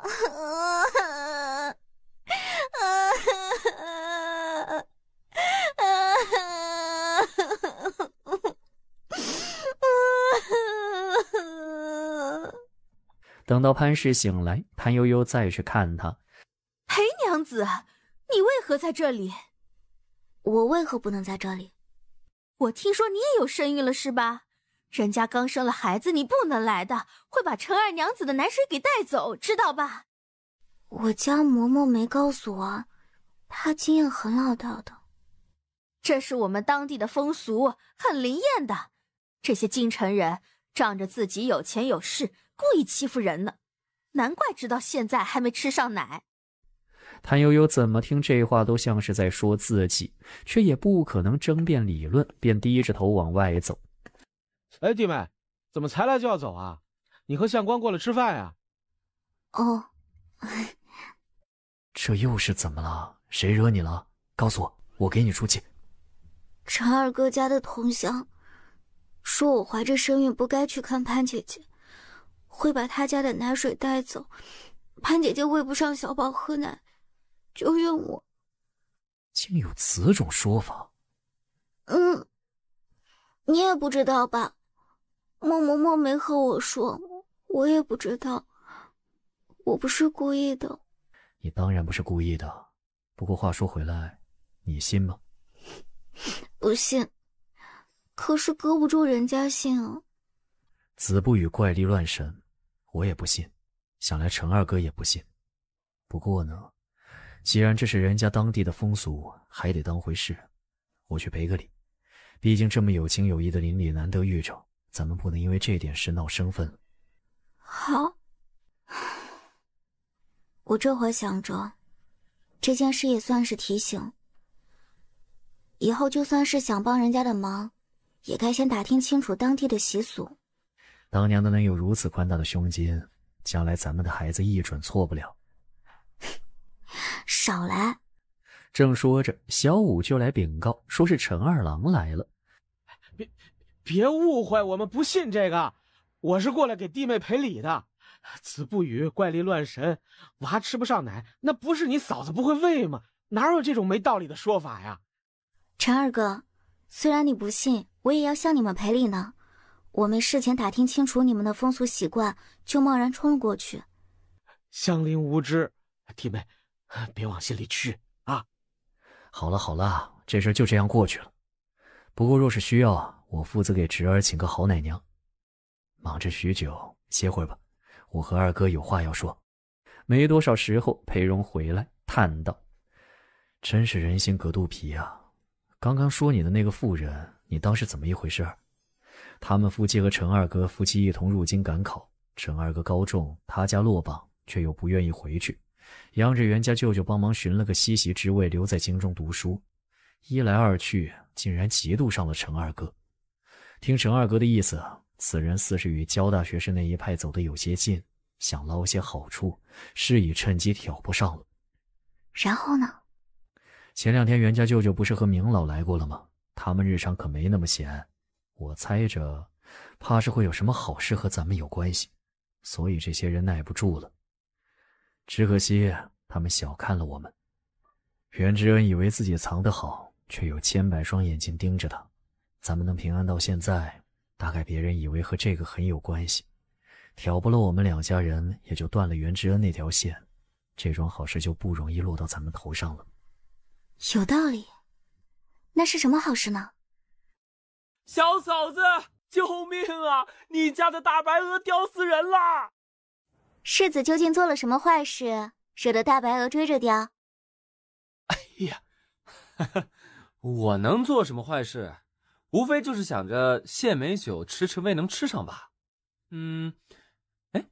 什么东西好香啊？小嫂子又在做什么好吃的？不知我能否有这个福气得尝一口？不能。不好意思啊，世子，这锅酸汤猪肘子是我定下的。这位是郭阁老家的夫人。见过郭夫人。其实我今日过来是早前受了相光之托，帮小嫂子寻一件宝贝。如今那宝贝有了消息，就赶紧过来报信。是什么东西？花间彩雕套印板片。从哪里找到的？相国寺万幸交易时淘到的。和谁买的啊？什么时候的事？哎呀，好渴呀！话说我来这里许久，小嫂子不请我吃饭也就算，水也不给喝一口。这边请，上座，上好茶。什么好茶？世子这么热，你得上凉茶。外面都说郭夫人开朗，爱开玩笑，原来是真的。是和一个老头子买的，这人神神秘秘的，背个小箱子在相国寺里乱窜，我有使人盯着。小嫂子若是感兴趣，下次我让人过来叫你如何？好啊。少奶奶，几位小姐过来了，说是有事要和您商量。谭悠悠就领着小郭夫人告辞。还请世子稍坐，我去就来。眼看也要到饭点了，若不嫌弃，留下来用了饭再走。不嫌弃，不嫌弃。福王世子彬彬有礼地送他2人出去，这才折身回到花厅喝茶等饭。忽听环佩声响，幽香扑鼻。正自奇怪时，屏风后有人低声道：“世子爷。”福王世子吓了一跳，不敢出声。前2天还和人家卿卿我我，问什么时候能再见着？现下我来了，你又不理，什么意思啊？你也不看清楚是什么地方，让人看见怎么办？你妹妹妹夫不得把我撕了吃掉？说吧，什么事？你不是想要迎娶我吗？为何还怕他们看见？索性说清楚了好。我嫡母对我不好，说是要把我送回秋城去。我哥又四处帮我相看，你什么时候才提亲啊？我这不是要成亲了吗？得等着这边大事办了，我才好办你这里的事。我早知道你是骗我的，我既非国色，也无丰厚嫁妆，才学也一般，你根本看不上我。别哭了，我来寻你，自是看得上你。那你看上我什么了？你说，你不说个明白，我就在这里嚷嚷起来。谭如慧哭哭啼啼的，却是一步一步紧紧逼近。我对你一见钟情。当然，我只这么说，你肯定也不信。联姻，我还想要和你妹夫他们一直这样好下去呢。做朋友可没有姻亲这么紧密。我不懂。我哥说，我给你做妾，会让五妹夫恼羞成怒，难做人。怎么可能？到底是小门小户，不懂得规矩。王府侧妃能和普通人家的妾室一样，完全不一样的，品级不比你们太太低。再说到相光，安乐侯府能否继续下去，也未必一定呢。虽是宗室，他的身份也就和普通人家差不多。一个庶民，一个王府，相差这么远，能有什么难做人的？你看你五妹，看似混得风生水起，他在寿王府侧妃面前敢不低头，将来也是一样。不管是你的嫡姐、嫡兄，还是你的庶妹，都要跪拜。世子给我画了这么多大饼，却也没个实际的，让人心中难安。既然五妹夫在你眼里只能算个庶民，你为何千方百计的要与他做姻亲呢？他有才啊。总之这些事你不懂，听我的没错，你且安心等着，我会尽快解决这件事。不行，我等不得了。我嫡母已对我有所怀疑，只等谭如意成了亲就要处置我。世子，你帮帮我，只要能让我早日脱离苦海，你让我做什么都可以。做什么都可以吗？我只想早些离开那些人。你不是谭嗣，你究竟是谁？言罢，大步朝着屏风走去。我不是谭嗣，能是谁啊？闹翻了，只我一人没脸吗？来人啊！救命啊！谭如慧突然大喊起来，外头就有纷乱的脚步声传来。怎么了？福王世子已走到屏风前方，闻声果断折身往外走。我怎么听见有人在叫救命呢？不是这里，是那边。下人们便朝着他指的方向而去。福王世子收了笑容，迅速折身回去，手抓住屏风，用力一推，屏风后面空无一人，只留下熟悉的熏香味道，确确实实是谭如慧日常爱用的冷梅香。原以为是个虚荣没见识的小女子，却也有几分烈性，这倒是和谭悠悠一样的。就算那件事情不能成，闲暇时分逗着玩也可以解解闷。待他把屏风扶正，廖翔也就来了，说是饭好了，请他用饭。小嫂子呢？这不，杨家表小姐要过生日，几位谭家小姐在和我们少奶奶商量送什么礼才好呢。全都在吗？就没有谁不在？我听说几位谭小姐不大合得来，不知是不是真的？哎呀，世子爷这是为难小的了，主家什么都是好的。哎，不过四小姐确实喜欢安静就是了。福王世子得到想要的答案，便不再啰嗦，由廖翔伺候着用了饭，狠狠夸一番酸汤猪肘子，意犹未尽的去了。啊，少奶奶，父王世子用过饭走了，赏了小的1两银子。给你就收着吧。为何总是这么小，不见长大？姨娘他们都说我这是第一次，大概4、5个月才能起来。听说福王世子来过了。岂止是他一人来过，今日客多，最早是三哥来，然后小郭夫人，还有福王世子，可精彩了。谭悠悠让柳枝把那套梅花的花间彩雕套印板片拿来给裴荣看。福王世子说是受你所托帮着找的，你怎么把我的事告诉他？是他在我书房里看到你之前套印的花间，问起来我就随口说了那么一句，并没有托他帮忙。把板片给我。夫君打算拿去还给他吗？不行，别的可以，这东西我得留下。不行，交出来。为什么不行？你得有理由说服我。我这么做自是有道理在里头。给我，我以后再给你找好的。什么道理？咱们要以理服人，而且这东西独一份，少了它不行。听丈夫的安排就行，你不需要道理。夫君说的很有道理。告诉厨房，晚饭只需准备1份米汤，其他都不用了。柳枝领命而去，谭悠悠只管紧紧地抱着那套板片不放手，并不和裴荣讲道理。夫妻二人僵持不下，不知不觉到了晚饭时候，裴荣立刻指挥谭悠悠：净手，吃饭。今日招待小郭夫人，我多加了1顿，并不饿。夫君1人食即可。我不要吃这个。秋燥，夫君需要吃这个清清肠胃，败败火。乖，听妻子的安排就行，你不需要吃饭。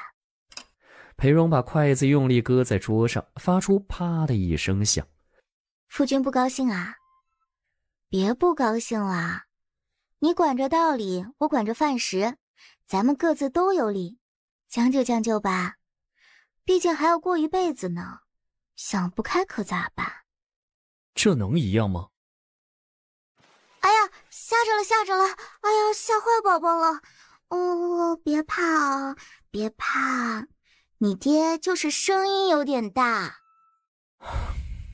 人不吃饭会饿死的，你想要我死吗？人不可以讲道理会气死的，你想我气死吗？我听说孕妇心情郁结对胎儿不好，无论是体质还是性情都会有影响。夫君啊，你平时都要求我坐姿站姿睡姿端正，听大雅之音，行光明之事，保持愉悦，我也想的，但是你这样我高兴不起来啊。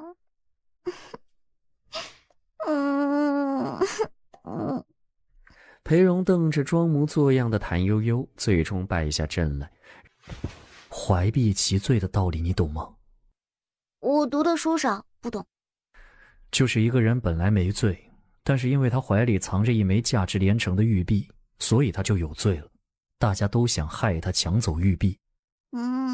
谭悠悠继续摇头。你就是那块玉璧，裴阳亏死你。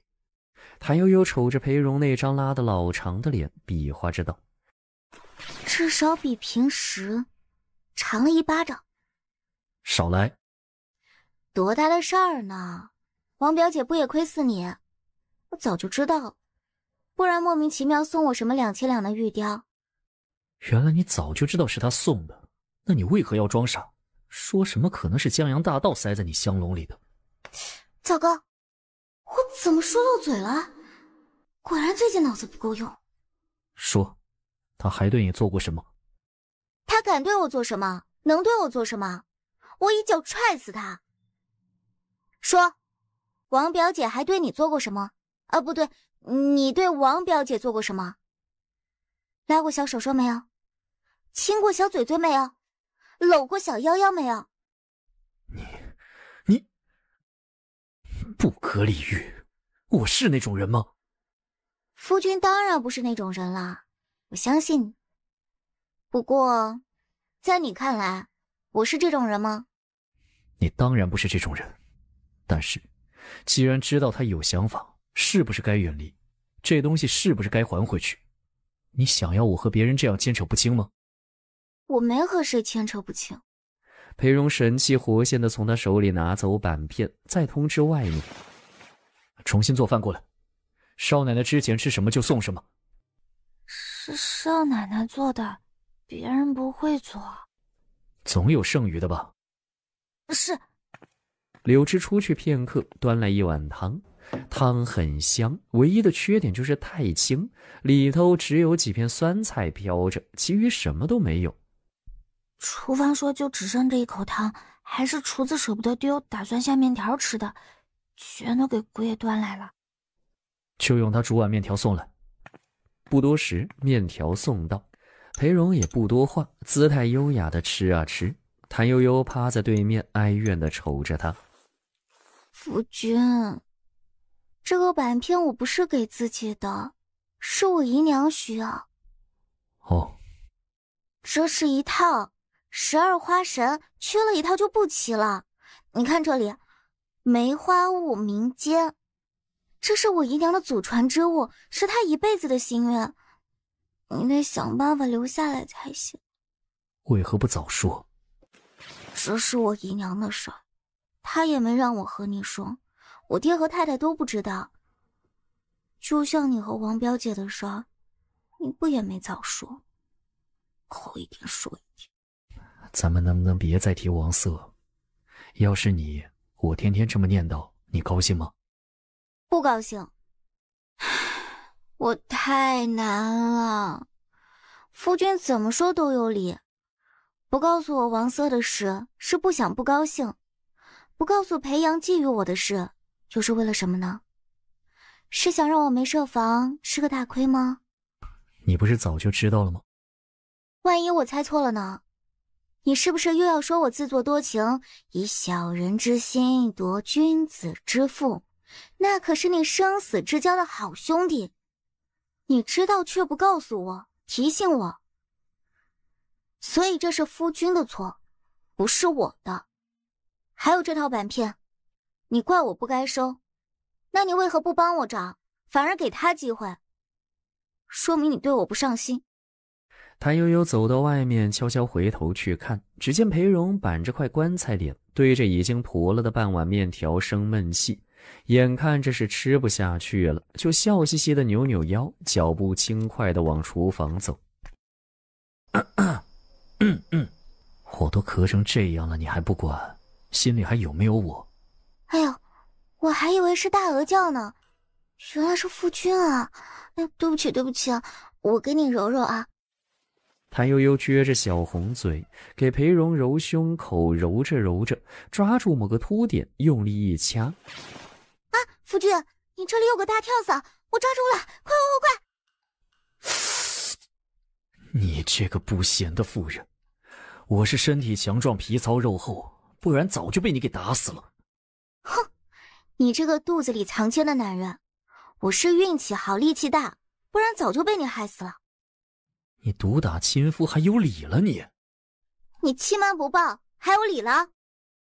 牙尖嘴利，巧言善辩，成何体统？心思阴暗，蛮不讲理，斯文何在？谭悠悠挺着胸和小腹，步步紧逼，把裴荣一直逼到墙角。裴荣节节败退，身体压着了菊花。小心我把你的菊花……你爆！我的菊花招你惹你了？它长得好好的，开得多好看！过些天还可以请岳母他们来此喝茶赏菊，难道不雅吗？你要把它捏爆了？不对，这个用词有问题，可以说捏碎、揉烂。谭悠悠狂笑，笑得眼泪都出来了，扶着肚子不敢再笑。行了，咱们别吵了，你赢，笑得我肚子不行，你别逗我笑了，我求你。好男不与女斗。哎呀，别要，夫君要做个大度好男人嘛。有什么好笑的说出来呢？自己偷着乐，好比锦衣夜行，有什么意思？我就喜欢偷着乐啊。裴荣很是不爽地回到房里。夫君饿不饿啊？再来碗面条。让我饿个够吧，不用你管。还会赌气，真是人生一大进步啊。谭悠悠打个响指，柳枝忍着笑意端了热腾腾的酸汤猪肘子进来。我怎么舍得饿着夫君呢？吃吧，我亲手为你做的。下不为例。知道啦，夫君下次再也不会犯同样的错了，我原谅你了。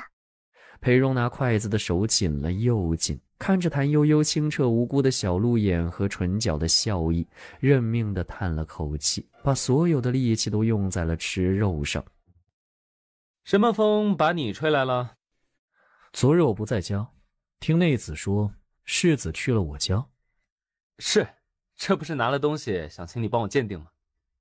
鉴定东西？你在我家吃饭了？是，我没吃多少。是你吃了多少的事吗？关键是你一个人，对不对？是我一个人，但是你们家还有小郭夫人在，也是廖翔陪我用的饭。福王世子咽一口口水，握紧马鞭，不露痕迹的四周观望逃生路线。裴荣突然往前一扑，大手紧紧抓住福王世子的胸襟，高挺的鼻尖险些怼到福王世子脸上，呼出来的气是冷的。你通传的时候，我家的人没告诉你我不在家，你为何还要进去？什么意思？我是送东西进去啊，就是上次在书房那个花间。哎，荣公子，有话好好说。有话好好说。走开，不关你们的事。我们在开玩笑呢，你们走开，别管。世子，王爷就要出来了。是我不对，不该在你没在家的时候独自登门。我没其他的意思，就是想给你送花钱板片过去。是送给我的？当然是给你的啊，帮你找的呀。福王世子赶紧挣开他的大手。哎呀，这咱们谁跟谁呀？兄弟嘛。亲兄弟明算账，何况不是亲兄弟。400两，我上次花了300两，多给100两请你喝酒。不用。为何不用？你看不起我？你真心把我当成过命交情的朋友加兄弟吗？不远处传来下人给福王请安的声音，福王世子只好忍气吞声地收了，抢笑着道：那我还赚了啊。总不能让你吃亏啊，我自己也不乐意吃亏的，特别是有些事。大清早的，你们在做什么呢？相光怎么不往家里坐？王叔早，不是什么大事，我们在开玩笑呢。昨日世子趁我不在，独自跑去家里讨要谢美酒，把那次给我准备的晚饭全吃光了，害得我只能喝米汤，这会儿肚子咕噜噜叫个不停。装什么穷？一顿饭能把你吃穷啊？不过，你小子，你哥不在家，你跑去干嘛？知不知道礼节？再有下次，老子打断你的腿！皇叔别生气，我们开玩笑呢。恭喜你啊，相光，很快你就能入宫在御前讲经了。若是你父亲知道，不知高兴成什么样。皇叔在说什么？侄儿怎么听不懂？讲什么经？陛下想要挑选博学老成、人品端厚之士在御前讲经，并让皇子大臣旁听。你被选中了，恭喜！天恩浩荡。裴荣先是震惊，随即欢喜，转身对着皇城一一到底，很好的掩去了其他表情。他其实昨夜已听谭悠悠提过，还当戒骄戒躁，继续努力。行了，我走了。你们兄弟没其他事的话，也各自做正事去吧。福王世子抓着手里的银票，皮笑肉不笑道：相光恭喜啦！多谢，我走了。看着裴荣高大挺拔的背影渐渐远去，福王世子气愤地将银票撕成了2半。世子，您何必和银子过不去？您要是看不上，不如赏给小的呀。你没睡醒还是怎么的？站好！昨日你说什么来着？皇子府送信过来。明贵连忙踮起脚尖凑上去，贴在他耳边小声说了几句。不安分的婊子，告诉他我答应了，安排妥当再使人过来叫我。是。太太，姨娘，我有事要寻五妹妹说话。去吧。谭悠悠跟着谭志文慢吞吞地往外走，边走边把福王世子的事说了一遍。以荣华富贵利诱四界，说什么一见钟情，还说是想和相光一直这么好下去，关系越紧密越好什么的。我思忖着，大概还是看好咱们家的前程吧。那就更不能沾了。身为亲王，尽想着拉结能干的臣子，是想做什么呢？反正这家伙不是个好人。让你受累了。确实，三舅兄行事考虑不周，有事就该直接与我商量。你五妹是个女子，生来柔弱天真，又怀着身孕，你让她去试探恶狼，就不怕她出事？哎呀，夫君什么时候来的呀？吓我一跳。三舅兄，你我二人私底下聊一聊。五妹夫骂得对，是我思虑不周，拖累了五妹，以后再也不会了。其实是我自己愿意帮的，我也想知道那个坏东西到底想干什么，不然就是拿刀架在我脖子上，我也不能答应。谭氏，夫君，我错了，以后我再也不冒失了，都听你的了。才怪！既然做了一家人，三舅兄就无需担忧别的。裴某自问人品无缺，也不算笨拙，还能护着家人。多谢妹夫指正，我记住了。我俩聊聊。我也听听。没你的事。裴荣要报复谭悠悠，就是不让他如意。三哥，能不能帮我说说情？妹夫，是我不好，和五妹没关系。这事儿他既然知道了开头，就让他知道结尾吧。夫君，求你了，不然我会睡不着呢。睡不着就会影响身体，身体不好就会影响他。没你的事，我还没找你算账呢。回去。谭悠悠撅着小红嘴立在原地，目送裴荣和谭志文离开。哼，小燕儿，这难得倒我呢。我给妹夫赔礼。裴荣摆摆手，已经过去就不提了。我是要提醒三舅兄，这事不宜紧闭。福王世子心思阴暗，见不得光，并不愿意旁人知晓此事。但若我们步步紧逼，撕破他的脸面，嚷嚷出来，于他没有任何妨害，反倒是我们被动。示意今日我见到福王世子，只字未提，你这边也要注意，别提半个字。是我想的不够周到，多谢妹夫提醒。四家兄弟姐妹说这些做什么？我今日过来，带了些往年春闱的试题和卷集。三舅兄可把两位兄长请过来，我们一起赏鉴。好。夫君，我心悦你。那你总是故意气我。不然太无聊啦，逗着玩能保持身心健康。裴荣转过身，将他抱住，把头轻轻靠在他胸前。你就是我三世的冤家，专来治我的。谭悠悠恶意地撵了他两下，再坏笑着。什么感觉？没感觉。裴荣死鸭子嘴硬，除了叹气和眼馋，还能有什么感觉？这女人真的很坏。是后天就要入宫讲经了是吧？不给你任何品级、头衔、官职，穿什么才好呢？就穿日常的衣服好了。这个没紧要。也是，腹有诗书气自华，何况夫君长得这么好看，言谈举止都很得意。谭悠悠不经意看到一旁的花笺板片，立时上前拿起。你又把它弄回来了？是，400两银子买下的，以后和裴阳再无任何瓜葛。梅花坞梅家是姨娘的娘家。是。夫君是听说了什么吗？有关梅家的事？不过一些传说罢了。姨娘既然是名门之后，从前怎么没听你们提过？姨娘早年没说，我要和你成亲了才提了一点点，也不是什么重要的事。拿去给姨娘吧，告诉她我会想办法把其余板片找齐。谭悠悠搂着他使劲亲了一口，乐滋滋地抱着板片就跑。等到人走的不见了影子，裴荣才反应过来，说好要让他使劲求、拼命求才给他的呢，为什么莫名其妙就交出去了？天刚5更，裴荣轻手轻脚地起身盥洗更衣，就怕吵着谭悠悠。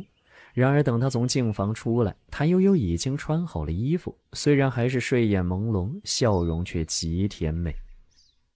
怎么起了？还早，再睡会儿。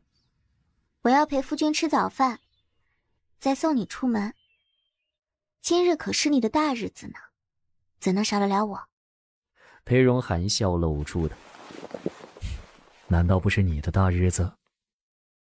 是啊，夫君呢就是我的，我的还是我的。裴荣早已习惯他这些奇奇怪怪的话，懒得去管，吃过早饭就去看书。夫君不要慌哈，临阵磨枪不快也光，何况你是最强的。哎，你觉得会选什么题呢？心里有没有数？你放心，我最多就是发挥平庸，以后再不能入宫讲经。说错话这种事不会有的，毕竟我有个好老师，只要发挥1/10就够了。好老师？王大学士很会说话吗？他真心没发现。裴荣瞥他一眼，笑而不语。哦，夫君真的学会了吗？我不信，我要考考你。考吧。裴先生，请听题，请你用30个不同的词夸奖你的妻子。谭悠悠拍拍他的肩。请啊，裴先生，不用不好意思，哪怕夸得不到位呢，我也不会太计较的。貌如天仙，善解人意，体贴入微，温柔似水，善良天真，可爱可怜，身强力壮，强悍如牛。什么？夫君是在骂我吗？身强力壮，强悍如牛？难道不是真的吗？你赢了，在下告辞。相光，相光，我们该走了。谭悠悠站在门前，冲着裴荣摇小手绢，习惯性道：“夫君，早些归家。”好，我一定早些回来。腰牌拿来。这是奉旨入宫讲经的裴先生，他无品级，腰牌还未领到，今日就先由我领他入内，以后就有了。不行，规矩如此，没有腰牌一律不许出入宫廷。陈二郎想塞钱，却被侍卫推开。职责所在，还请陈编修莫要为难我等。相光，你在这等着，我去找个品级高的来领你进去。话未说完，人已冲了进去。这不是相光吗？今日是你讲经的好日子，为何立在这里不进去？见过殿下，草民没有出入腰牌。来，咱们俩一起进去。多谢殿下好意，但此事该由礼部、翰林院出面办妥，草民还是再等等吧。不识抬举。既然如此，我就先行一步了。二皇子大步走入宫门，低声叮嘱：既然裴相光不想进来，你就帮帮他。这是谁呀？宫中怎会有白丁出入？你们好大胆子，竟敢让人在此停留骚扰，还不赶紧把人赶走！大学士，别来无恙。焦大学士假装没听见，昂着头往里走。大学士，敢问贵徒陆翰林现今可好？这是赤裸裸的挑衅，但凡是个人都不能忍。哼，我道是谁？原来是年少有为的相光公子。你为何在此啊？回大学士，晚辈奉旨入宫讲经，在此等候传召。这样啊，那你先等着吧，老朽先行入宫了。裴荣恭敬拱手，年老慢行。你们可曾见着裴相光了？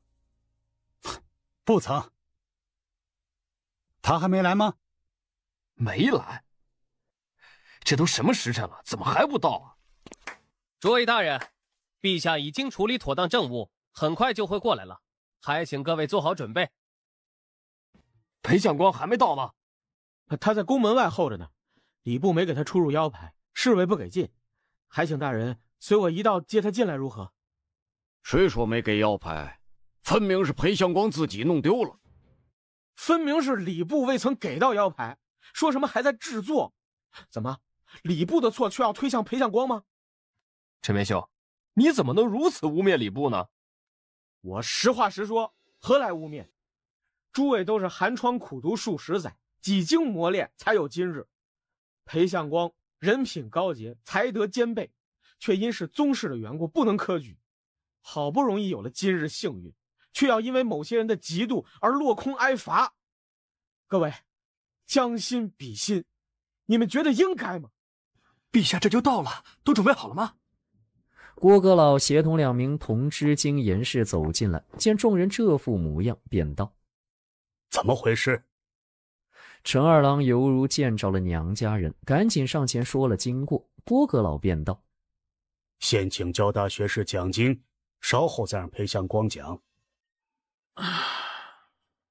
不好意思，老夫突然觉得头痛欲裂，怕是暂时不能开讲。阁老，这可怎么办才好？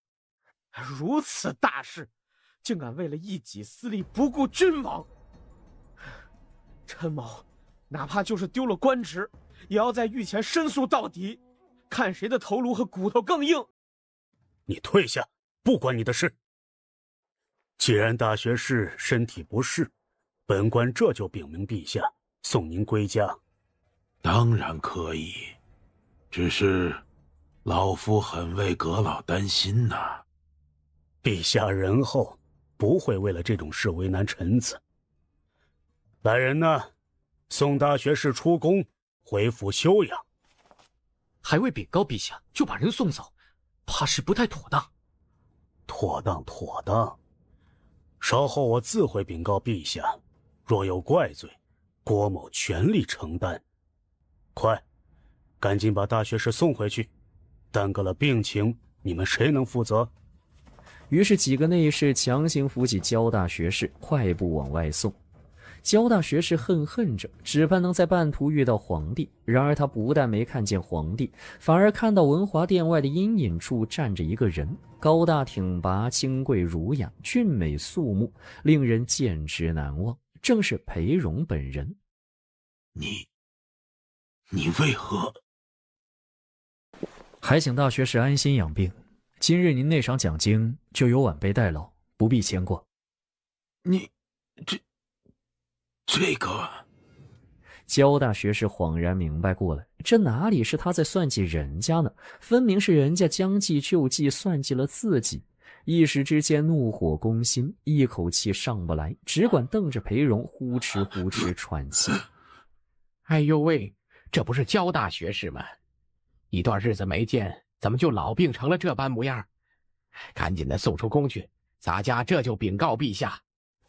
内侍听了，走得飞快，转眼间就把焦大学士抬了出去。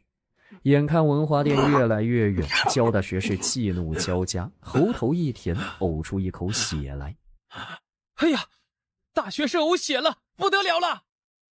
礼部这些人真是的，大学士病成这个样子，竟然还敢请他老人家入宫讲经。陛下知道，还不知心疼成什么样呢。唉，可惜了，病成这样，吐血又晕厥，真是忠臣呐。裴先生，稍后就要辛苦你了。分内之事，不敢说辛苦。袁宝来定定地看了他2眼，见他并未表现出认识自己的模样，便让他跟着自己走入文华殿，微笑着道：诸位大人，陛下先去更衣，1刻钟后开讲。相公，你是怎么进来的？可把哥哥给急坏了。我随身携带了圣旨。那你不早说，你可把哥哥给急坏了你。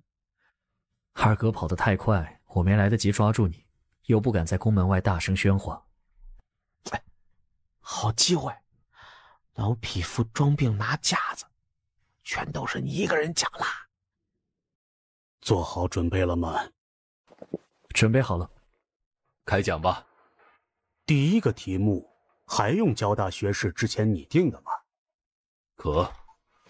于是皇帝落座，百官、诸皇子、裴荣各就各位，正式开讲。与此同时，宫外，少奶奶，有人送来了这个。谭悠悠正要叫莲枝打开了看，梅姨娘已然伸手接了过去。谭悠悠看着不对劲，姨娘，拿来我。啪的一声响，是匣子掉到了地上，盖子应声砸烂，板片散落一地。谁送来的？人呢？奴婢不知，是廖总管让人送进来的。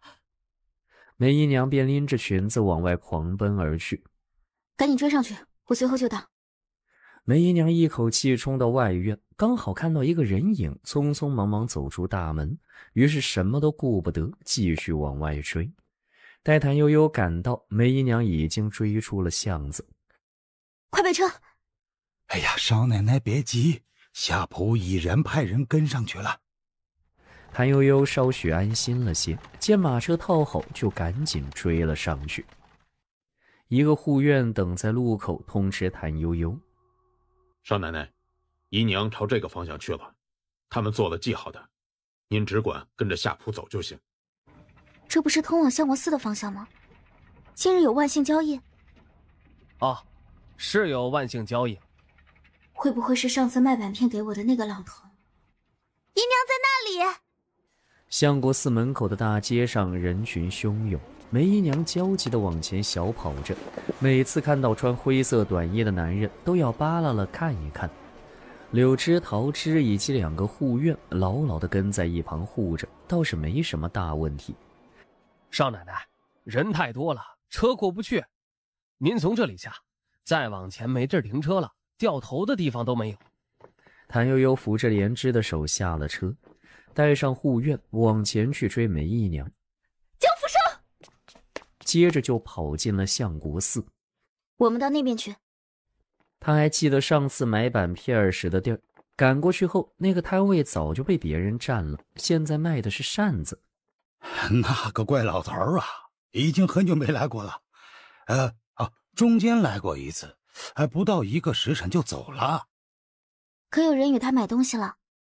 摊主想了好一会儿才道：“是一个贵人买了1套板片，大方得很呢，出手就是几百两银子。这老头财运可真好啊！”不用问，这位大方的贵人就是福王世子裴阳了。谭悠悠蹙起眉头，开始担忧，总觉得今天的事情不太对劲。你俩去前门守着，你俩去后门。那里有个着浅绿衣裳的女子身影一闪而过，消失在僧房后，而梅姨娘穿的就是浅绿色衣裳。陷阱，谭悠悠基本可以确定，这就是针对她的一个陷阱。悠悠，救我！和梅姨娘的声音一模一样。我们报官。作为一个骗过人的家伙，他是不信呼救的人是梅姨娘。以梅姨娘对他的爱护，怕是宁死也不会张这个口，可见对方究竟有多厉害。这次的事情超出他的能力范围了，还是有事找警察吧。光天化日之下，竟有此等恶事，简直不能忍！弟兄们，带上家伙跟我来！一群兵丁立马拿起武器跟上去，先就把东西2处塔院给堵了。有僧官来拦，被谭悠悠一把鼻涕一把泪的哭着求了一回。有劳诸位大使，我这心里真是过意不去。待我归家禀过夫君，一准为菩萨重塑金身。阿弥陀佛，我佛慈悲，愿佛祖保佑令堂平安无事。找到了，找到了！西塔院内闹哄哄的嚷嚷起来。谭悠悠赶过去看，只见几个僧人抬出来2个男人，正是他们家新雇的护院。这是中了迷药，喷些凉水吹吹风就行了。这里还有一个。小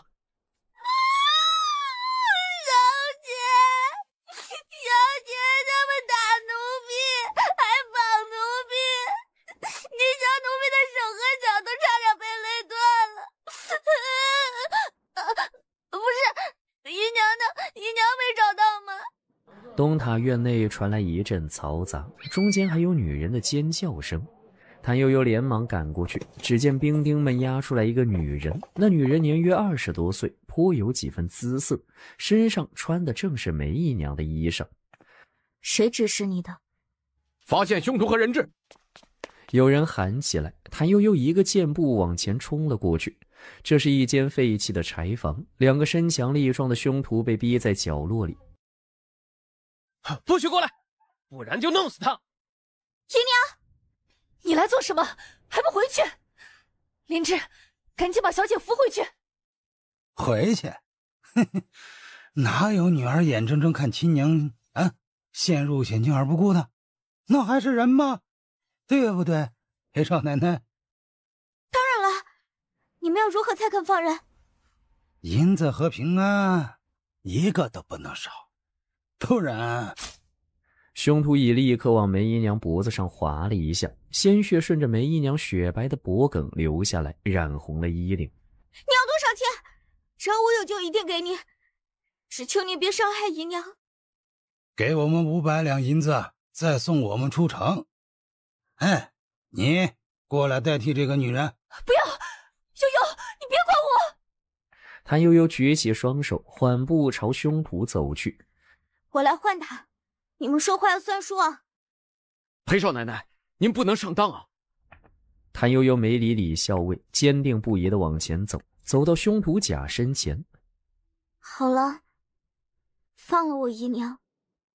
凶徒乙果然将梅姨娘使劲往前一推，再伸手去抓谭悠悠。与此同时，凶徒乙横转刀柄，使劲朝着谭悠悠的小腹击去。悠悠！梅姨娘尖叫着想要冲过去帮忙，却扑了个空。与此同时，噗的一声闷响，但见2个人高马大的凶徒被谭悠悠抓着背部的衣服用力磕碰在一起，一手抓住一个发髻，磕鸡蛋似的使劲磕，2个脑袋碰得砰砰响，那声音听着就让人牙酸骨头酥。差不多了，差不多了。啊，好可怕，吓死人了！都是姨娘不好，把你吓坏了。可怜的孩子，哪里见过这些事，何曾见过血？绑起来，再次搜查，看看是否还有同党。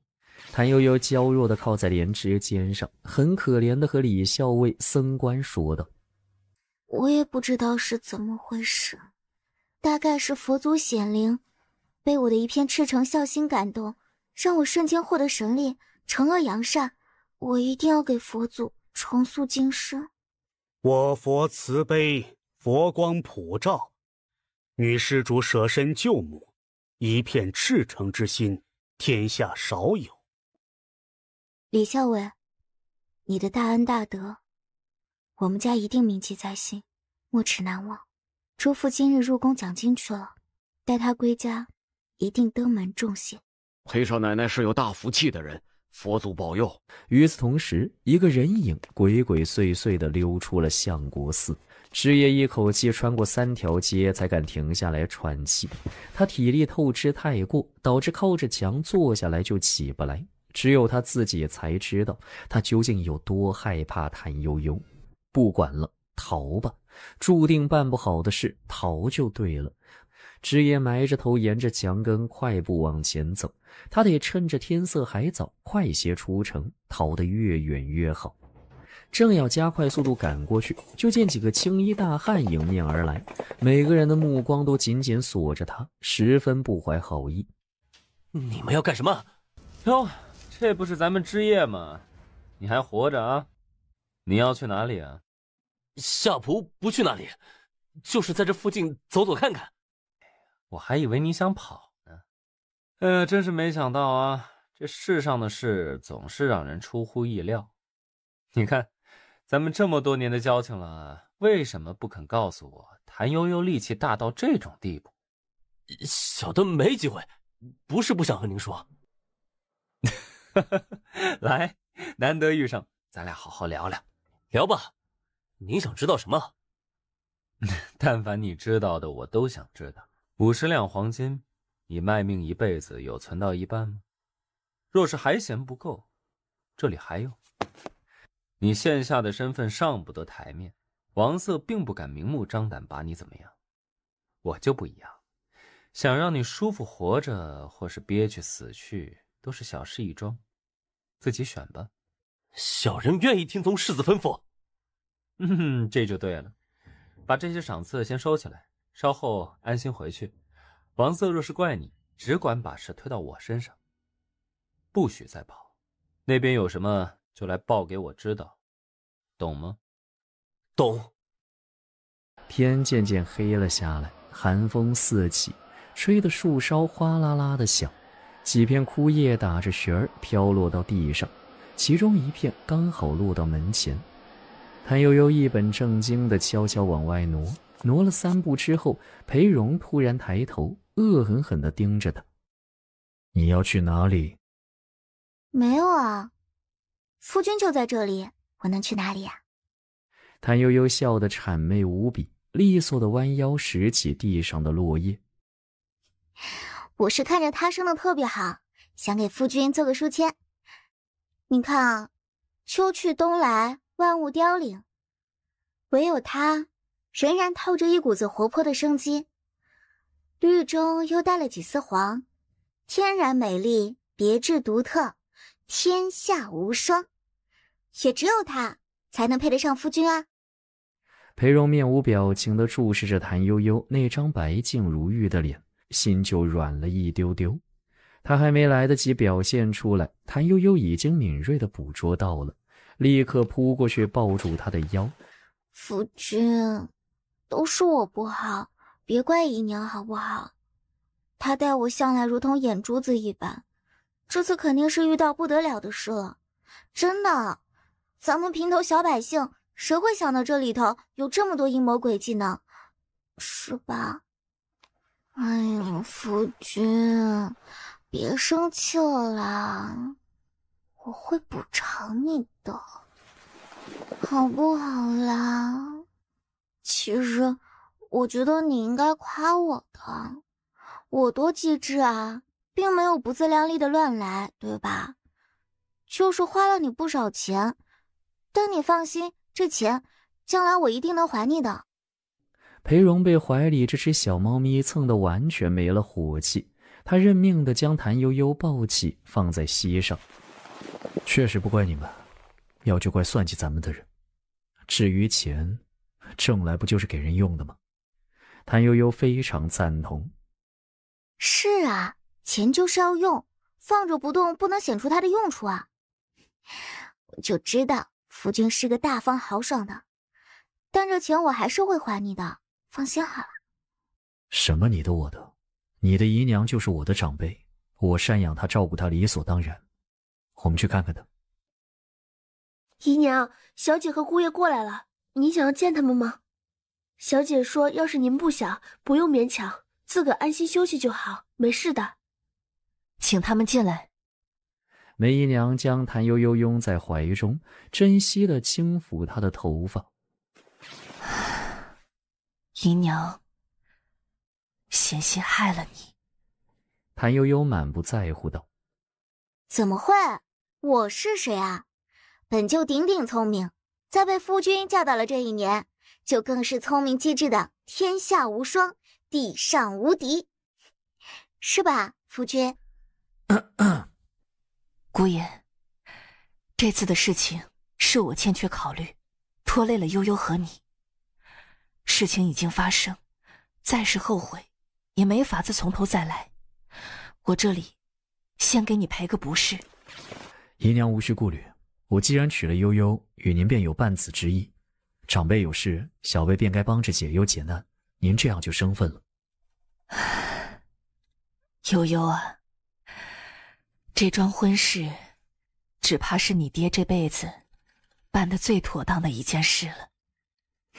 那是，要是我爹在场，他得说他办得妥当的事可不止这一桩，还有许许多多为民请命、为民解忧的大事好事，是吧，夫君？是，岳父是个好官。这个故事有些长，咱们慢慢说。要是你们累了倦了不想听了呀，就和我说。或许你们一直觉得很奇怪，老爷和太太待我为何不同？这是因为我的娘家早年间算是有几分薄名。天下名间出江宁，江宁名间出梅坞。桌上这几套花间板片皆都出自江宁梅花坞梅家，那是我的娘家，我是最后一个梅家人。梅家子嗣单薄，到了我爹这一代更是子息艰难，直到年近50之时才得了我一个。眼看着后继无人，我爹日夜忧虑。说过继，梅家3代单传，只与几户远房族人，平时也没什么往来，且虎视眈眈盯着梅家产业等着吃绝户，都不是什么良善人。我爹就想，与其任人鱼肉，不如收2个徒弟精心培养，挑一个品貌端正能干的入赘继承家业照料我。江福生是我大师兄，他8岁上来到我家，是我爹外出做生意时带回来的，是个孤儿，无父无母，无名无姓。我爹在江边遇到他，与人争时被打得头破血流，看他可怜又聪明，就带他回来，以江为姓，名为福生。愿他一生福气满满。奈何江福生虽然在画画方面悟性不错，读书却是不行。梅茂丁千挑万选，最终选中了一个贫家子弟。想必你们也猜到了，这个人呢，就是悠悠他爹了。悠悠的爹长得好看，嘴巴又甜，很会看眼色，也很聪明，还很刻苦，很会读书。才来没多久，就得到了梅家务上下的喜欢。他那时尚未开窍，并不知道什么男女情爱之类的，他更喜欢与年岁相近、更懂得讨好自己的谭世超一起玩。他们一起吟诗作对，读书写字，每天总有说不完的话。我爹问我，2个师兄更喜欢和谁在一起过日子？那时候我已经长大懂事了。大师兄越来越沉默，很久不会和我见一面说一句话。年少之人，没见过世面，只贪图享乐和美貌。我就选了你爹。他选了谭世超，江福生更加沉默。可能大家都知道，大师兄心里委屈不高兴，但都没有当回事。毕竟梅家只有一个女儿，当然是谁最好就选谁做女婿。作为孤儿，教养成人，还负责给他娶亲，梅家已是仁至义尽。12花神间，其实中途有被毁掉过5套。大师兄亲手重置补齐之后，神韵不减半分，且更为清新。那个时候我爹已经很老了，加之身体不好，得了个手脚颤抖的毛病，早已拿不动画笔刻刀。可以说梅花坞那时候全靠大师兄撑着场面。而悠悠的父亲自考中秀才之后，重心已不在制作花笺上，而是专心举业。那一年他要参加秋闱。谭世超心思不定，功利心太重，一心只想举业，只想做官出人头地，且家中父母兄弟皆已不在世上，他不会真心珍惜雪清妹妹，更不会甘心入赘梅家，放弃祖姓。我才是真正珍惜爱重雪清妹妹那个人呐。我现在不管说什么都是虚的，我们一起长大，谁是什么样子，师父和雪清妹妹心里都清楚。你们选谁就是谁，弟子绝无怨言，也始终不会忘记梅家的恩情，始终待师如父，善待雪清妹妹。我们最后还是选了谭老爷，大师兄很生气，见事情无可挽回，就说这几年铺子里的生意全都是靠他，既然梅家是要寻读书人做女婿，那他就请辞离开，不留在这里妨碍别人。还说迟早有一天我们都会吃谭世超的亏。我爹很生气，觉着大师兄威胁他，忘恩负义，诅咒梅家，是白眼狼。师徒大吵一架之后，江福生负气远走，梅茂丁病重。我们知道他中了举，我爹高兴的病都好了一半。然而全家人等啊等，一直没有等到他回来。半个月以后，我才收到他托人送来的一封信。他让我等他高中进士，授官之后再回来娶我。当然，最后他确确实实中了进士，但也没有回来。我爹病情日渐加重，心里却一直想着这件事，几次使人送信入京，都没有找到人，更没有收到任何音讯。情况很明白，谭世超悔婚了。那一年的年30夜，每一家人的心情都很沉重，因为梅茂丁快不行了。到了祭祖之时，久未露面的江福生突然出现了。他与从前大不相同，穿戴华丽，只眉宇之间多了一层阴霾。那是我吃过的第2难吃的年夜饭，第1难吃的是我娘过世那一年。忘了和你们说，我娘是继室，我5岁那年走的。谭悠悠抱紧梅姨娘，使劲儿在她脸上亲了一口。姨娘，您有我，我也有你。那天夜里本该一起守岁，但我爹身体不好，早早就撑不住了，我便陪在他的病榻旁守着。不想那几日，大概是累了又吹了凉风，竟然病了，头痛欲裂。你病了，去歇着吧，这里都交给我。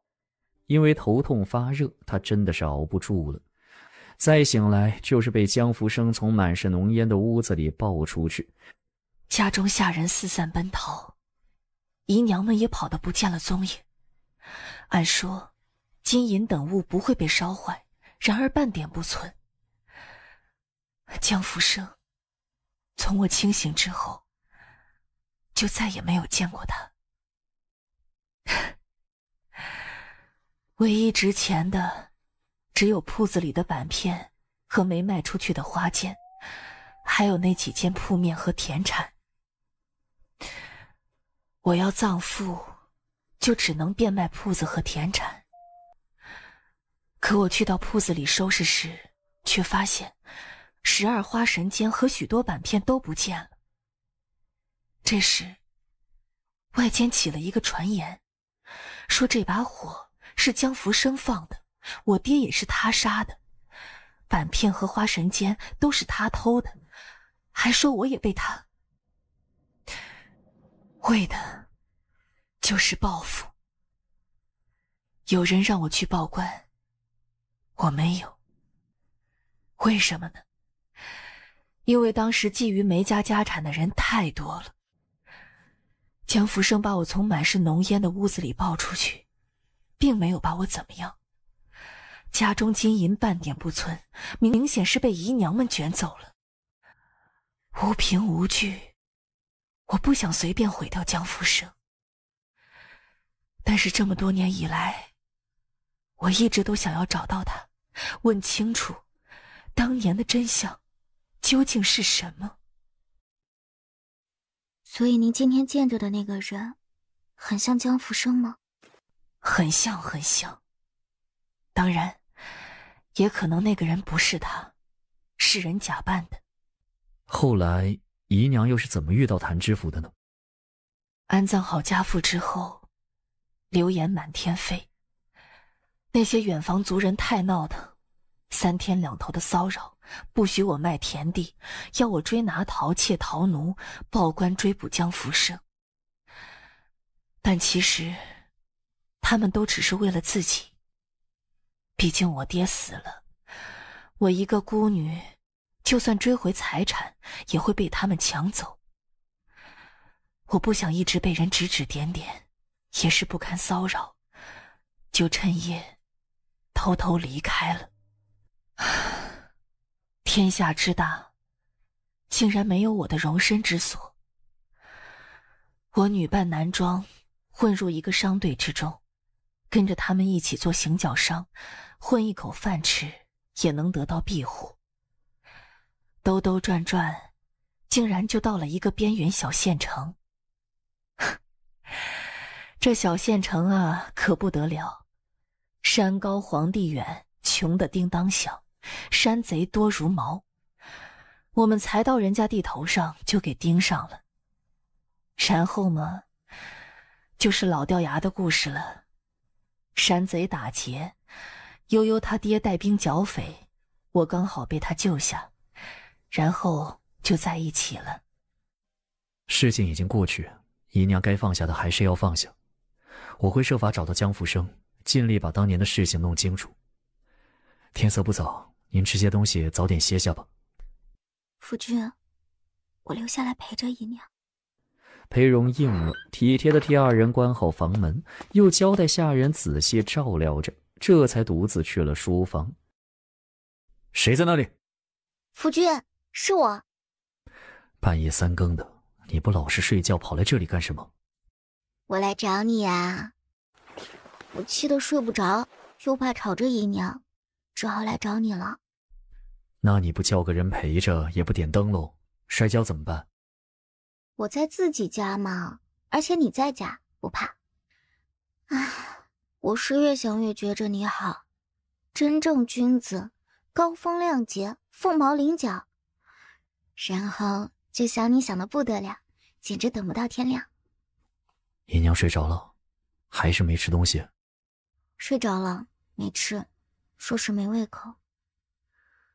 唉，姨娘太可怜了，这么多年，我不知道她这么受罪。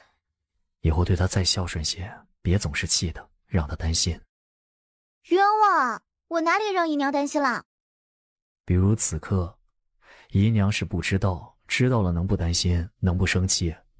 还有你偷吃东西，不讲究坐姿睡姿，贪图玩乐。停！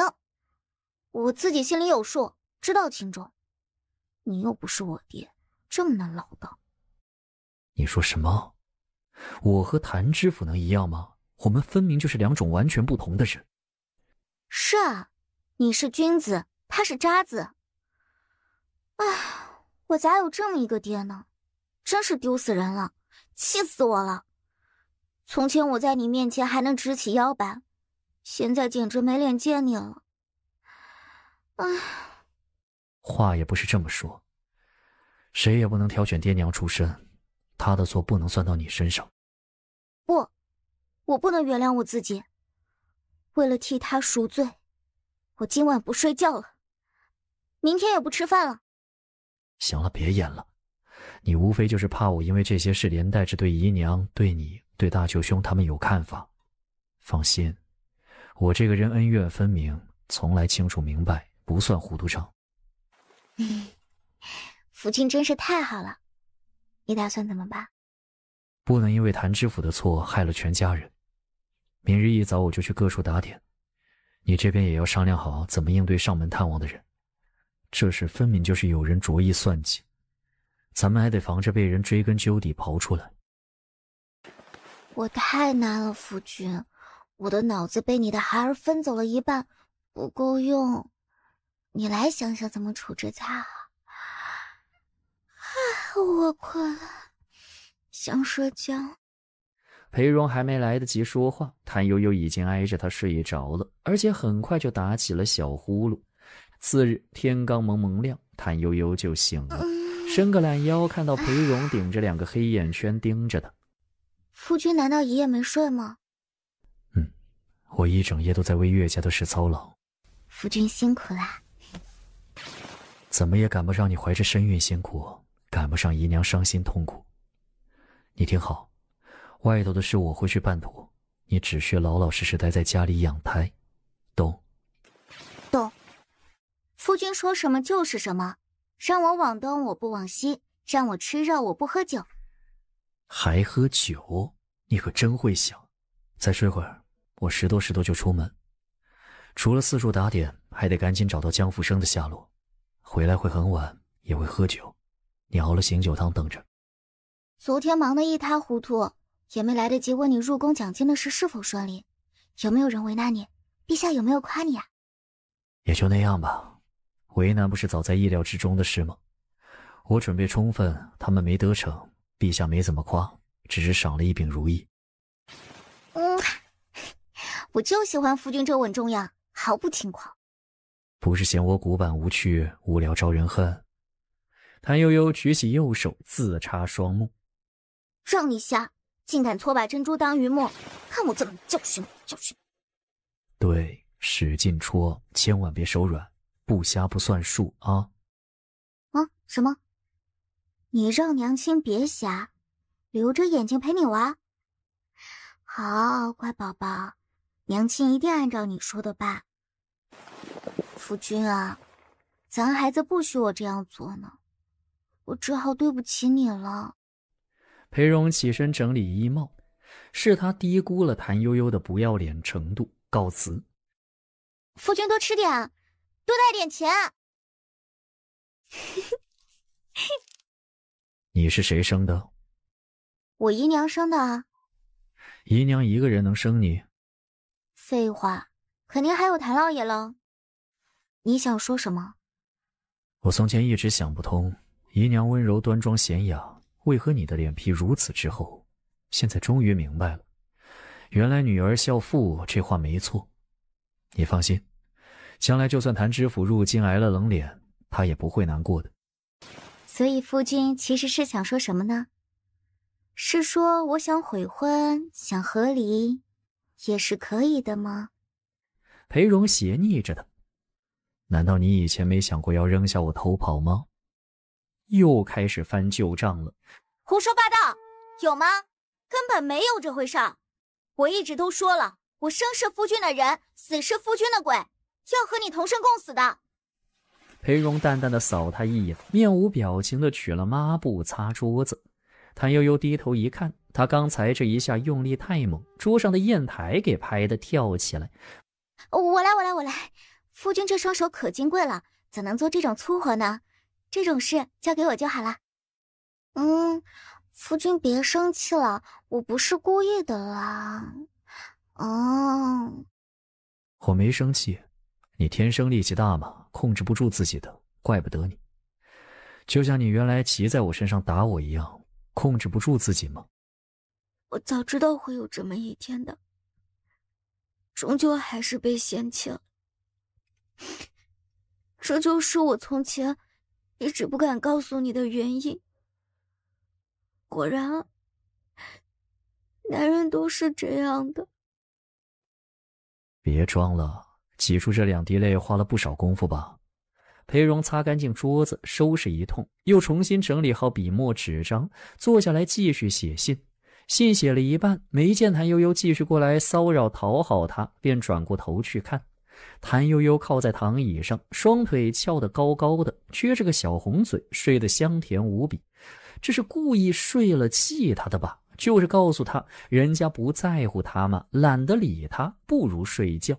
气呼呼地拿着信纸走了，他去书房里写。门啪嗒一声关上，谭悠悠从睫毛缝里偷看，见裴荣果然走了，便伸手摸着下巴思考：这人是怎么了？为啥怪怪的？唉，男人的心思你别猜呀，猜来猜去猜不着呀。柳枝，去把小五叫来，我问问。小五没多会儿就来了，还是一脸懵。回少奶奶的话，夏仆没发现什么，一切如常。难道是欲求不满，所以脾气怪？哦，想起来了，在寿王府遇到好几个宗室，都和公子开玩笑呢，说是夏波不敢说。说，必须说，马上说。那夏不说了，少奶奶不要生气啊。他们说让公子小心一点，要是遇着佛光普照，被少奶奶打得头破血流的，记得叫他们帮忙。小五，姑爷怎么回答的？公子说不用他们担心，佛光普照只教训坏人，您从来对他言听计从，他让您往东，您不会往西，让您笑，您不敢哭。夏不什么都没说。对啊，夫君没说错，我刚还挨了他一巴掌呢。少奶奶骗人，公子哪舍得动您一根头发丝儿啊？下去吧，别告诉公子我找过你。姑爷，少奶奶做了您爱吃的菜，等着您呢。我已经吃过了，不是说了不回来吃饭的吗？少奶奶说您在外办事，怕是吃的不舒服，所以特意给您备着。少奶奶等许久了，您好歹尝尝。麻烦。裴荣面上嫌麻烦，走得比谁都快，转眼就把柳枝落在了后面。走进内院，就觉得有些不对劲了。只见石阶旁放着一个奇怪的东西，凑近了一瞧，竟然是只用稻草扎的大兔子。那兔子耳朵旁还插戴了一朵菊花。谭悠悠，你做什么呢？夫君，喜不喜欢我给你准备的礼物啊？丑死了，好难伺候啊！这根本就是在找茬嘛。丑吗？我没觉得啊。这个是夫君，这个是我，我们俩再生一只更小的小兔子。这只丑得不能见人的小兔子，正是当初裴荣送他的那一只。你带着的？当然了，这是夫君亲手做的，比金银珠玉珍贵的多。我从前嫌它丑，现在却觉着它很珍贵难得。夫君，懂我的意思吧？不懂得。人心隔肚皮，你不说出来，我怎么知道你是什么意思？我从前只是奉命嫁给夫君，现在是真的爱慕敬重夫君。为什么突然说起这个？被逼无奈呗。其实很早就想说了，但我这个人吧，平时看着大大咧咧的，其实内心很是羞涩，不好意思。还有就是，我以为你都知道，可是夫君说人心隔肚皮，必须说出来，那我就说出来啊。真的？没骗我？当然没有啦，我是那种人嘛，我骗谁也不骗你，咱俩要过一辈子的。谭悠悠，你是个撒谎精。啊？啥？力气大的事也就罢了，板片的事，你信誓旦旦的和我说只有你和姨娘知道，我是第三个知道的，结果谭知府和岳母都是知道的，我算老几啊？你还有多少事瞒着我，骗我？啊！果然多行不义必自毙，果然撑不起我也。没有了，真的没有了。不，我不信你，你辜负了我的信任。裴荣掰开谭悠悠的手，昂首挺胸往里走。哎，别啊，夫君，我对你是真心的。还是他爹，我真没啥隐瞒的了。人嘛，都是慢慢处着才知道对方是什么样子，是否可信，再托付终身的嘛。站住，走慢些。若是走得太快，摔了跤或是动了胎气，哼。哦。谭悠悠像个受气小媳妇似的，立时放慢速度，碎步往前走。这样还差不多。做什么亏心事了？这么讨好我？悠悠能有什么坏心眼啊？无非就是觉着你辛苦了，想让你高兴高兴。真没想到啊，男人傲娇起来比女人还作呢。裴荣大马金刀往桌旁坐了，示意谭悠悠到他身边坐下。谭悠悠看他似乎心情很好，觉着这事儿应该就过去了，先哄哄，过后再问清楚到底是怎么回事吧。你刚才说再也没有骗我瞒我的事了，对吧？是啊，我记得是这。就算有，也不是要紧的事，善意的开玩笑的那种。哎，夫君知道的，毕竟怀着身孕，记性会变差。哦，这样啊。对。那么，从前的事咱们就不提了。好。以后还会不会骗我瞒我？当然不会啦，我骗你干嘛呀？都一起生孩子了。好，记住你的话。谭悠悠总觉得裴某人这笑容透着一股坏味，感觉要被坑的样子。然而等他打起精神准备迎战，裴荣却专心致志吃了菜。还是你想的周到，我在外办事确实吃不好，我已经请托了5城兵马司的人帮着查找江福生了，还有这次的事也不能随便放过。哦，稍后用艾草泡个热水饺，这事也不急的。你下次入宫讲经是在什么时候？还是以你的大事为主比较好。我有分寸，别担心。你的心算技能是谁教的？我。谭悠悠正想顺口敷衍过去，对上裴荣的眼睛，谎话突然就不香了。原来坑在这里。说：我若说是自己学的，你信吗？我信。秋千也是吗？力气大，会使巧劲儿，多练几次就好。字呢？家学渊源。吃呢？自给自足，穷人的孩子早当家。酒呢？天生的。到此为止，以后不许再骗我。那你呢？我几乎就没骗过你，不然你找出来。谭悠悠想啊想，好像似乎真没啥证据。裴某人不肯说的，通常就是不说。不行，好像真的是一孕傻3年。最近他真觉得脑子不够用，于是他就把这话说了出来。弄点猪脑花吃吃，以形补形。我不吃这个，万一生个猪脑子怎么办？那吃鱼头，听说吃鱼会聪明。谭悠悠没吱声，因为心情太不好了。裴铿铿这是欺负孕妇啊！谭悠悠慢吞吞地爬上床去，背身面里独自委屈，想着想着还滴了2颗泪。与他相反，裴荣大获全胜，非常高兴，上床的动静都大了许多，躺下就伸手要摸谭悠悠的肚子。怎么了？刚不是还好好的吗？你欺负我，你欺负孕妇。我没欺负你。裴荣霸道地把他搂在怀里。我是希望你心似我心，此生不相负。人和人之间多一点真诚不好吗？我觉着吧，做人还是应该像隔壁常二哥和潘姐姐那样，淳朴一点比较好。你说的很对，所以他俩是一对，咱俩是绝配。老天爷没配做这姻缘，对吧？他抓起裴荣的爪子，使劲咬了一口。你这个阴险货！天气一日冷似一日，转眼间谭如意的婚期便到了。一家人都在忙个不停，唯有谭悠悠一人无所事事，寂寞的发慌。好无聊啊！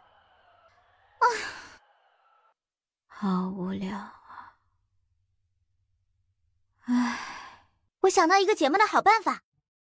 今日天气极好，不冷不热，正好晒晒太阳，看看热闹，散散心啊。柳枝顿时心生不妙之感，果然谭悠悠接着就指挥粗使婆子去把他之前弄的那个眺望台搬出来。不要啊，小姐，怎么可以爬那么高呢？没事儿，小姐手脚灵敏着呢，那天把坏人打成那样也没怎么。我知道啊，可是小姐现在不也怕姑爷吗？什么？我怕他？你从哪里看出来的？小姐怀着孕呢，姑爷管她是为了她好，可不是为了让小姐怕她。就是，你个臭丫头！奴婢是小姐的人了，跟着您上刀山下火海都没问题的。哎，那不是裴阳吗？他来干什么？那是谁啊？福王世子啊！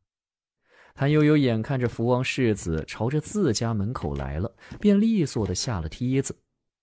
柳枝，你去瞅瞅，看他想干什么。这家伙吧，裴荣不在家，他就来了，肯定没安好心。柳枝赶紧去外面打听情况，谭悠悠则命令粗使婆子把瞭望台收好。等他收拾妥当，柳枝来回话：福王世子点名说要见您，说是有很要紧的事和您说。问他是什么要紧事，不讲就叫他等到姑爷回来再说。柳枝递过一封信，这是福王世子给您的信，他说了，要是您不肯见他，就先看看信再做定夺。拆了放在桌上，我看看说了啥。柳枝依言照做，谭悠悠站得远远的，勾着脖子看内容。小姐，您怕什么？怕毒药啊！没听说有人会借着书信下毒吗？啊！小姐，奴婢去洗个手。去吧去吧。虽然我觉着这毒对你没啥影响，但小心起见，你还是洗洗比较好。谭悠悠撇着嘴，十分不屑福王世子的文笔，一目十行，快速看到最后，才被一个名字吸引住。江福生。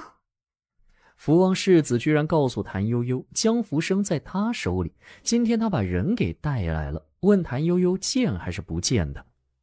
柳枝，柳枝，快来，我有事要问你。小姐，您说。刚你见着福王世子，有没有带什么人在身边啊？有好几个人呢，其中一人戴个兜帽，被人拽着，看不清楚面孔。谭悠悠想了又想，决定还是出去看看。左右这是在自己家里，没什么可怕的。不好意思啊，世子，刚睡着了呢。不知贵客大驾光临，有失远迎，还望您莫要见怪啊。快给世子换热茶。小嫂子客气了，是我临时登门，扰了您的清梦，还望您莫要见怪。那咱们都不见怪啊。听说世子带来了梅花雾梅家的传人，在哪呢？有花笺卖吗？有板片卖吗？小嫂子知道梅花雾梅家？当然知道啦，不然我干嘛总是买他家的板片呢？我收藏了好多花笺。啊，也是。不过我这次来可不是帮人卖板片和花笺的，而是帮人伸冤的。帮谁伸冤？这是哪跟哪啊？我也帮不上你吗？夫君不在家呢。与相光没关系，而是这个人。福王世子一扬手，随从推出一个人来。这是谁啊？世子为什么要绑着他？这就是江福生。你那套荷花板片，还有我那套梅花板片。梅花板片不是世子的，是我家夫君买的。是相光买的，都是从他手里买的。前些日子听说相光兄四处寻找此人，我就留了个心，想要帮你们的忙。没想到运气不错，竟然让我遇着了，这就赶紧的上前请人。谁知道呢，他竟然想逃。小嫂子，您说这是为何？我没在场，不知道呢。怕不是世子太凶，打了他，或是抢了他的宝贝。他呀，身上有个不得了的秘密，有关梅花雾梅家的。福王世子猛地指向江福生，厉声道：他是个杀人犯，杀人放火夺人祖产，潜逃20余载，受害者正是小嫂子的亲姨娘。你说什么？我姨娘好好的呢，她这会儿正在帮着我们太太料理家务。今日是我三姐出阁的好日子，世子再是身份高贵，也要注意这些，别乱开玩笑。我不喜欢。我不是这个意思，小嫂子难道不知吗？相光没告诉你？告诉什么？知道什么？你到底想干嘛？我给小嫂子讲个故事，听完您就知道了。在这之前，要不要把其他人遣下去呢？这个恶心的坏东西，这是打算威胁恐吓我？男女授受不亲，我不想听你讲故事，请回吧。小嫂子不乐意听也没关系，我这里写了信，您瞅瞅。男女授受不亲，我要严守妇道，劳烦世子让人拆了信，打开信纸放在这桌上，待我慢慢的看。何须他们动手？一群阿杂男子，没得弄脏了信纸。我来。他掏出一把精致的小银刀，拆了信，再仔仔细细将信纸平铺在谭悠悠面前，双目生光，笑意盈盈。小嫂子，请看。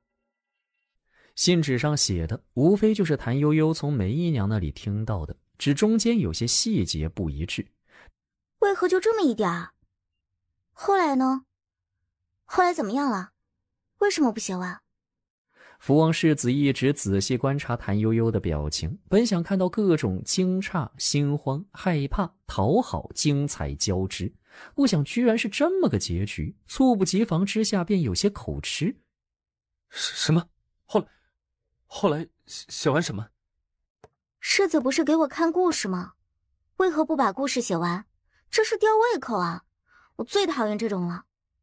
拿去写完再来。看故事没写完，吊胃口，拿去写完再来。一直垂眸不语的江福生终于抬眼看向谭悠悠，这怕不是个傻的。别人明摆着居心不良，胁迫吓唬他，他竟真把这个当成故事看了。福王世子看向谭悠悠的目光却是更加谨慎小心。这女人扮猪吃老虎是惯犯，越是装得没事似的，心肠越黑，下手越狠，这是想干什么？二位盯着我看做什么？刚才都说了，我要严守妇道。二位若是不守规矩，就请回吧。小嫂子，这可不是话本呢，是真事，有关梅花坞梅家的事。至于后续，您不是比我更清楚吗？我是觉着这种事还是别写出来的好，万一落人口实，还不知有多少人会被牵连呢。您说是不是？谭悠悠放下袖子，一眨不眨地盯着福王世子看。小嫂子是没听懂我的话，还是故意装糊涂？我一心一意为你打算，你却和我捉迷藏，这样不好吧？大家都是人，世子就该早些说人话才对。说吧，你到底想做什么？我不想做什么，只是刚巧碰到这件事，又听闻某位贵人也在找这人，并想在上头做文章陷害府上，所以才把他给小嫂子送来。在下告辞。说完这话，福王世子果然起身行礼告退，把江福生扔在那里就不管了。他等着谭悠悠叫住他，毕竟他刚才这通话说的语焉不详，但凡心里有鬼，都会害怕他知道里头藏的事，总要出声挽留，试探深浅，再谈个判什么的，这才是正常程序。然而直到他走出花厅，也没有听见谭悠悠叫他回去。福王世子不敢相信地停下脚步，回身去看，只见谭悠悠还坐在原来的地方，一动不动地和江福生大眼瞪小眼。这女人做事可真是不按常理出牌。福王世子摇头轻笑，继续往外走。他倒要看看谭悠悠接下来会怎么做。世子走了。谭悠悠收到，正式开始他的表演。江福生，你真是那个梅花坞梅茂丁老先生的大徒弟吗？我是。那么论起来，我该叫您一声师伯。谭悠悠让莲枝解开江福生手腕上的绳索，和气地请他坐，又叫柳枝给江先生上好茶。你不知道我杀人放火，毁了梅家的基业吗？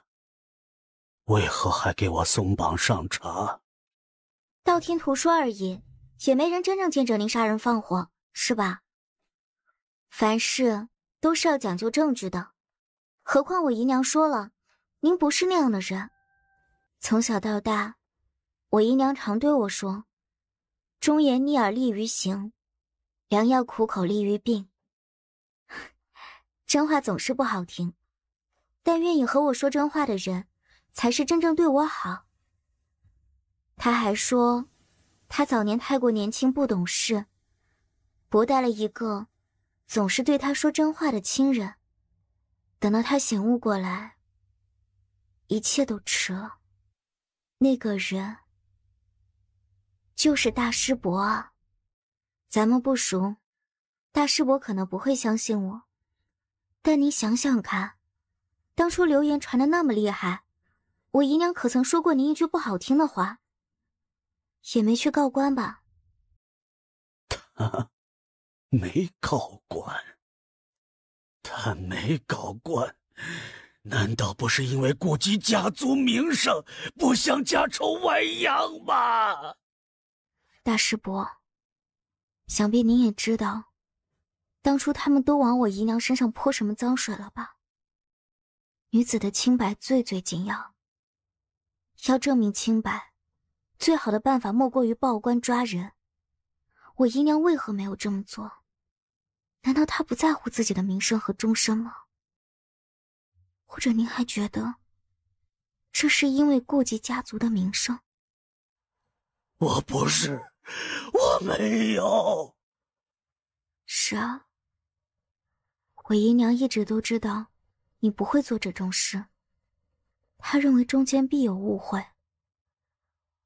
这么多年，他一直在找你，却不是想要找你算账报仇什么的，他只是想要亲自告诉你，他错了。韩悠悠示意在场的下人都退出去，低声道：当时很多人逼我姨娘告你杀人，他不肯，他们就再三欺辱逼迫他。我姨娘在江宁待不下去了，也为了找你，只好女扮男装走遍千山万水，中间吃了无数苦头委屈。后来遇到山贼，被掳上山，碰巧又遇到谭知府带兵剿匪，他走投无路。那么清高的人，为了能在此生之年见你一面，迫不得已给人做了妾。又因为有了我，他不得不强颜欢笑，苟且活着。我稍微懂点事，他就告诉我，我有个师伯姓姜，让我长大有能力了一定要找到姜师伯，替他洗刷清楚冤屈误会，让他不要再逃了，好好过日子。都是我拖累了姨娘，她这辈子太难了，太苦了。之前有坏人冒充大师伯，把我姨娘诱出去，险些杀死在相国寺，至今我姨娘脖子上的伤痕还在呢。江福生哭得更加厉害，直至喘不过气来，揪着衣襟躺在地上抽搐。大师伯，您怎么了？别吓我！快来人啊，请大夫！白云相救助着一位大夫，很快赶来给江福生扎了针，开了药。您之前被福王府的人抓走，想必也没能吃上饭，先喝一碗燕窝粥补一补，稍后厨房那边就做了热乎吃食送过来。我不饿。裴少奶奶，求您去把梅姨娘请过来，可好？大师伯啊，你也知道今日是我三姐的好日子，我姨娘再怎么样也还是谭家人，她离不开身。您要见她，得等到那边事情办完，得到太太允许，她才能过来。是我害了她。大师伯，能不能和我说说当年的事？刚才您也瞧见了，福王世子那意思是直接把您当成了杀人纵火犯。我这边要是不能给您早些洗刷干净冤屈，后续会很麻烦。你放心，我没有乱说话。我当初已经很对不起雪清，不可能再对不起她了。福王府的人问我有关谭世超的事，我什么都没说。我看福王世子那模样，就猜着他应该不知道好多事情，是恐吓套我来着，所以我更加相信姨娘的判断，认定大师伯是好人。但是吧，既然福王世子是想搞事，我这边没能如他的意，他一定会继续使坏。为了大师伯自己，也为了大家安宁，还请大师伯不要隐瞒。行，你这孩子是个靠谱的，我说给你听。说起这件事来，我只能说是运气不好。那年年30的夜晚，我让雪清去歇着，我替她守着师傅，其实还是指望能够说动师傅答应把雪清嫁给我。雪清走后，我就叫醒师傅，和他谈及身后事以及雪清的终身大事。师傅他并没有拒绝我，正说到关键时刻，下人来询，说是2个姨娘打牌赌钱，扯皮打架，闹得很厉害。雪清病着起不来，让我去看看。我处理好事情，就忙着赶回去，想抓住时机和师父说定大事，不想。师父他已经死了，他胸前插着一把刀。我正想叫人，有个姨娘跑进来，说我是凶手，可我不是。我又气又急，又不敢大声嚷嚷，我和他厮打起来。打着打着，有人往我后脑勺上砸了一下，我便晕了过去。再醒来，屋内已经火起，四处烟雾弥漫。我醒来以后，就忙着去看雪清，她还活着。我把她抱到空地上，原本想要陪她一起共度难关。但是我听到有人大声说我是凶手，还说火也是我放的。是梅家的远房族人，他们早就和师父的小妾勾在了一起，原本并没有打算杀人放火，但是我回来了，打乱了他们的计划。他们人多势众，我却只是一个孤儿，而且雪清不一定会站在我这边。我觉得自己定然不是他们的对手，所以选择逃跑。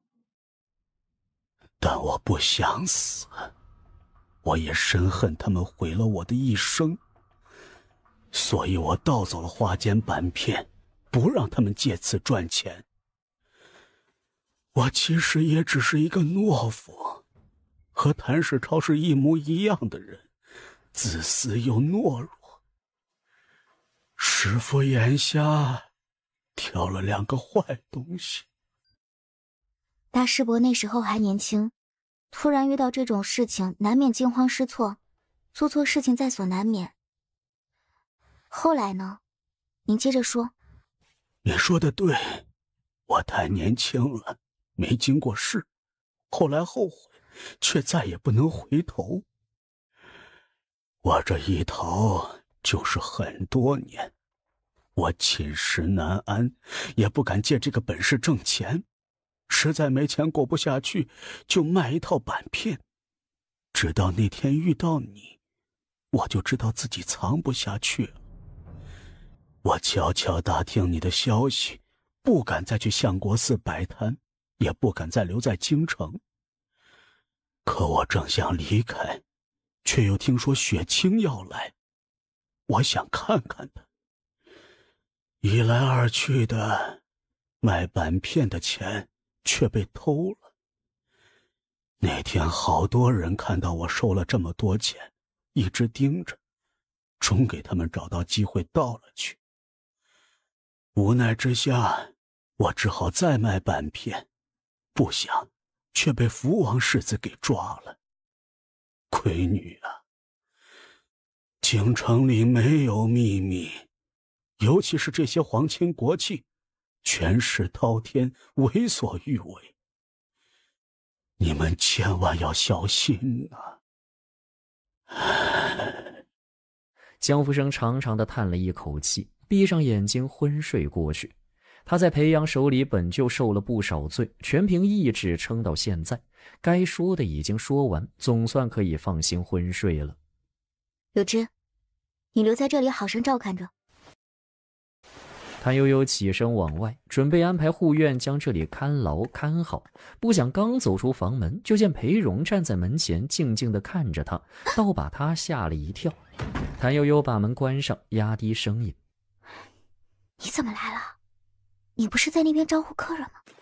岳母和大舅兄在，出不了纰漏。我是听说裴阳来了，怕你招架不住，所以赶回来。没事，这是在咱们自己家里，我小心着呢。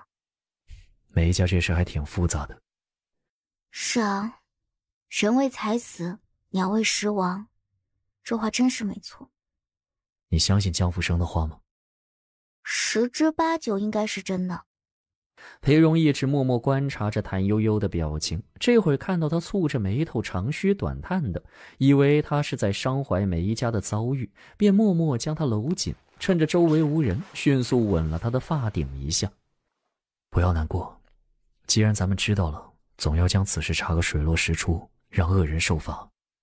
是啊，我太难过了，难过的心肝都是颤的，难受，想哭，却又害怕对咱孩儿不好，一直忍着。歇着吧，这件事交给我处理，你不用操心了。谭悠悠不想歇的，但是娇弱又伤心的人肯定得歇着，他只好乖乖听话躺上床，准备等裴荣离开就起来。没想到头挨着枕头，莫名其妙就睡着了。裴荣小心地替他把被子盖好，叫来周家的和鲍家的，板着脸道：可知为何今日多数人都去了那边帮忙，唯独你二人留了下来？周家的低着头不敢吱声，只管悄悄戳鲍家的，表示你口才好，快回答呀。鲍家的却也像个巨嘴葫芦似的，只管低着头不吭声。很好，既然你们这么忠心机智，我也不为难你们。去，把那架瞭望台，对吧？抬出来劈成柴火烧了。是。你们半年的月钱没有了，今年过年的赏赐也没了。啊，公子，不服是吧？要不我让人牙子来给你们换个地方。鲍家的赶紧拉着周家的往外跑。莲枝躲在门后偷看，见裴荣转身向着屋里走来，张皇失措，四处寻找能藏身的地方，找来找去，似乎只有谭悠悠的大床下面能藏人。就算姑爷发现，也不能把他叫出来，否则就会惊扰到小姐。莲枝觉得自己格外聪明，利时利索地钻到床下，把自己藏得严严实实。裴荣推门进屋，发现刚还躲在这里偷看的小丫鬟竟然不见了，四下一打量，心里就有了数，于是一股怒火窜上脑门，气得青筋暴起。果然是有其主必有其仆，上梁不正下梁歪。然而他真不想把谭悠悠吵醒，便冷笑一声，转身离开。算账这种事嘛，可以收利息的。江福生原本睡得很安稳，这么多年以来，他从没睡得这么踏实过。可惜这种踏实安稳没能维持太久，他总觉着有什么东西压迫着他，让他十分不舒服，同时还很紧张。他睁开眼睛，正好对上裴荣冷漠严肃的脸。是裴公子啊。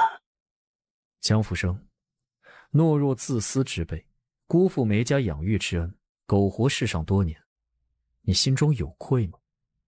因为你的懦弱自私，梅茂丁惨死多年不能伸冤，梅雪清毁去一生，人不曾怪你怨你，你可想过赎罪以及如何赎罪？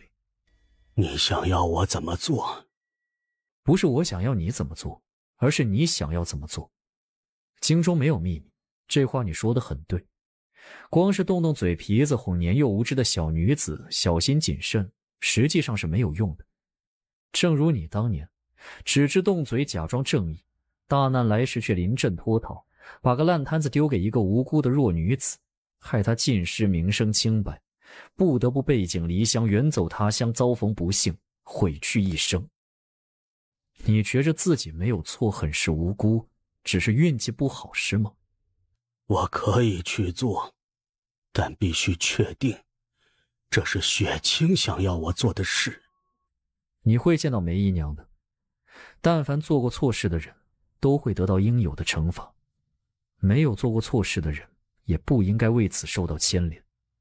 裴荣收回目光，转身往外，经过柳枝身边时刻意盯了他一眼。照顾好客人，将功赎罪。裴荣丢下这么一句，大步离去。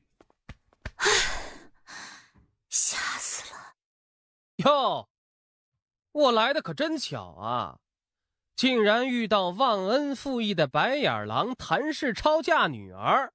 哎，在座的各位，尤其是新郎官，你们可知道这新娘子的爹谭氏超是个什么人呢？谭志锦兄弟几人面色大变，立时示意仆人上前拦人。事到如今，还想隐瞒下去啊？我倒要看看，当着这许多宾客的面，谭世超是否还能只手遮天，挡住这悠悠众口。我是江宁梅花坞梅家人。韩世超早年家贫无依，全靠梅家供养读书，说好给梅家入赘传承香火，中了进士后却悔婚抛下梅家姑娘，另攀高枝娶了周家大小姐。啊，对了，当年的周家大小姐就是如今的谭知府太太，也就是新娘子的亲娘了。这叫不叫忘恩负义白眼狼？如此背信弃义、厚颜无耻、一心钻营、道德败坏为天下所不耻之徒，丁家也敢和他做儿女亲家吗？就不怕带坏丁家的清誉吗？敢问太太，可真有此事？不错，卓夫确实出身寒门，全靠梅先生教养成才。梅先生早已先去，但中间的事嘛，并不像这位说的那般。却见后头冲过来一个青衣老者，手里高高举着一只拐杖，直直朝着那个所谓的梅家族人当头砸下去，边打边骂：梅武啊，你这个不孝子孙啊，吃喝嫖赌败光家产，四处勒索敲诈，丢死个人呢！在谭家这里骗不到钱，竟敢坏人姻缘名声。哎，梅家怎么就出了你这个丢人现眼的家伙呀？走，与我回去，此番不让你断条腿，老朽不姓梅。三叔公，您快别生气了，孩子不懂事，慢慢教就是了。您看你，大老远的从江宁赶过来吃喜酒，别气坏了自个儿的身子骨，那可不值当。梅武，不是我说你，我不给你钱是为你好，你怎么能做出这种恶毒的事呢？我想为你求情，都张不开口。来人，快把梅五爷扶下去。哎，我不是。就是这么一会儿功夫，梅武已被众人堵住嘴拖了下去，青衣老者则被扶到一旁坐下。怪我没处理好家务，让诸位看了笑话，只能改日再设酒宴给诸位赔礼道歉。当下嘛，是不是还要继续？听大奶奶、二郎，出现这种事，谁也想不到的。你们要是觉得不妥，这桩亲事就此作罢，可好？二叔，你怎么看？丁二郎犹豫不决。谭如意突然一把扯掉盖头，昂头冷笑：哼，不用犹豫了，就这样吧，趁早了结干净，就此作罢。你说算了就算了吗？轮不到你做主。哼，二公子说的硬气，却只怕也轮不到你来做主。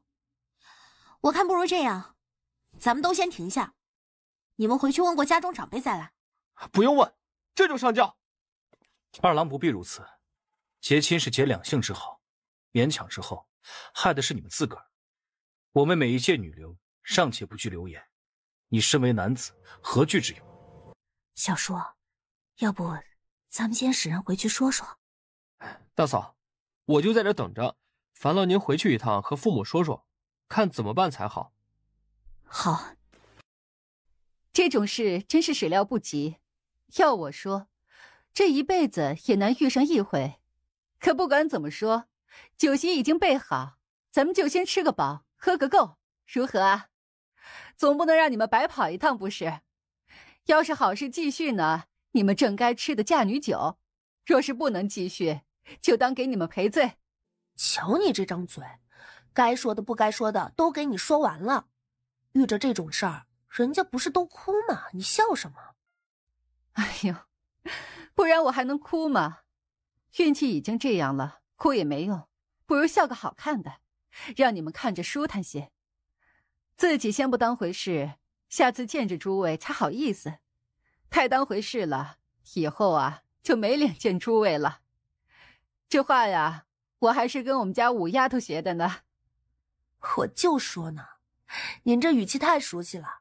瞧您平时端庄肃穆，不像是能说这话的，果然是近忧者忧啊。周氏淡笑不语，谭悠悠怎么和他说来着？只要我不尴尬，尴尬的就是别人，果然有道理。于是丁家人尴尬了。二郎，你看这事儿怎么办才好？这样下去对你未必有好处。太太，晚辈有话询问，还请太太拨冗相待。各位吃好喝好啊，难得把大家聚在一起，我稍后就来敬酒，不醉不归。二郎，你要问什么？梅家那事是真是假？是真如何？是假又如何？是假，自然就该赶紧接了如意拜堂成亲，时辰不早了。罢了，二郎，这桩亲事我看就这样吧，是真是假都不重要。在我看来，夫妻之间最重要的是能够相濡以沫，患难与共。人这一辈子，谁也说不清楚以后会如何。这次是小意外，倘若今后又有其他事呢？我怕拖累了你，也拖累了丁家。你回去吧，明日我会亲自上门，与你父母协商解除婚约之事。晚辈不是的，太太，我不是这个意思，我不是想退亲，我只是想问清楚梅家那事儿是不是真的。假的。我叫梅雪清，是梅花坞梅茂丁的独生女儿，只我有资格对这件事说道，其余人都没资格。雪清，算了。周氏扶住梅姨娘的胳膊，礼貌地笑着对谭志锦道：“你送丁二公子出去，不然也请他们入席，吃饱喝足再走。”二公子，您请。丁二郎浑浑噩噩的，等到清醒过来，人已经站在门外，周围都是陪同他接亲的丁家人。我爹和我娘呢？大嫂呢？他们还没有来吗？天渐渐黑下来，谭家这边的客人们已经有回城的了，丁家大奶奶仍然没有回来。丁二郎红了眼睛，几欲落泪，忽见一人骑马而来，停在他面前，下了马。二郎，这是怎么回事？为何未曾接亲就在这站着？相光兄，我也不知道是怎么了。旁边的宾相帮着把经过说了一遍。这些人我是真没想到胆子这么大，上次绑架勒索不成，这次竟然闹到了婚礼上。罢了，这叫有缘无分。事已至此，你一直在这站着也不是事，先回去吧。裴荣叫了宾相到一旁，轻声说了几句，丁家跟来接亲的人便上前将丁二郎抓着，强行拖走了。谭悠悠是被莲枝叫醒的。小姐，快起来吃酒席啊！那边送了好几桌酒菜过来，让咱们全家人帮着一起吃呢。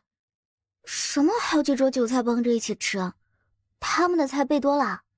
不至于啊，不是请了专门办酒席的人帮忙吗？那奴婢不知道，送酒席过来的人也没说什么。谭悠悠忙起身收拾好了出去看，果然送来的都是正席，不是剩下的菜肴。看看天色也黑了，裴荣等人还没回来，就猜是出事了，当即安排家中下人吃饭，自己准备去隔壁陈家打听消息，却见裴荣骑着马，身后跟着一辆车，慢吞吞地进了门。怎么回事啊？就见梅姨娘搂着哭成泪人的谭如意坐在里头。恭喜三姐啊！你傻了吗？我的亲事黄了，家里人都不敢让我留在那边，让我来这里散心。你不安慰我，还恭喜我，这叫及时止损。大喜的事情我不恭喜你，难道要陪着你哭吗？行，你听着。哎呦，我的命好苦啊！好容易说了一门亲，新郎是个矮冬瓜，长得像鸡蛋，还是个软脚虾。婆婆刻薄又霸道，管天管地管我家。哎呀，这样我也不嫌弃，就是想家想的不得了。你住嘴！谁想嫁他家了？你胡说八道！既然不想嫁，那不是正好？你哭什么气什么？谭悠悠给梅姨娘使眼色，想问是怎么回事。有人去闹事，丁家生怕牵连到他家的名声，磨磨蹭蹭的找话说，这便罢了，太太觉着那边吵得慌，让我带着三小姐过来住几日。那丁二郎我倒是不稀罕，但我以后怎么办啊？没人愿意娶我了。感情刚才我的话你没听进去啊？及时止损，你没嫁，以后就还有机会再挑个好的。嫁过去，生米煮成熟饭，后悔也来不及了。万一过到一半撑不住，和离回家，再嫁更难。今晚你该好好喝2杯，庆祝逃离苦海。哭什么哭？再哭啊，我们小宝都要瞧不起三姨了。哦。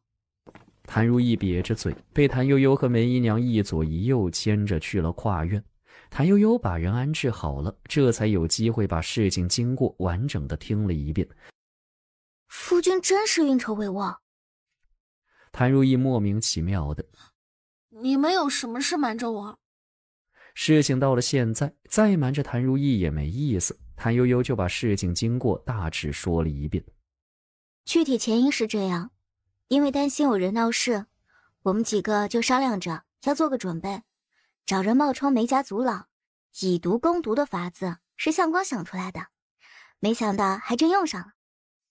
我对不起你们，对不起，对不起。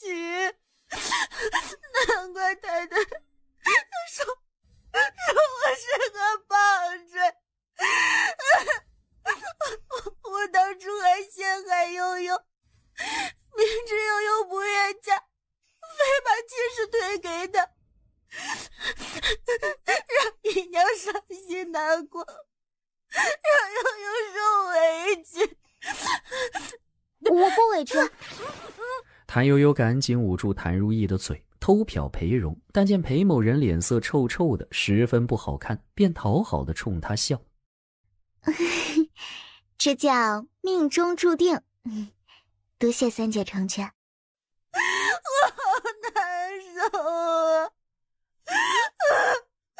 没想到竟然是这样。其实悠悠你3朝回本，我听你说起在北家受委屈，心里也很难受来着。我对不起你，都怪我。裴荣转身走了出去。不是大姐，你要是真心疼我、内疚我，你就别再提这件事了，好不好？你这不是心疼我，你这是在害我呀！哎呦！谭悠悠抱着头倒在榻上，她死了，真的。三小姐别哭了，100年修得同船渡，咱们能做一家人那是不得了的缘分。事情过去就算了，咱们向前看。你这性子呀，是真该改一改才好。姨娘，我对不起你。从前我还瞧不起你来着，没想到瞎眼的人是我。今天也是你一直护着我，你打我吧，打我吧。梅姨娘也没辙了，这姑娘这性子，经了这么大的事也没啥大的改变，只能慢慢来了。谭如意哭着哭着累了，被彩铃哄着吃了些东西，躺下休息。谭悠悠牵着梅姨娘往外走。我这脑袋瓜子嗡嗡的，这会还能听见三姐姐的哭声。还好啦，小姑娘遇到这种大事难免伤心，三小姐也没寻死觅活的。裴荣迎面走来，恭敬温和地问梅姨娘：“姨娘要见江福生吗？”早见晚见都是见，见吧。夫君啊，今天捣乱的人是谁派来的？弄清楚没有？还能有谁呢？福王世子，王表姐。裴阳刚把江福生送过来，应该不是他，是王表姐吧？没有证据，不好乱说话的。夫君莫怕，放心啦，我分得清的，绝不会把别人的过错算到亲人身上，更不会翻旧账。我身正不怕影子斜，有什么可怕的？没有证据确实不好乱说，稍后那边自然会有消息传过来。谭悠悠意味深长地瞟了他一眼，淡笑不语。若真是不那啥，说什么身正不怕影子斜呀？这是什么时候？姨娘正火烧火燎的，你却只顾着和我争长短。装，继续装。夫君这话不对，我哪能争赢你呀？肯定是你长呗。裴荣默了片刻，轻轻掐他一下，很小声道：越来越没遮掩了，这种玩笑回房再开，怎么能在这种时候这种地方开呢？我怎么了？谭悠悠莫名其妙，再一看，裴荣竟然红了脸，一边瞪他，一边又心虚地偷看梅姨娘的反应。你还说？这是又想到什么奇奇怪怪的了？谭悠悠丈二和尚摸不着头脑，直到把梅姨娘送进客房，他这才回过味来。争长短，肯定是他长。他震惊地看向裴荣。夫君，我是说你口舌伶俐，个头也高，人又聪明机智，我争不过你，你却要我回房开这种玩笑，你是不是想歪了？唉，真是没想到，夫君你变坏了，我随便一句话，你就能想到这上面去。唉，看来是和尚当久了，太可怜了。裴荣坚决不肯承认，神色越发严肃正经。胡说八道，我可不是那种人。哪种人啊？我还说，要是那什么，我今晚犒劳犒劳你呢。既然不需要，就算了。给我老实点儿，不然你能把我怎么着？你敢把我怎么着？裴荣又爱又恨，伸手捏住他胖嘟嘟的脸颊，正想用力，就听屋里传来低低切切的哭声。谭悠悠立时将人推开，凑上前去，隔着门缝往里看。裴荣也跟着谭悠悠一起偷看，谭悠悠不给他看，将手去捂他的眼睛。非礼勿视，非礼勿听，你不是很讲究的吗？为何也跟着我一起看？裴荣把他的手抓住，整个人紧紧搂在怀中，摁着不许动。我的孝心和你一样的，都是在为姨娘做见证人，也是为了防止姨娘受伤害。大师兄，我等了很多年，就只想亲自听你说一句，家中发生的那些事，我爹的死，那一场大火，都和你没有关系。我发誓，我没有害过师父，没有放过火，我只是偷拿了板片，盗取了一些金银。若有半句谎言，让我不得好死。那行了，这件事到此为止，我放下了，你也放下吧。就这样算了吗？当然不会就这样算了，总要为冤死的人讨回公道，否则这天下公理何在？怎么讨回？既然已经开了头，结尾也就不远了。梅姨娘并不与江福生多说，转身就往外走，干净利落得很。谭悠悠和裴荣赶紧往后退，假装自己没偷看。雪清，我当年丢下你独自逃跑，害你过了这么多年的苦日子，怎能就这么算了呢？你骂我几句，你打我几下也好啊。固然你们有错，但我走到这一步赖不上别人。倘若我能自立自强，执掌家业，不要总想着依靠别人，也不至于这样。幸亏悠悠不像我，这便是上天最大的仁慈。雪清，你别这样说，你让我无地自容。雪清，我求求你，给我一个赎罪的机会吧，你让我做什么都可以。你若真想帮我，那就不要再牵连伤害无辜的人，譬如说悠悠，还有谭家的其他孩子。有错的是谭世超，不是其他人。大师兄，你懂我的意思吗？我答应你。那就这样吧。大师兄，你安心将养，我先出去了。梅姨娘推开房门，只见谭悠悠和裴荣站得远远地望着她笑，她便也跟着灿然一笑，温柔道：走，咱们吃饭去。姨娘，我好想您啊，明明只是分开这么一会儿，我怎么觉着分开了很久似的？你说奇怪不奇怪？姨娘，您有什么吩咐只管交代小婿去做，小婿一定给您办得漂漂亮亮的。您想吃什么用什么都只管说，不用客气。我最想要的就是你俩平平安安和和美美的相知相惜，好好过日子，多生几个聪明伶俐的漂亮孩子。放心吧，要论会过日子，没几个人能超过我。小婿记住了。夜深人静，裴荣把自己洗得干干净净，轻手轻脚贴着谭悠悠躺下，第一件事就是把她的手拉过去。谭悠悠把手收回去，坚决不碰她。还生气呢？不是我说，你太小气了，怎么不和姨娘学学？那么大的事说放下就放下，还急着保护无辜。世间少有人能似姨娘这般清醒豁达，实在让人佩服。你就不想让我佩服吗？不想。为什么不想？要上进，给孩子带个好头。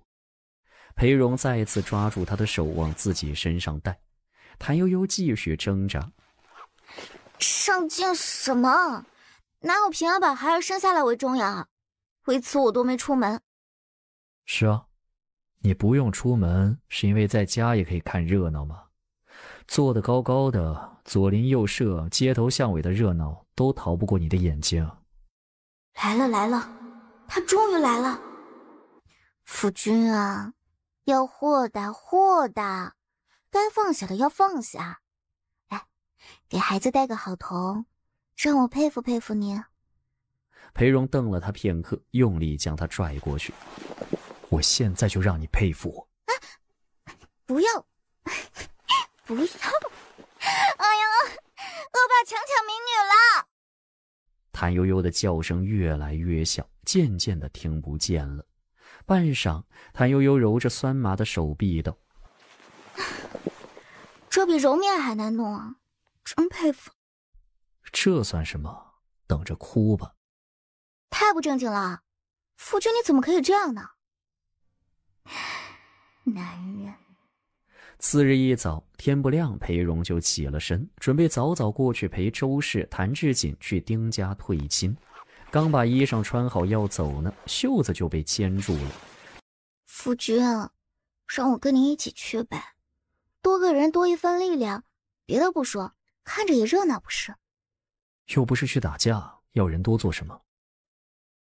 其实我很佩服夫君的，而且今晚还想再佩服一次。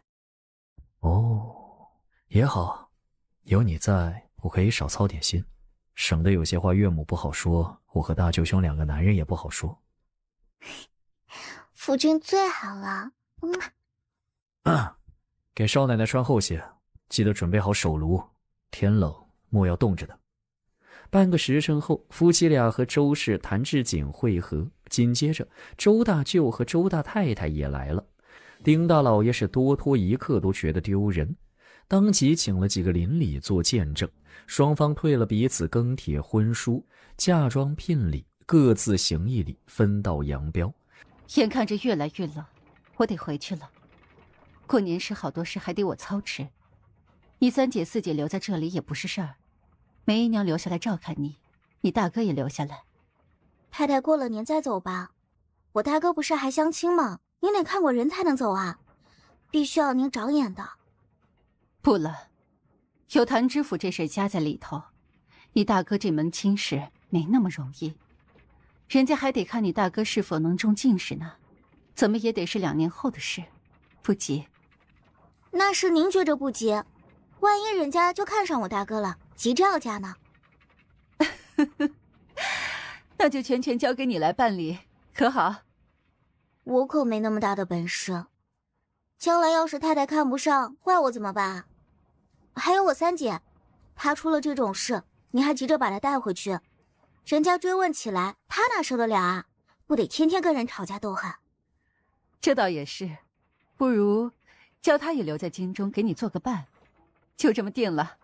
总而言之，我必须赶回去看着谭知府，不能叫他再出什么幺蛾子，给咱们添乱。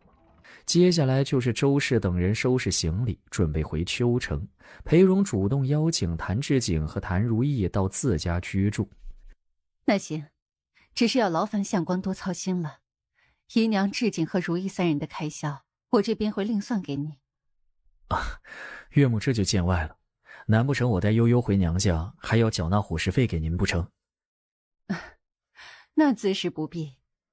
那不是一样的吗？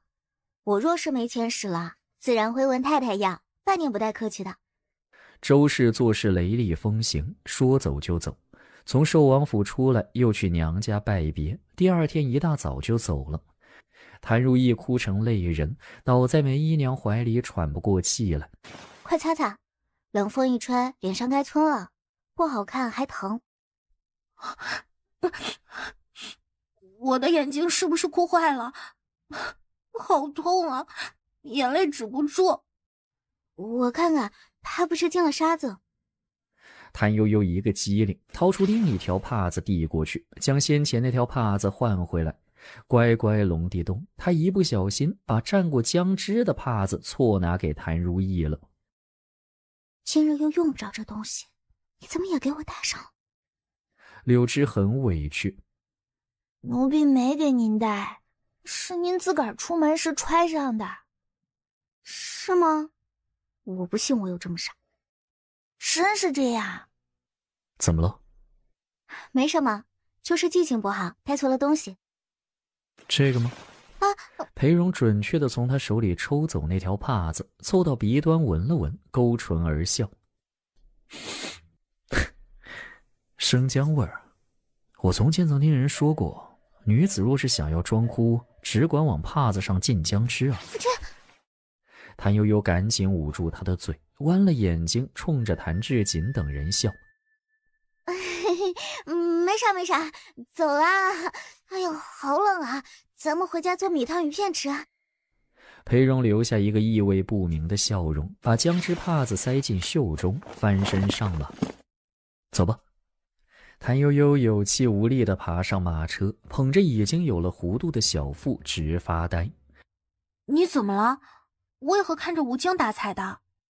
没什么，我就是觉得吧，怀这个孕，把我所有的老底都抖露出来了，这日子没法过了。谭悠悠用力拍在谭如意的大腿上。我决定了，今晚我要做个鱼头两吃，你们都别和我抢。以形补形，他必须把脑子补回来。夫君选我合适？谭悠悠很自然地歪过去，靠在裴荣肩上，顺便摸了他的胸一把。别胡闹！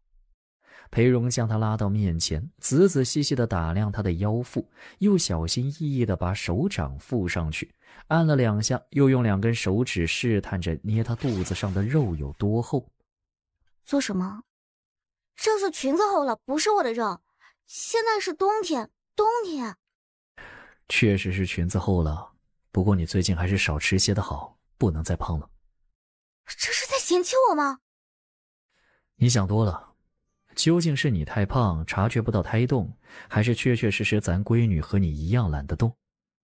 夫君这话不对啊，每一句都是在说我呢。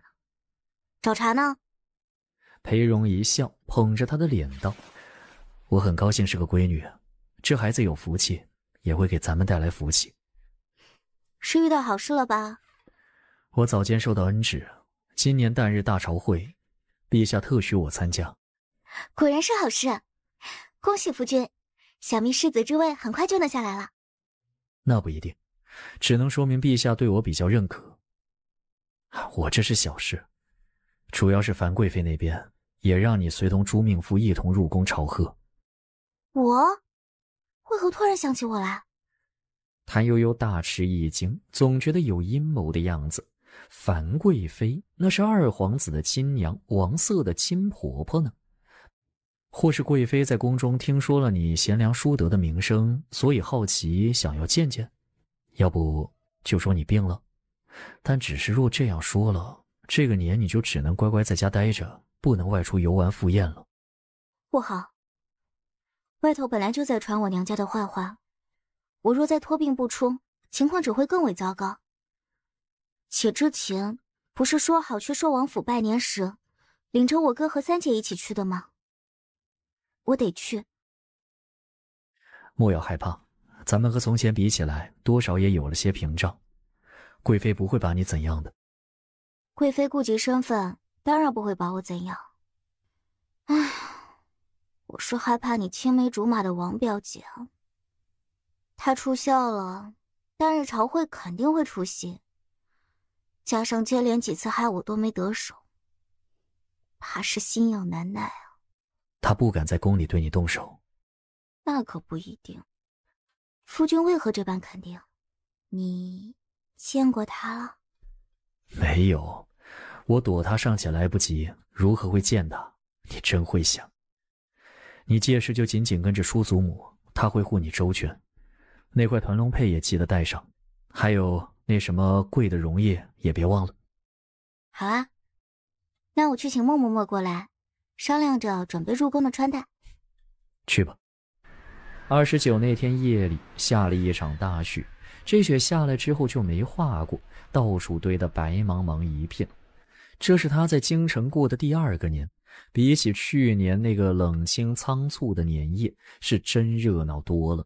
肚子里揣一个，左右两边坐着亲娘和兄姐，还有一个坑被填了一半的陪伴坑，小日子是真的越来越好。在谭悠悠的操持下，这一桌年夜饭那叫一个丰盛。谭悠悠馋得哈喇子都出来了，奈何全家都不给他多吃，尤其裴某人格外凶残，说不给就不给，哪怕是梅姨娘家的菜也不行。谭悠悠怨念无比，就这么到了4更时分，该入宫了。这冰很厚啊。我让人给马蹄包了麻布，咱们走慢些，走稳些，没那么容易打滑。过了这一段就好了，宫道有专人除冰的。可是我怕，总觉得心里不踏实。万一我从座位上滚落下来怎么办？绝不可能。听话，上车正好眯一会儿，你一个人躺着宽敞。是怕人家笑话你。夫君不疼我了。裴荣就和没听见似的，无动于衷。谭悠悠没辙，只好上了车，抱着手炉依靠可爱的柳枝，忽觉腹中似有气流攒动，又好似是小鱼游水，很轻地滑了一下。莫非这就是传说中的胎动吗？小姐，您怎么啦？以后叫我少奶奶，我要做娘啦。以后你叫小姐，是我硬呢，还是我肚子里的这个硬？少奶奶，您这是？又是一串气泡冒出，这次的感觉就很明显了。谭悠悠啊的一声喊出来，抱着肚子，激动的不知该如何是好。你怎么了？胎动了，胎动了，胎动了！谭悠悠指着自己的小腹，又兴奋地拉裴荣的手去摸。裴荣神情肃穆地观察着奴仆的表情，迅速摸了一把，然后皱眉：“没有啊。”哎呀，人家还小呢，这会儿正睡觉，哪能随时动啊？行了，时辰不早，走吧。这回换了裴荣眼巴巴的隔车看着，心痒难耐。车外传来一阵喧嚣，柳枝打起车帘，只见外头到处都是车辆、马匹以及打着灯笼照亮的豪门奴仆。少奶奶，奴婢真没想到竟有这般福气，能够亲眼目睹当日朝会。是上朝路上，不是旦日朝会。都一样啦。稍后奴婢真不能陪您进宫吗？不能，一般不能带侍从入宫。那没关系，奴婢稍后趁人不注意，悄悄摸一把皇宫大门上的金钉，沾沾福气，那也很好啦。嘿嘿。正说着，裴荣就用马鞭敲了敲车壁。我要与你分开了，记得去寻寿王妃，行事千万谨慎小心。夫君也小心谨慎些。晚上咱们回家吃麻辣香锅。裴荣看了他一眼，眼睛黑沉沉的，淡淡一点头，迅速走了。相光媳妇儿，你来的倒早啊！年轻人就是该这样勤勉才好。寿王妃乐呵呵地让世子妃把备好的荷包交给谭悠悠。哎，相光媳妇儿，替我分给他们。是，叔祖母。谭悠悠接了荷包，分给宫人女官。这位是谁呀？哈哈，这是裴相光的媳妇儿。她日常不爱出门走动，不爱出风头，所以你们不认识她。这次是贵妃娘娘特召她入宫参加朝贺的。宫门开了，宫门开了！随着鼓响，就有女官过来帮着众人按照品级高低排队入宫。谭悠悠很自觉地站到了队伍最后，走着走着，有人悄悄地扯了她的袖子一下。裴少奶奶，请问您是？奴婢锦泉，袁总管让我照看您呢。哪个袁总管呀？我不认识呢。锦泉也愣住了。您不认识？裴少奶奶，您怎会不认识袁总管呢？真不认识，您可能弄错了。哎呀，有位姑姑在瞪我，是怪我不守规矩。于是再不搭理锦泉。随着队伍前移，锦泉被留在原地，满脸不敢置信。小样，当我是个傻子呢。钟皇后退居别宫，樊贵妃虽统领6宫，却名不正言不顺，只能在自己住的长宁宫接受命妇朝贺。不远处，才从她那里得了冷脸的宫女锦泉悄悄绕过人群，走到前方，和侍立在王瑟身后的罗伊使了个眼色。怎么样了？说是不认识什么袁总管，压根不理我，真是话不留手。你先下去吧。锦泉低头退一下，罗伊快步走回王瑟身边，趁隙上前低声说了经过。急什么？半点沉不住气。是。王瑟缓步朝着谭悠悠走去。谭悠悠老远就看到王星星朝着他这个方向来了，便乐呵呵地站起身来，等着王星星的降临。悠悠，我老远瞧着像是你，还以为自己看错了，没想到真是你呢。给皇子妃请安，贵妃娘娘赏了体面，许我入宫觐见呢。你看起来胖多了，几个月了？回皇子妃的话，刚好5个月。5个月，这么大？其实也无所谓了。可是有什么不对吗？没什么，就是，反正你还年轻，没事儿，没事儿。皇子妃，到底怎么了？求您告诉我吧。没事没事，我就是吧，听人说怀儿子腰身会很紧实，前头看着凸起，后头却还有腰身。怀女儿呢，大概就是你这样子。不过不要紧，先开花后结果嘛。真的吗？真的是个姑娘啊？那也不一定，我看不准的，就是随口一说。你这里冷不冷啊？正当风口，我想办法给你调下位子。多谢皇子妃，我就坐这里好了。我没品质，能够入宫参加旦日朝贺，已是大幸。贵妃娘娘来了，我得去伺候着，照顾好自己。有什么需要就让人过来寻我。谢谢皇子妃。樊贵妃换了一身同样华贵的衣裳入了席。裴谭氏，到。谭悠悠略有些慌张地拎着裙子起身，急行2步上前，跪拜在地。民妇给贵妃娘娘请安，娘娘千岁。原来你是这样子的，看起来真是讨喜，难怪寿王妃和二皇子妃一直在本宫面前夸你。几个月了？回贵妃娘娘的话，5个月了。挺不容易的，怀着身孕还要料理家务，照顾夫君，很辛苦吧？不辛苦，都是应该的。果然是个招人疼的孩子，本宫瞧着都忍不住心疼了，一心只想着让你过得舒服些。这样吧，本宫身边有一侍女，名唤沉香，十分能干体贴，谙熟宫中规矩，惯会照顾人，叫她伺候你用膳，你看如何？一个工人走出来，蹲下行礼。你看她怎么样？可还和你眼缘？多谢贵妃娘娘，这位姑姑生得好极了。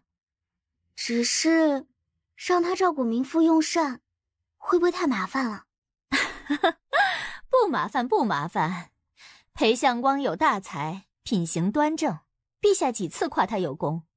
你初次入宫又怀着身孕，本宫理当多加照料。就这样吧。谭悠悠高高兴兴地谢了恩，低头后退几步，才回身往后走。贵妃娘娘，要说这儿女婚事啊，前些日子京里还真出了一桩新鲜事儿。谭悠悠眼皮一跳，果然来了，真是没完没了了呀。什么新鲜事儿啊？就是丁家给次子娶妻，迎娶新娘过门当日黄了。不过是些小事儿，还是不要扰了贵妃听听吧。没事儿，听听就好。接着说，这是出了什么事啊？新娘子是谭家女，家中父亲是个外任的知府，靠着母家这边的关系，多方走动，才与丁家定了亲。总而言之，就是把当日那桩事仿若说书一样献给大家看，语言当真，生动活泼，还幽默，仿若亲临其境。岂有此理！我朝竟有此等人品卑劣的官员吗？此人品行败坏，如何当得一地父母官？母妃，这中间怕是有误会。这位谭知府正是裴相光的岳父，裴谭氏的父亲呢。那位和丁家退亲的姑娘是裴谭氏的嫡姐。哦，裴谭氏，可有此事？请贵妃娘娘恕罪，民妇以为这位夫人是在说书，听了也是津津有味。没料到竟然是在说我们家的事。哈，这话有意思。你知道的又是怎么回事呢？正好今日大家都在，你好好说明白了。果然无错的话，本宫为你分明。贵妃娘娘容禀，其实都是家贫害的。寒门难出贵子，这话是真没假的。毕竟人穷，容易被人挑刺欺负，做人做事都是千难万难。长辈早年的事，民妇不是特别清楚，但民妇知道一件事，民妇的亲姨娘是梅花坞梅氏的独女，也就是刚才那位夫人说的那个对家父有教养之恩的梅家。自民妇记事起，姨娘从未说过家父一句不是，更与我们太太亲姐妹一般，谦让有爱，感情甚笃。家父更是个清正爱民、官声极好的好官，年年考绩都是第一。依着你的意思，这事儿就是丁家的错了。丁家没错，我们太太说了，这是我三姐和丁家二郎没缘分。哼，既然丁家无错，你家也没怪丁家，为何退亲之时吵成仇人？没有啊，我们好说好散来着。过后我家夫君还曾当众夸过丁家二郎。贵妃娘娘，这事儿谁都没民妇清楚，因为民妇当时就在现场。民妇亲眼瞧见的，我们两家从始至终都很谦和礼让。就算我们没见识，脾气坏，丁家诗书传家，也不能和我们一般见识，丢人现眼的和我们吵。这位夫人，你要是不信，可以问丁家人。丁家有人来了吗？臣妇参见贵妃娘娘。快说说是怎么回事？裴谭氏说的是真话还是假话？你们两家退婚时吵架生气了吗？丁伯母好。裴少奶奶，咱们又见面了。丁宫人，这究竟是怎么回事？娘娘，此乃奸人作恶，但两个孩子确实也是无缘。吵是肯定没有的，我丁家最是讲究规矩礼仪，就算不成，也是好说好散。隔壁邻居俱是见证。本宫平生最恨乱嚼舌根、不守规矩之人。母妃，大过年的，刘淑人也是为了说笑热闹气氛，您就饶了他吧。本宫倒是无所谓，要看被他编排的苦主饶不饶呢。怪我不会说话，却是绝对没有坏心的，还请丁家妹妹莫与我一般见识。哼，大过年的，看在贵妃娘娘面上就算了吧。毕竟我们丁家诗书传家，最为讲究的就是规矩礼仪，总不能与你一般见识，丢人现眼和你吵。就是，刘淑人，你不必给我赔礼了。你年纪大，身子骨不方便，年纪大难免糊涂，这次就算了。刘淑人说不出话来，这自说自话的劲儿可真足，谁要给他赔礼了？还骂人老糊涂了，身子骨不方便，人家才40岁。多谢贵妃娘娘秉公。我提议，咱们共同举杯，敬祝贵妃娘娘福寿安康。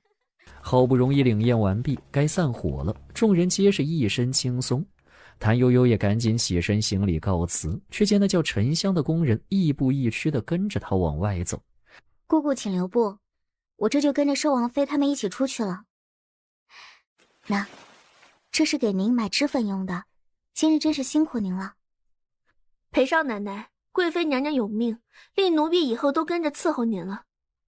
为何？自然是连续您辛苦。不是，刚只是说照看我吃这一餐饭。您是娘娘身边得用的人，就这么被我拐出宫去，那不行。你还不走，又在这儿闹什么呢？皇子妃，裴少奶奶看不上奴婢，要把奴婢退回去呢。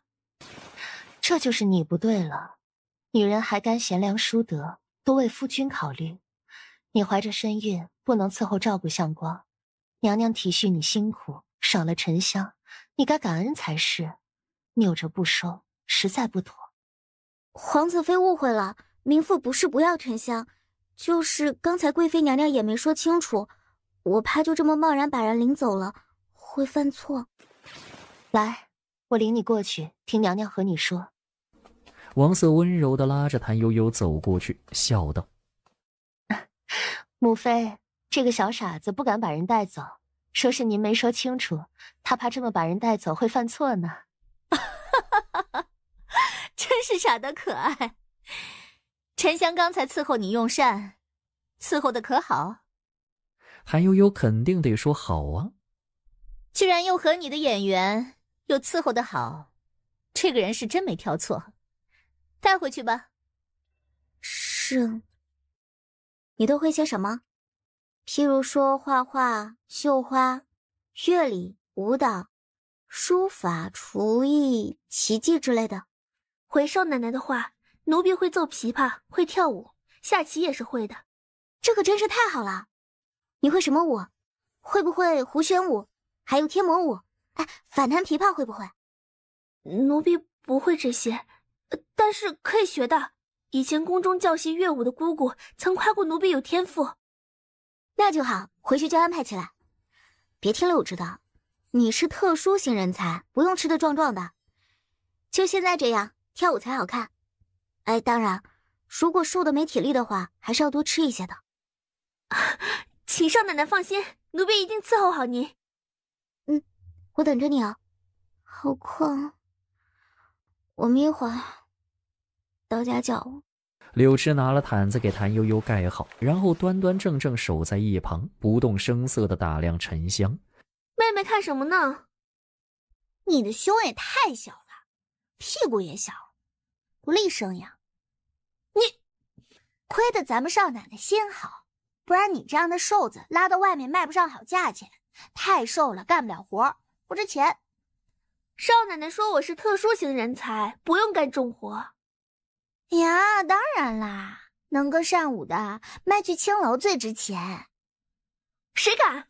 我是贵妃娘娘的人。失敬失敬，姑姑好，还请姑姑不要计较婢子刚才的失礼。你别乱叫。这也不行那也不行，姐姐你很难相处啊。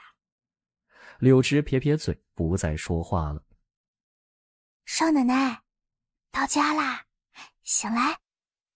在柳枝温柔的呼唤声中，谭悠悠醒了过来，心满意足地伸了个懒腰，再动动脖子和手。你饿不饿？回少奶奶的话，婢子不饿。那你累不累？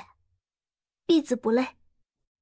那你去准备着吧，晚上给我们助个兴，唱啊跳啊弹琵琶什么的，把你拿手的都搞一遍。去告诉廖总管，让他把这位新来的沉香姑娘安排好，要什么衣服琵琶之类的都给她找齐。沉香没多想，跟着婆子见了廖翔，说明来意，要求最美最好的衣裙以及很好的琵琶。你领回来的人呢？还没打扮好呢，先藏起来，晚饭时再叫他惊艳亮相给夫君看。什么惊艳亮相？谁耐烦看他？听说宫宴时有人刁难你了？也没有啦，就是有个人冒充袁之恩的人跑去找我搭讪。王表姐和我说了2件事。第一件，我腹中的怕是个女儿，好可怜。第二件，让我给你纳妾，不能不贤惠。然后嘛，有人挑事儿，把我3姐和丁家的事儿当成笑话讲给贵妃听。王表姐拦着不让讲，说是会让我没面子。这些明面上的事，我早知道你能处理妥当。是啊是啊，我可聪明了，大家都叫我谭聪明。谭聪明配裴君子，绝配啊！裴荣有些不自在，却又觉得谭悠悠真可爱，便将手放在她的小腹上，静心体会胎动。等了许久，也不见肚子里的小人有动静。怎么回事？为何不动？像我一样啦，懒得动。你可是生气了？我为什么要生气啊？可是夫君做了对不起我的事儿？当然没有，且今日我已破题。今日我在前朝也遇到了和你类似的事，有人提起岳父悔婚另娶的事，说我不配入宫讲经。我趁机提醒陛下彻查当年梅家的火灾，替一代名士梅茂丁申冤。夫君真了不起啊，这么难的事都被你搞定了。稍后说给姨娘听，姨娘一定把你当成亲儿子看，都不要我了。胡说，姨娘待我好，那是看在你的面子上。要是我对你不好，她立刻就能翻脸不认我。夫君真是慧眼如炬。谭悠悠笑着起身，却被裴荣拉了坐回去。别动，他好像动了。没有啊，哎，真的动了。女儿啊，我是你爹。好傻，去换衣服。裴荣又傻笑了一回，这才恋恋不舍地去洗脸换衣。静一静，我给大家准备了个节目助兴，先乐呵着。开始。就听一阵琵琶叮咚之声自屏风后头轻柔地响起，接着声音越来越响。一个穿着绯红纱衣的曼妙女子怀抱琵琶旋转而出。这个是从哪儿找来的野路子？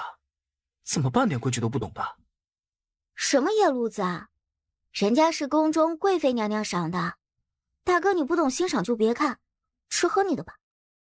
什么鬼？赏的，别是冒名顶替，这不守妇道、不懂规矩的丑样子，简直污了我的眼睛！打出去！滚出去！丢人现眼，学好规矩再出来。少奶奶，宫里出来的，多少得给几分面子。这样，让他坐在屏风后头弹弹琵琶好了。叮咚的琵琶声中不断传来喷嚏声。这是第7个还是第8个喷嚏？我没数清楚。相光记得吗？记不得。相光啊，就算要收妾室，也要找端庄文雅的。是个叫什么沉香的，太不合适，太丢人了。我没想收妾室，就算要收也得再过几年。来人啊，给沉香姑娘披上斗篷，别冻着了。沉香屈辱地落下泪来，接着又忍不住打了一串喷嚏。怎么不弹琵琶了？是不是体力不支了？回少奶奶的话，奴婢没本事，扫了您的兴致。这体力真的不行，得多吃些，养壮实一点才好。送沉香姑娘回去吧，叫厨房给她送晚饭，饭菜要好。今日元旦，她又是从宫里来的，不能委屈了。是。唉，没了琵琶伴奏，好像少了点什么。其实我觉着这个沉香还是不错的，好好教一教，还是有前途的。没人附和他的话，因为裴荣的脸色实在太难看了。明日还要早起，姑爷和悠悠忙了一整天，也累了，早些歇着吧。为何搞这么一出？太难看了。我不知道他会这样啊，真的，我只是让他表演个拿手的，弹个琵琶，跳个舞，这不难吧？谁晓得他会用力过猛呢？唉，好端端的家宴，你弄这些花头做什么？一家人好吃好喝，安静说话不好吗？偏要搞个外人掺杂着。怎么会是外人呢？他是宫中赐给夫君的人。夫君现在虽不准备纳妾，过几年也是会的。他现在是有点瘦，好好养着，过几年就胖了。你，嘘，我去看看他，不能让宫里抓住咱们的小尾巴，说咱们待他不好，刚来就病了什么的，不好。哎，夫君去吗？不去。裴荣拿背对着他，不想说话。谭悠悠也不勉强，左手扶着莲枝，右手扶着柳枝，笑嘻嘻的去看沉香。回来就一直哭一直哭，饭也不吃，就放在那儿糟蹋了。哎呦，多好的鸡鸭鱼肉啊，真可惜啊。去熬碗姜糖水送来，炭盆要烧得旺旺的，别叫他病了。奴婢何德何能，让少奶奶这么操心？太瘦了，多吃些才不容易生病。这个香酥鸡很好吃，郭阁老夫人最喜欢的。这个羊蝎子也很好吃，我挺喜欢的，来，都尝尝。不知不觉间，沉香把面前的饭菜吃了一半，肚子吃得圆圆鼓鼓。谭悠悠怕他撑坏了，又让拿消食丸。待到谭悠悠离开，沉香已经瘫在床上，不想动了。唉，别说，裴家的菜真的好好吃啊！真是我这辈子吃过最好吃的菜呢。这算什么？我们少奶奶亲手做的东西才叫好吃呢。只要厨房里头炊烟一起，左邻右舍都要找借口来我们家溜达一圈，蹭吃蹭喝的。咱们家是不是都喜欢胖一点的？可不，胖说明有福气呀。吃得好过得好才能胖。你看咱们少奶奶圆润富态的恰到好处，再看看咱们家上上下下的就没一个瘦子。鼠姑娘您最瘦了。沉香点点头，她懂了，自己确实太瘦了，须得吃胖一些才行。哎呀，还是咱们主院最舒服，屋里烧了地笼，暖乎乎的，进来就不想走。安排热水伺候着歇了。裴荣已经盥洗过了，躺在他自己的睡榻上，就着灯光看书，听见动静眼皮都没撩一下，更别说搭理谭悠悠了。少顷，盥洗完毕走出来，裴荣已经放下书本，灭了睡榻前头的灯，背对着他睡了。谭悠悠打个哈欠，闭上眼睛就睡着了。他今天也是真累了，睡得迷迷糊糊的，他依稀觉着似是谁捏住了他的鼻子，让他不能呼吸，于是下意识地将手一挥，这麻烦总算是解决了。次日清早，谭悠悠准点醒来，但见原本早就该起床的裴荣还躺着，仍旧是昨夜入睡时的姿态，背对着他，侧卧在睡榻上一动不动。夫君，该起床了。他耷拉着鞋走过去，探着头看，但见裴荣依旧沉睡没有反应，便将手去摸他的额头，并不烫，又觉着不够确定，低下头去将额头抵着他的额头试温。做什么？我看你一直没醒，怕你生病。该起床了，咱们还得去寿王府拜年呢。昨日叔祖母和我说了，让早些过去。裴荣躺着不动。我不去了。啊？为何？身体不舒服，心情不好，不想去。啊？哪里不舒服啊？心情为何不好？来，我看看。别碰我！哎呀，来嘛来嘛！谭悠悠不给他挣扎的机会，轻轻一用力，就把人给拽了起来，然后惊愕地叫了一声：“呀！夫君这是怎么了？谁打的？”你问我，我问谁呢？我昨夜给你盖被子，你为何打我？我打的？好不好的，我为何打你？谁知道呢？也许是嫉妒心作祟，趁机报复呗。不对，我根本就没嫉妒，怎会趁机报复？你给我盖被子也不是一次两次了，以前我也没动过手，必然有其他原因。你当然不会嫉妒了，你高风亮节，胸怀大度，目下无尘嘛。挨打什么的你也不用放在心上了，是我自找的。裴荣冷冰冰地瞅了他一眼，自去衣柜里翻找今日要穿戴的衣裳。我来，夫君辛苦了，在这坐着吧。谭悠悠去拉裴荣，男人岿然不动，他刚要使劲，就收到一道冷冷的光刀。我那个啥，不是故意要伤害夫君的，我其实是做了个噩梦，梦见有人捏我鼻子，不让我呼吸，我憋得难受，想着我咋都行，但不能闷着我女儿啊，于是就这么一用力，估计刚好碰上夫君给我盖被子，就挨了这么一下下。我给夫君吹吹。谭悠悠踮起脚尖，抓住裴荣的肩膀，撅起小红嘴凑过去，呼呼地吹着气。裴荣看着他无辜的小鹿眼，白里透红的粉嫩脸蛋，讨好的笑容，可爱的小红嘴，心里的气莫名消了许多，却不想就此算了。不用了。那我给夫君煮个鸡蛋滚一滚。灵芝，赶紧煮个白水蛋来。不用了。裴荣到底还是接了谭悠悠搭配的衣裳，刚穿好呢，他就在那夸张的拍手。翩翩君子，世间少有，太好看了。裴荣面无表情地绕开他，拉开房门走了出去。啊，夫君，别走啊，还没滚鸡蛋呢。裴荣走得更快了，留给他一个决然而愤慨的背影。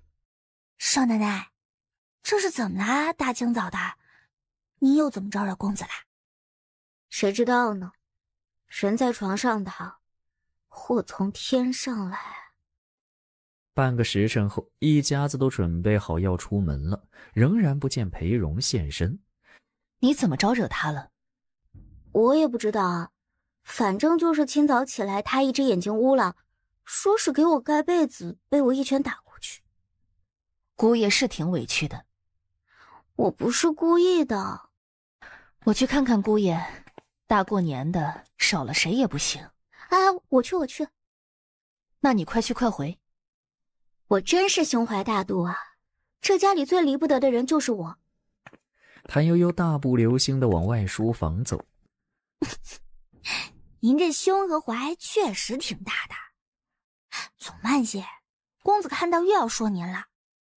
谭悠悠放轻脚步，将书房窗纸戳个洞，刚把眼睛凑过去，就被一支饱蘸墨汁的毛笔戳过来。哎呀，我的眼睛好疼啊！裴荣赶紧从屋里跑出来，拉着他去洗眼睛。谭悠悠一直哼唧个不停，就是这么沾点墨汁你就又哭又叫的，我这眼睛被打成这样也没嚷嚷。夫君也可以哭的。男人哭吧哭吧哭吧不是罪。去你的！今日不许你上妆，不能只是我一个人难看。夫妻俩斗着嘴出去，看呆了梅姨娘等人。哎呀，姑爷，这丫头是个傻子，下手没轻重的，我打她给你出气。不用了，姨娘，她也不是故意的。转眼看到躲在马车后面的沉香，心情立刻不好了，厉声道：“他为何在这里？他想干什么？”公子，奴婢不是，是少奶奶让奴婢伺候着，一起去寿王府呢。不许他去。不好吧？好歹也要让他露个面，以示咱们对宫中的重视。你随意，反正后宅的事你说了算。谭悠悠给沉香使眼色，让他赶紧上车藏起来。沉香踉跄着爬起，慌慌张张往车上爬，因为太过害怕，上车的时候又险些摔了一跤。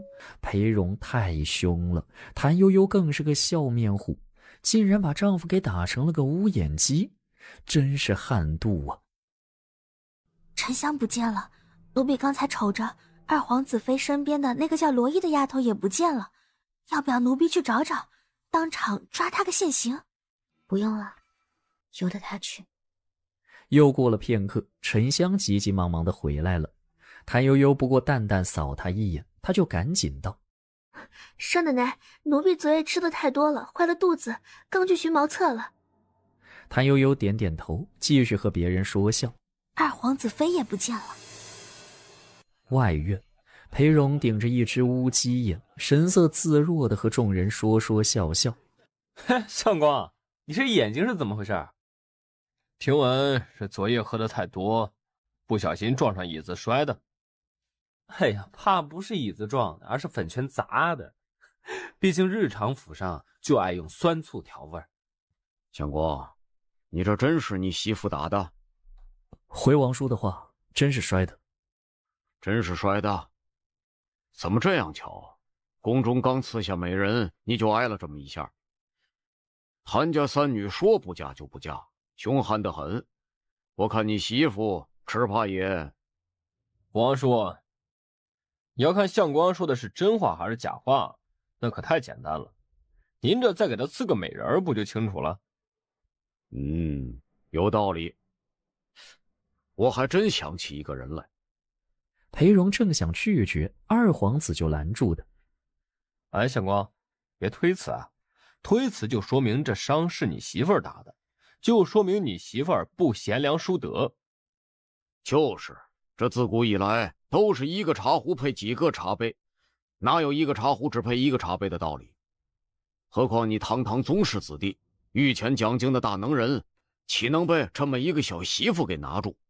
就这么定了，这人我明儿就给你送过去。你要是敢推辞，以后就别认我这个王叔。恭喜相公再添美人。哎，我有要紧的事询你。裴阳给他使个眼色，转身往外走。裴荣沉默片刻，瞅个空子跟了上去。你寻我何事？别这么冷漠无情嘛。上次倘若不是我把江福生送过去，只怕谭家的事没这么好平息呢。相公啊，你多少得给我道声谢。行，多谢世子设计抓了江福生，接连饿了他几天几夜，还给他留下一口气。我那不是想替小嫂子的姨娘报仇抓凶手吗？相公，我们之间的误会太深了，我若要害你，早就把人送给王瑟了，还能主动送去给小嫂子？以王瑟的心狠手辣，只怕会硬生生打得江福生一口咬死谭世超，叫谭家永世不得超生。你真是想要帮我？那是自然。我知道你在怀疑什么，但这是没影子的事。你就算不信我，也要相信小嫂子。我这不是已经成亲了吗？我媳妇儿都有身孕了。裴荣不置可否，却见王瑟平平停停地走了过来。相光，你还是来了，我还以为你不肯来呢。相光，冤家宜解不宜结，你们先聊着，我去替你们把风。裴阳哈哈一笑，转身快步离开。裴荣面无表情地转身要走，却被王瑟拦住去路。相光，你就这么狠心吗？我只是想和你商量一下我爹的周年祭罢了。就算我因为嫉妒做了过火的事，我爹总没有对不起你吧？他把毕生所学全都教了你，若没有他，你也不会有今天。你说的没错，若没有先生，我确实不会有今天。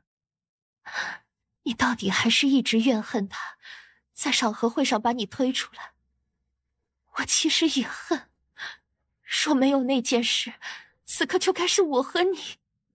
黄子飞，请慎言。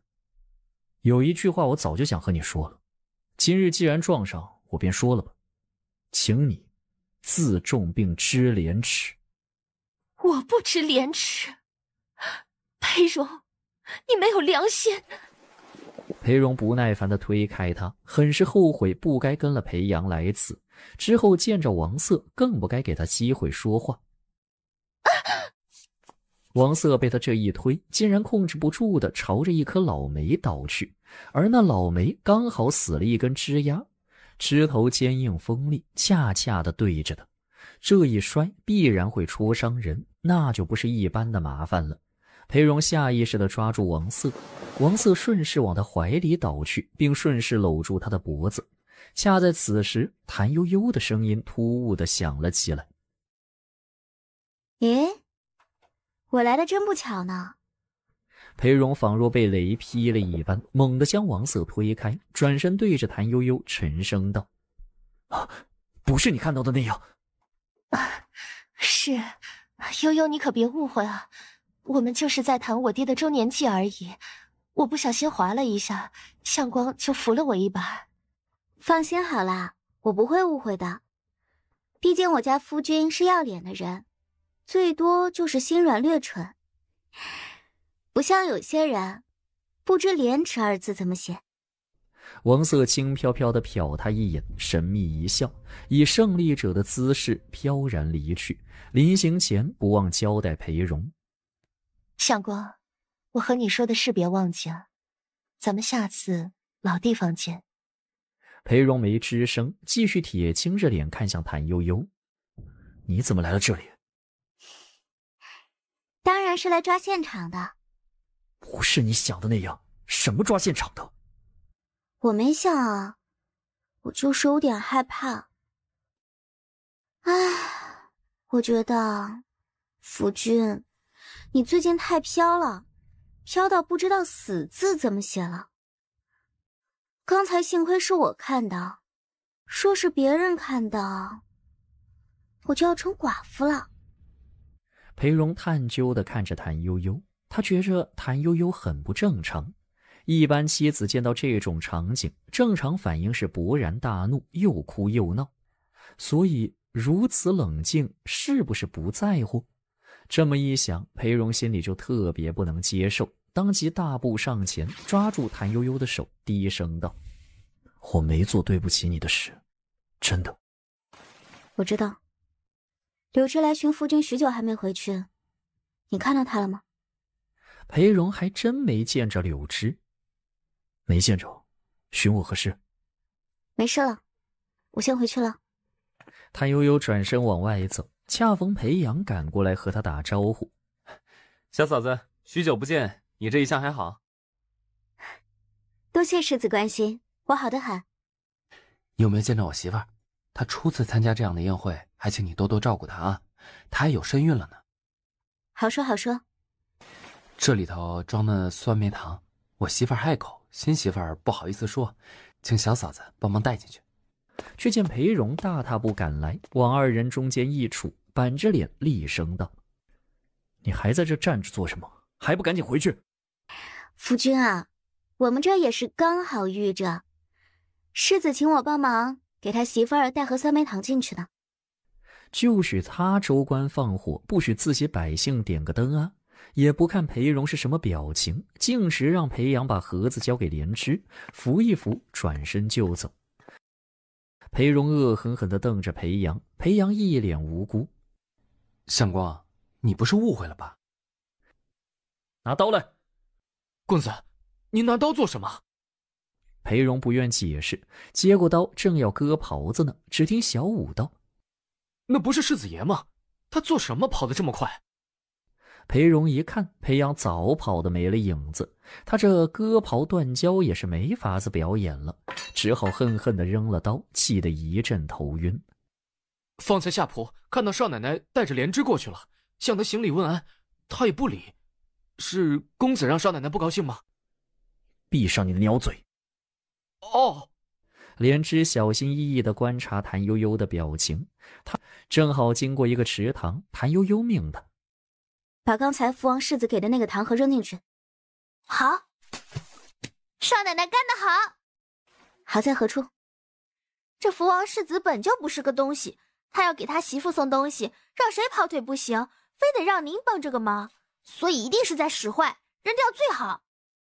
对啊，你这么个小姑娘都想得到的事，有些人怎么就想不到呢？到底还是年轻啊，一不小心就飘了。所以他说裴铿铿飘了，以后该叫裴飘飘。男人呢，真是很容易就得意忘形，特别是这种年轻的，自己就不同了，随时随地都记得自己是个社畜，只想追求咸鱼的人生。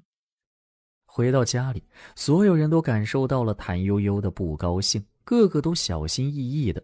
沉香更是赶紧溜回自己的小院子，完全不敢在谭悠悠面前露脸，就怕惹了他的邪火，白招一顿骂。不想才换下衣裳，张婆子就来叫他。少奶奶叫你好生打扮一番，去给她唱个小曲儿解闷子。少奶奶真叫我去给她唱曲儿，不是叫我去骂。你是做了什么见不得人的事儿吗？心虚？没有。沉香见他表情放松，并不像是要发脾气的样子。少奶奶，您想听什么曲儿？18相送。这是什么曲儿啊？奴婢确实是不知。哎，算了，你就随便唱个拿手的。少奶奶您说说，教教奴婢，或许奴婢就学会了呢。我是不会，不过故事是这样的，有一女的女扮男装去读书，和一同窗成为好朋友，互相爱慕，却因为各种原因不能在一起，最后双双死了。这个奴婢是真的不知道。沉香尬笑加心惊，这裴少奶奶太凶狠了，昨夜才将裴荣给打成个乌眼鸡，今天就恨不得裴荣和二皇子妃一起死掉。这么凶悍的笑面虎，怕是会不动声色把自己搞死的吧。沉香越想越害怕，突地跪下去抱住谭悠悠的脚，哭得涕泪交流。少奶奶，您饶了奴婢吧，奴婢知错了，奴婢也是身不由己啊，奴婢没和二皇子妃说您的坏话，真的，奴婢。你要干什么？少奶奶，您饶了奴婢的命吧，奴婢什么都告诉您。你别说，什么都别说，千万别说，捂住他的嘴，我可不想知道这些莫名其妙乱七八糟的。宫里的阴谋啊，都是见不得人见不得光的呀，大家心知肚明就好，摆在明面上反而难处理了。太过聪明的人往往是活不长也活不好的。大过年的你嚎什么呀，懂不懂规矩？沉香直起身子，跪坐在地上看着谭悠悠，拼命忍眼泪。立刻给我止住，不然我拿大嘴巴子招呼你。谭悠悠捏一捏自己的脸，竭力让自己的神情显得柔和些，结果沉香的眼神更惊恐了。少奶奶太可怕了，知道不好打她这个宫里才赏下来的，就捏自己的脸出气，这脾气得多暴躁啊，心得有多狠啊。裴荣昨日喝得有些多，也没人给他醒酒汤，翻来覆去半夜才睡着，一觉醒来已是大天亮。公子爷，少奶奶说请您醒过来就过去。他有什么事？就是一大早福王府送来了2个美人，说是福王赏您的。裴荣眼皮狂跳，光着脚就往床下跳，看到小五惊愕的眼神，就又低咳一声，坐回去一本正经道：少奶奶怎么说？没说什么，很是和气高兴，让廖总管给那2位美人安排住处，还问那2位都会些什么。公子爷，您早饭吃什么？不吃了，我酒没醒，不舒服，还要再睡会儿。裴荣当机立断，回身躺下，把被子拉起，一直盖到下巴，闭上眼睛继续睡。小五摇摇头，端着水盆出去了。裴荣觉得头更痛了，心里把福王父子恨得不行。宿醉带来的头痛还在继续，裴荣心烦意乱间，又听到了一阵鼓乐之声从后宅飘了出来，咚咚咚，每一下都仿佛敲在他的太阳穴和心脏上，吵得他差点没疯。后头在做什么？少奶奶让几位美人排练节目呢，说是过2日咱们家也要待客的，届时就不从外面请戏班子了，家里总不能白养这么些人，能省一点是一点。你去告诉少奶奶，叫他们别练了，我头痛。须臾，小五回来，抠着门缝，怯生生道：公子爷，少奶奶说了，到时候来的都是贵客，怠慢不得，让您千万忍着些。她是孕妇，也不舒服，她能忍，您这身强力壮的男子汉，一定也能忍。于是，一番鸡飞狗跳，空着肚子就匆匆出了门。去到相国寺，已有好些个同门师兄弟在列。哎呀，公子，您可来了！你为何不提醒我？哎呀，您昨夜回来就睡了，没来得及。今日一早，夏仆去请您，您关着门没搭理呀。夏仆让人告知少奶奶，少奶奶说您昨日借酒消愁，心情不好，让夏仆该做什么就做什么，到时候您自会过来。若是不来，也有您的道理。他借酒浇愁，心情不好，裴荣兜着一肚子火没地方撒，对着前来寒暄的同门师兄弟，还得赶紧打起精神应付。二皇子殿下和皇子妃来了。说话间，二皇子夫妇满脸哀痛地走了进来，王瑟跪在灵前默默流泪，二皇子却是直接把裴荣的手给抓住了。原本岳父大人的周年祭该我们做晚辈的一手操办，但我身份所限，许多事情便不便操持。幸亏相光想得周到，主动提出他一力操持，让我和内子按时过来即可。也正好许久未与各位师兄弟见面了，大家正好聚一聚。众人一听，表情各异地看向裴荣，这是借机帮着二皇子夫妇拉拢收买人心吗？裴荣宛若活吞了一只大绿苍蝇，恶心欲吐。当初岳父在时曾与我说过，视相光为亲子，叫我们这一辈子都要相互扶持。对不住，我要吐了。裴荣忍无可忍，高声打断二皇子的话，转过身，当着众人的面就吐了起来。相光这是昨天喝多了吧？不多，就是突然身体不适。我对不起先生，对不起诸位师兄弟，对不起这佛门清净地，冒犯殿下实非得已，还望殿下恕罪。身体不舒服嘛，我怎么会怪罪呢？难得师兄弟聚在一起，我们说说话。裴荣又要吐了，忍了又忍之后，他掩着口虚弱道：对不住大伙儿，我身体不适，先行告退。也不管二皇子等人是什么表情，带着裴家的人大步离开。二皇子目光阴沉，默默地咬了咬牙，出师不利，二皇子难忍心中愤恨，勉强忍耐着与剩下的几人应酬完，便借口宫中还有事，叫了王瑟回去。瑟瑟，慢一些。殿下。嘘，不着急，先上车。王瑟只好低头登车，还未坐稳，二皇子紧跟着挤了上来。这就是你说的，裴荣答应帮我们操办此事，许其同门与我交好。殿下，裴荣是生病了。到了这个时候了，你还护着他，贱人，这么不舍，为何要嫁与我？我没有。殿下清醒，别打脸，妾身还要见人。我真是瞎了眼了，才会看上你这么个水性杨花的贱人。王瑟面无表情地倒在座椅上，木然地看着二皇子跳下马车，翻身上马，扔下他绝尘而去。罗伊钻进车内，紧张地扶起王瑟。哎呀，皇子妃，您忍着些，婢子这就去寻些冷水给您捂一捂。不必了。皇子妃，您不要想不开啊，天下男人都一样，就没有不打女人的。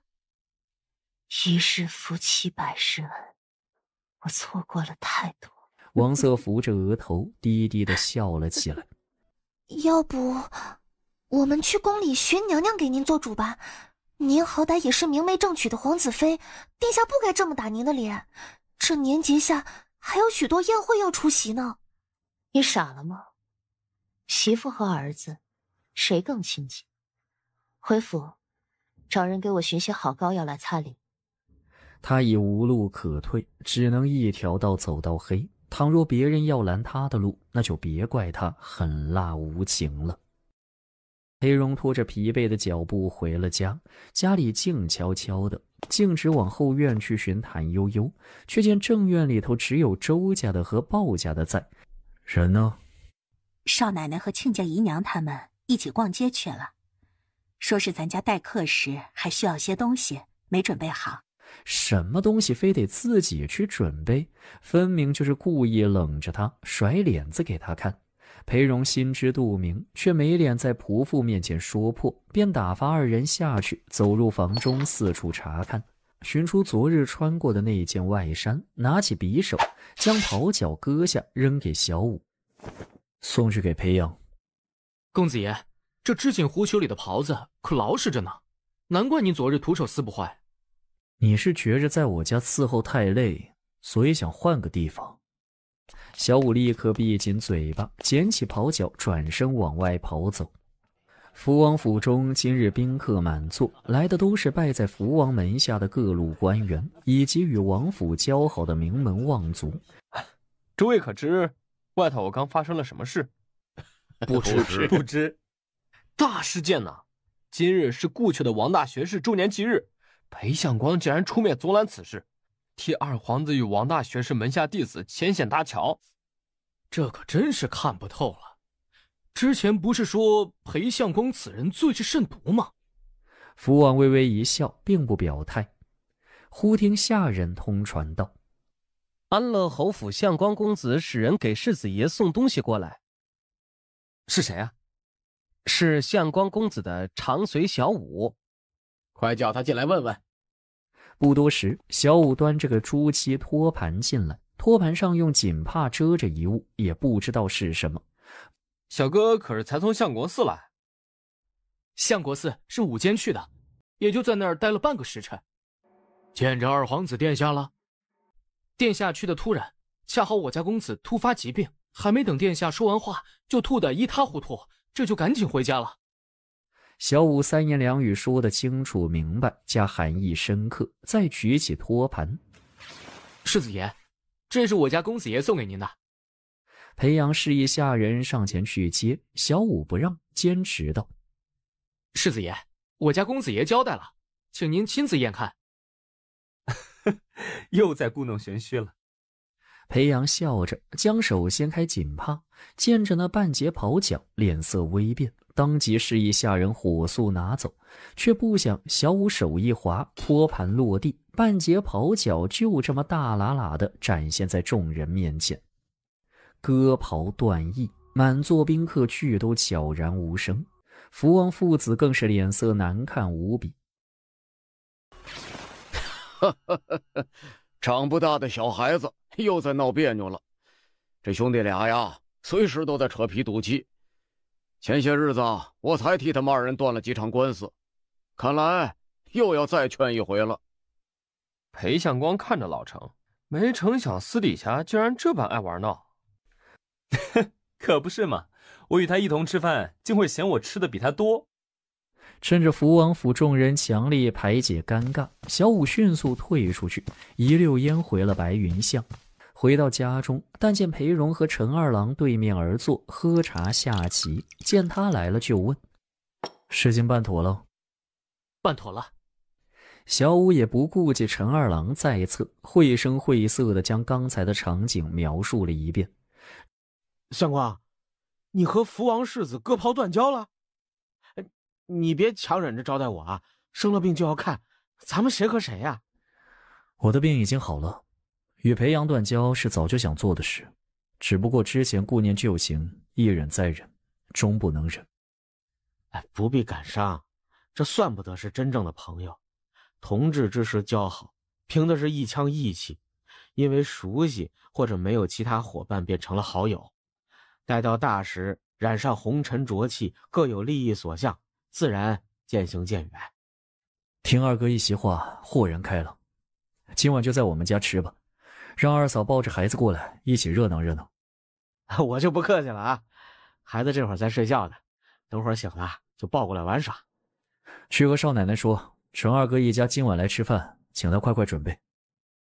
小五呆了，是他低估了自家公子爷，这手段真是迂回婉转。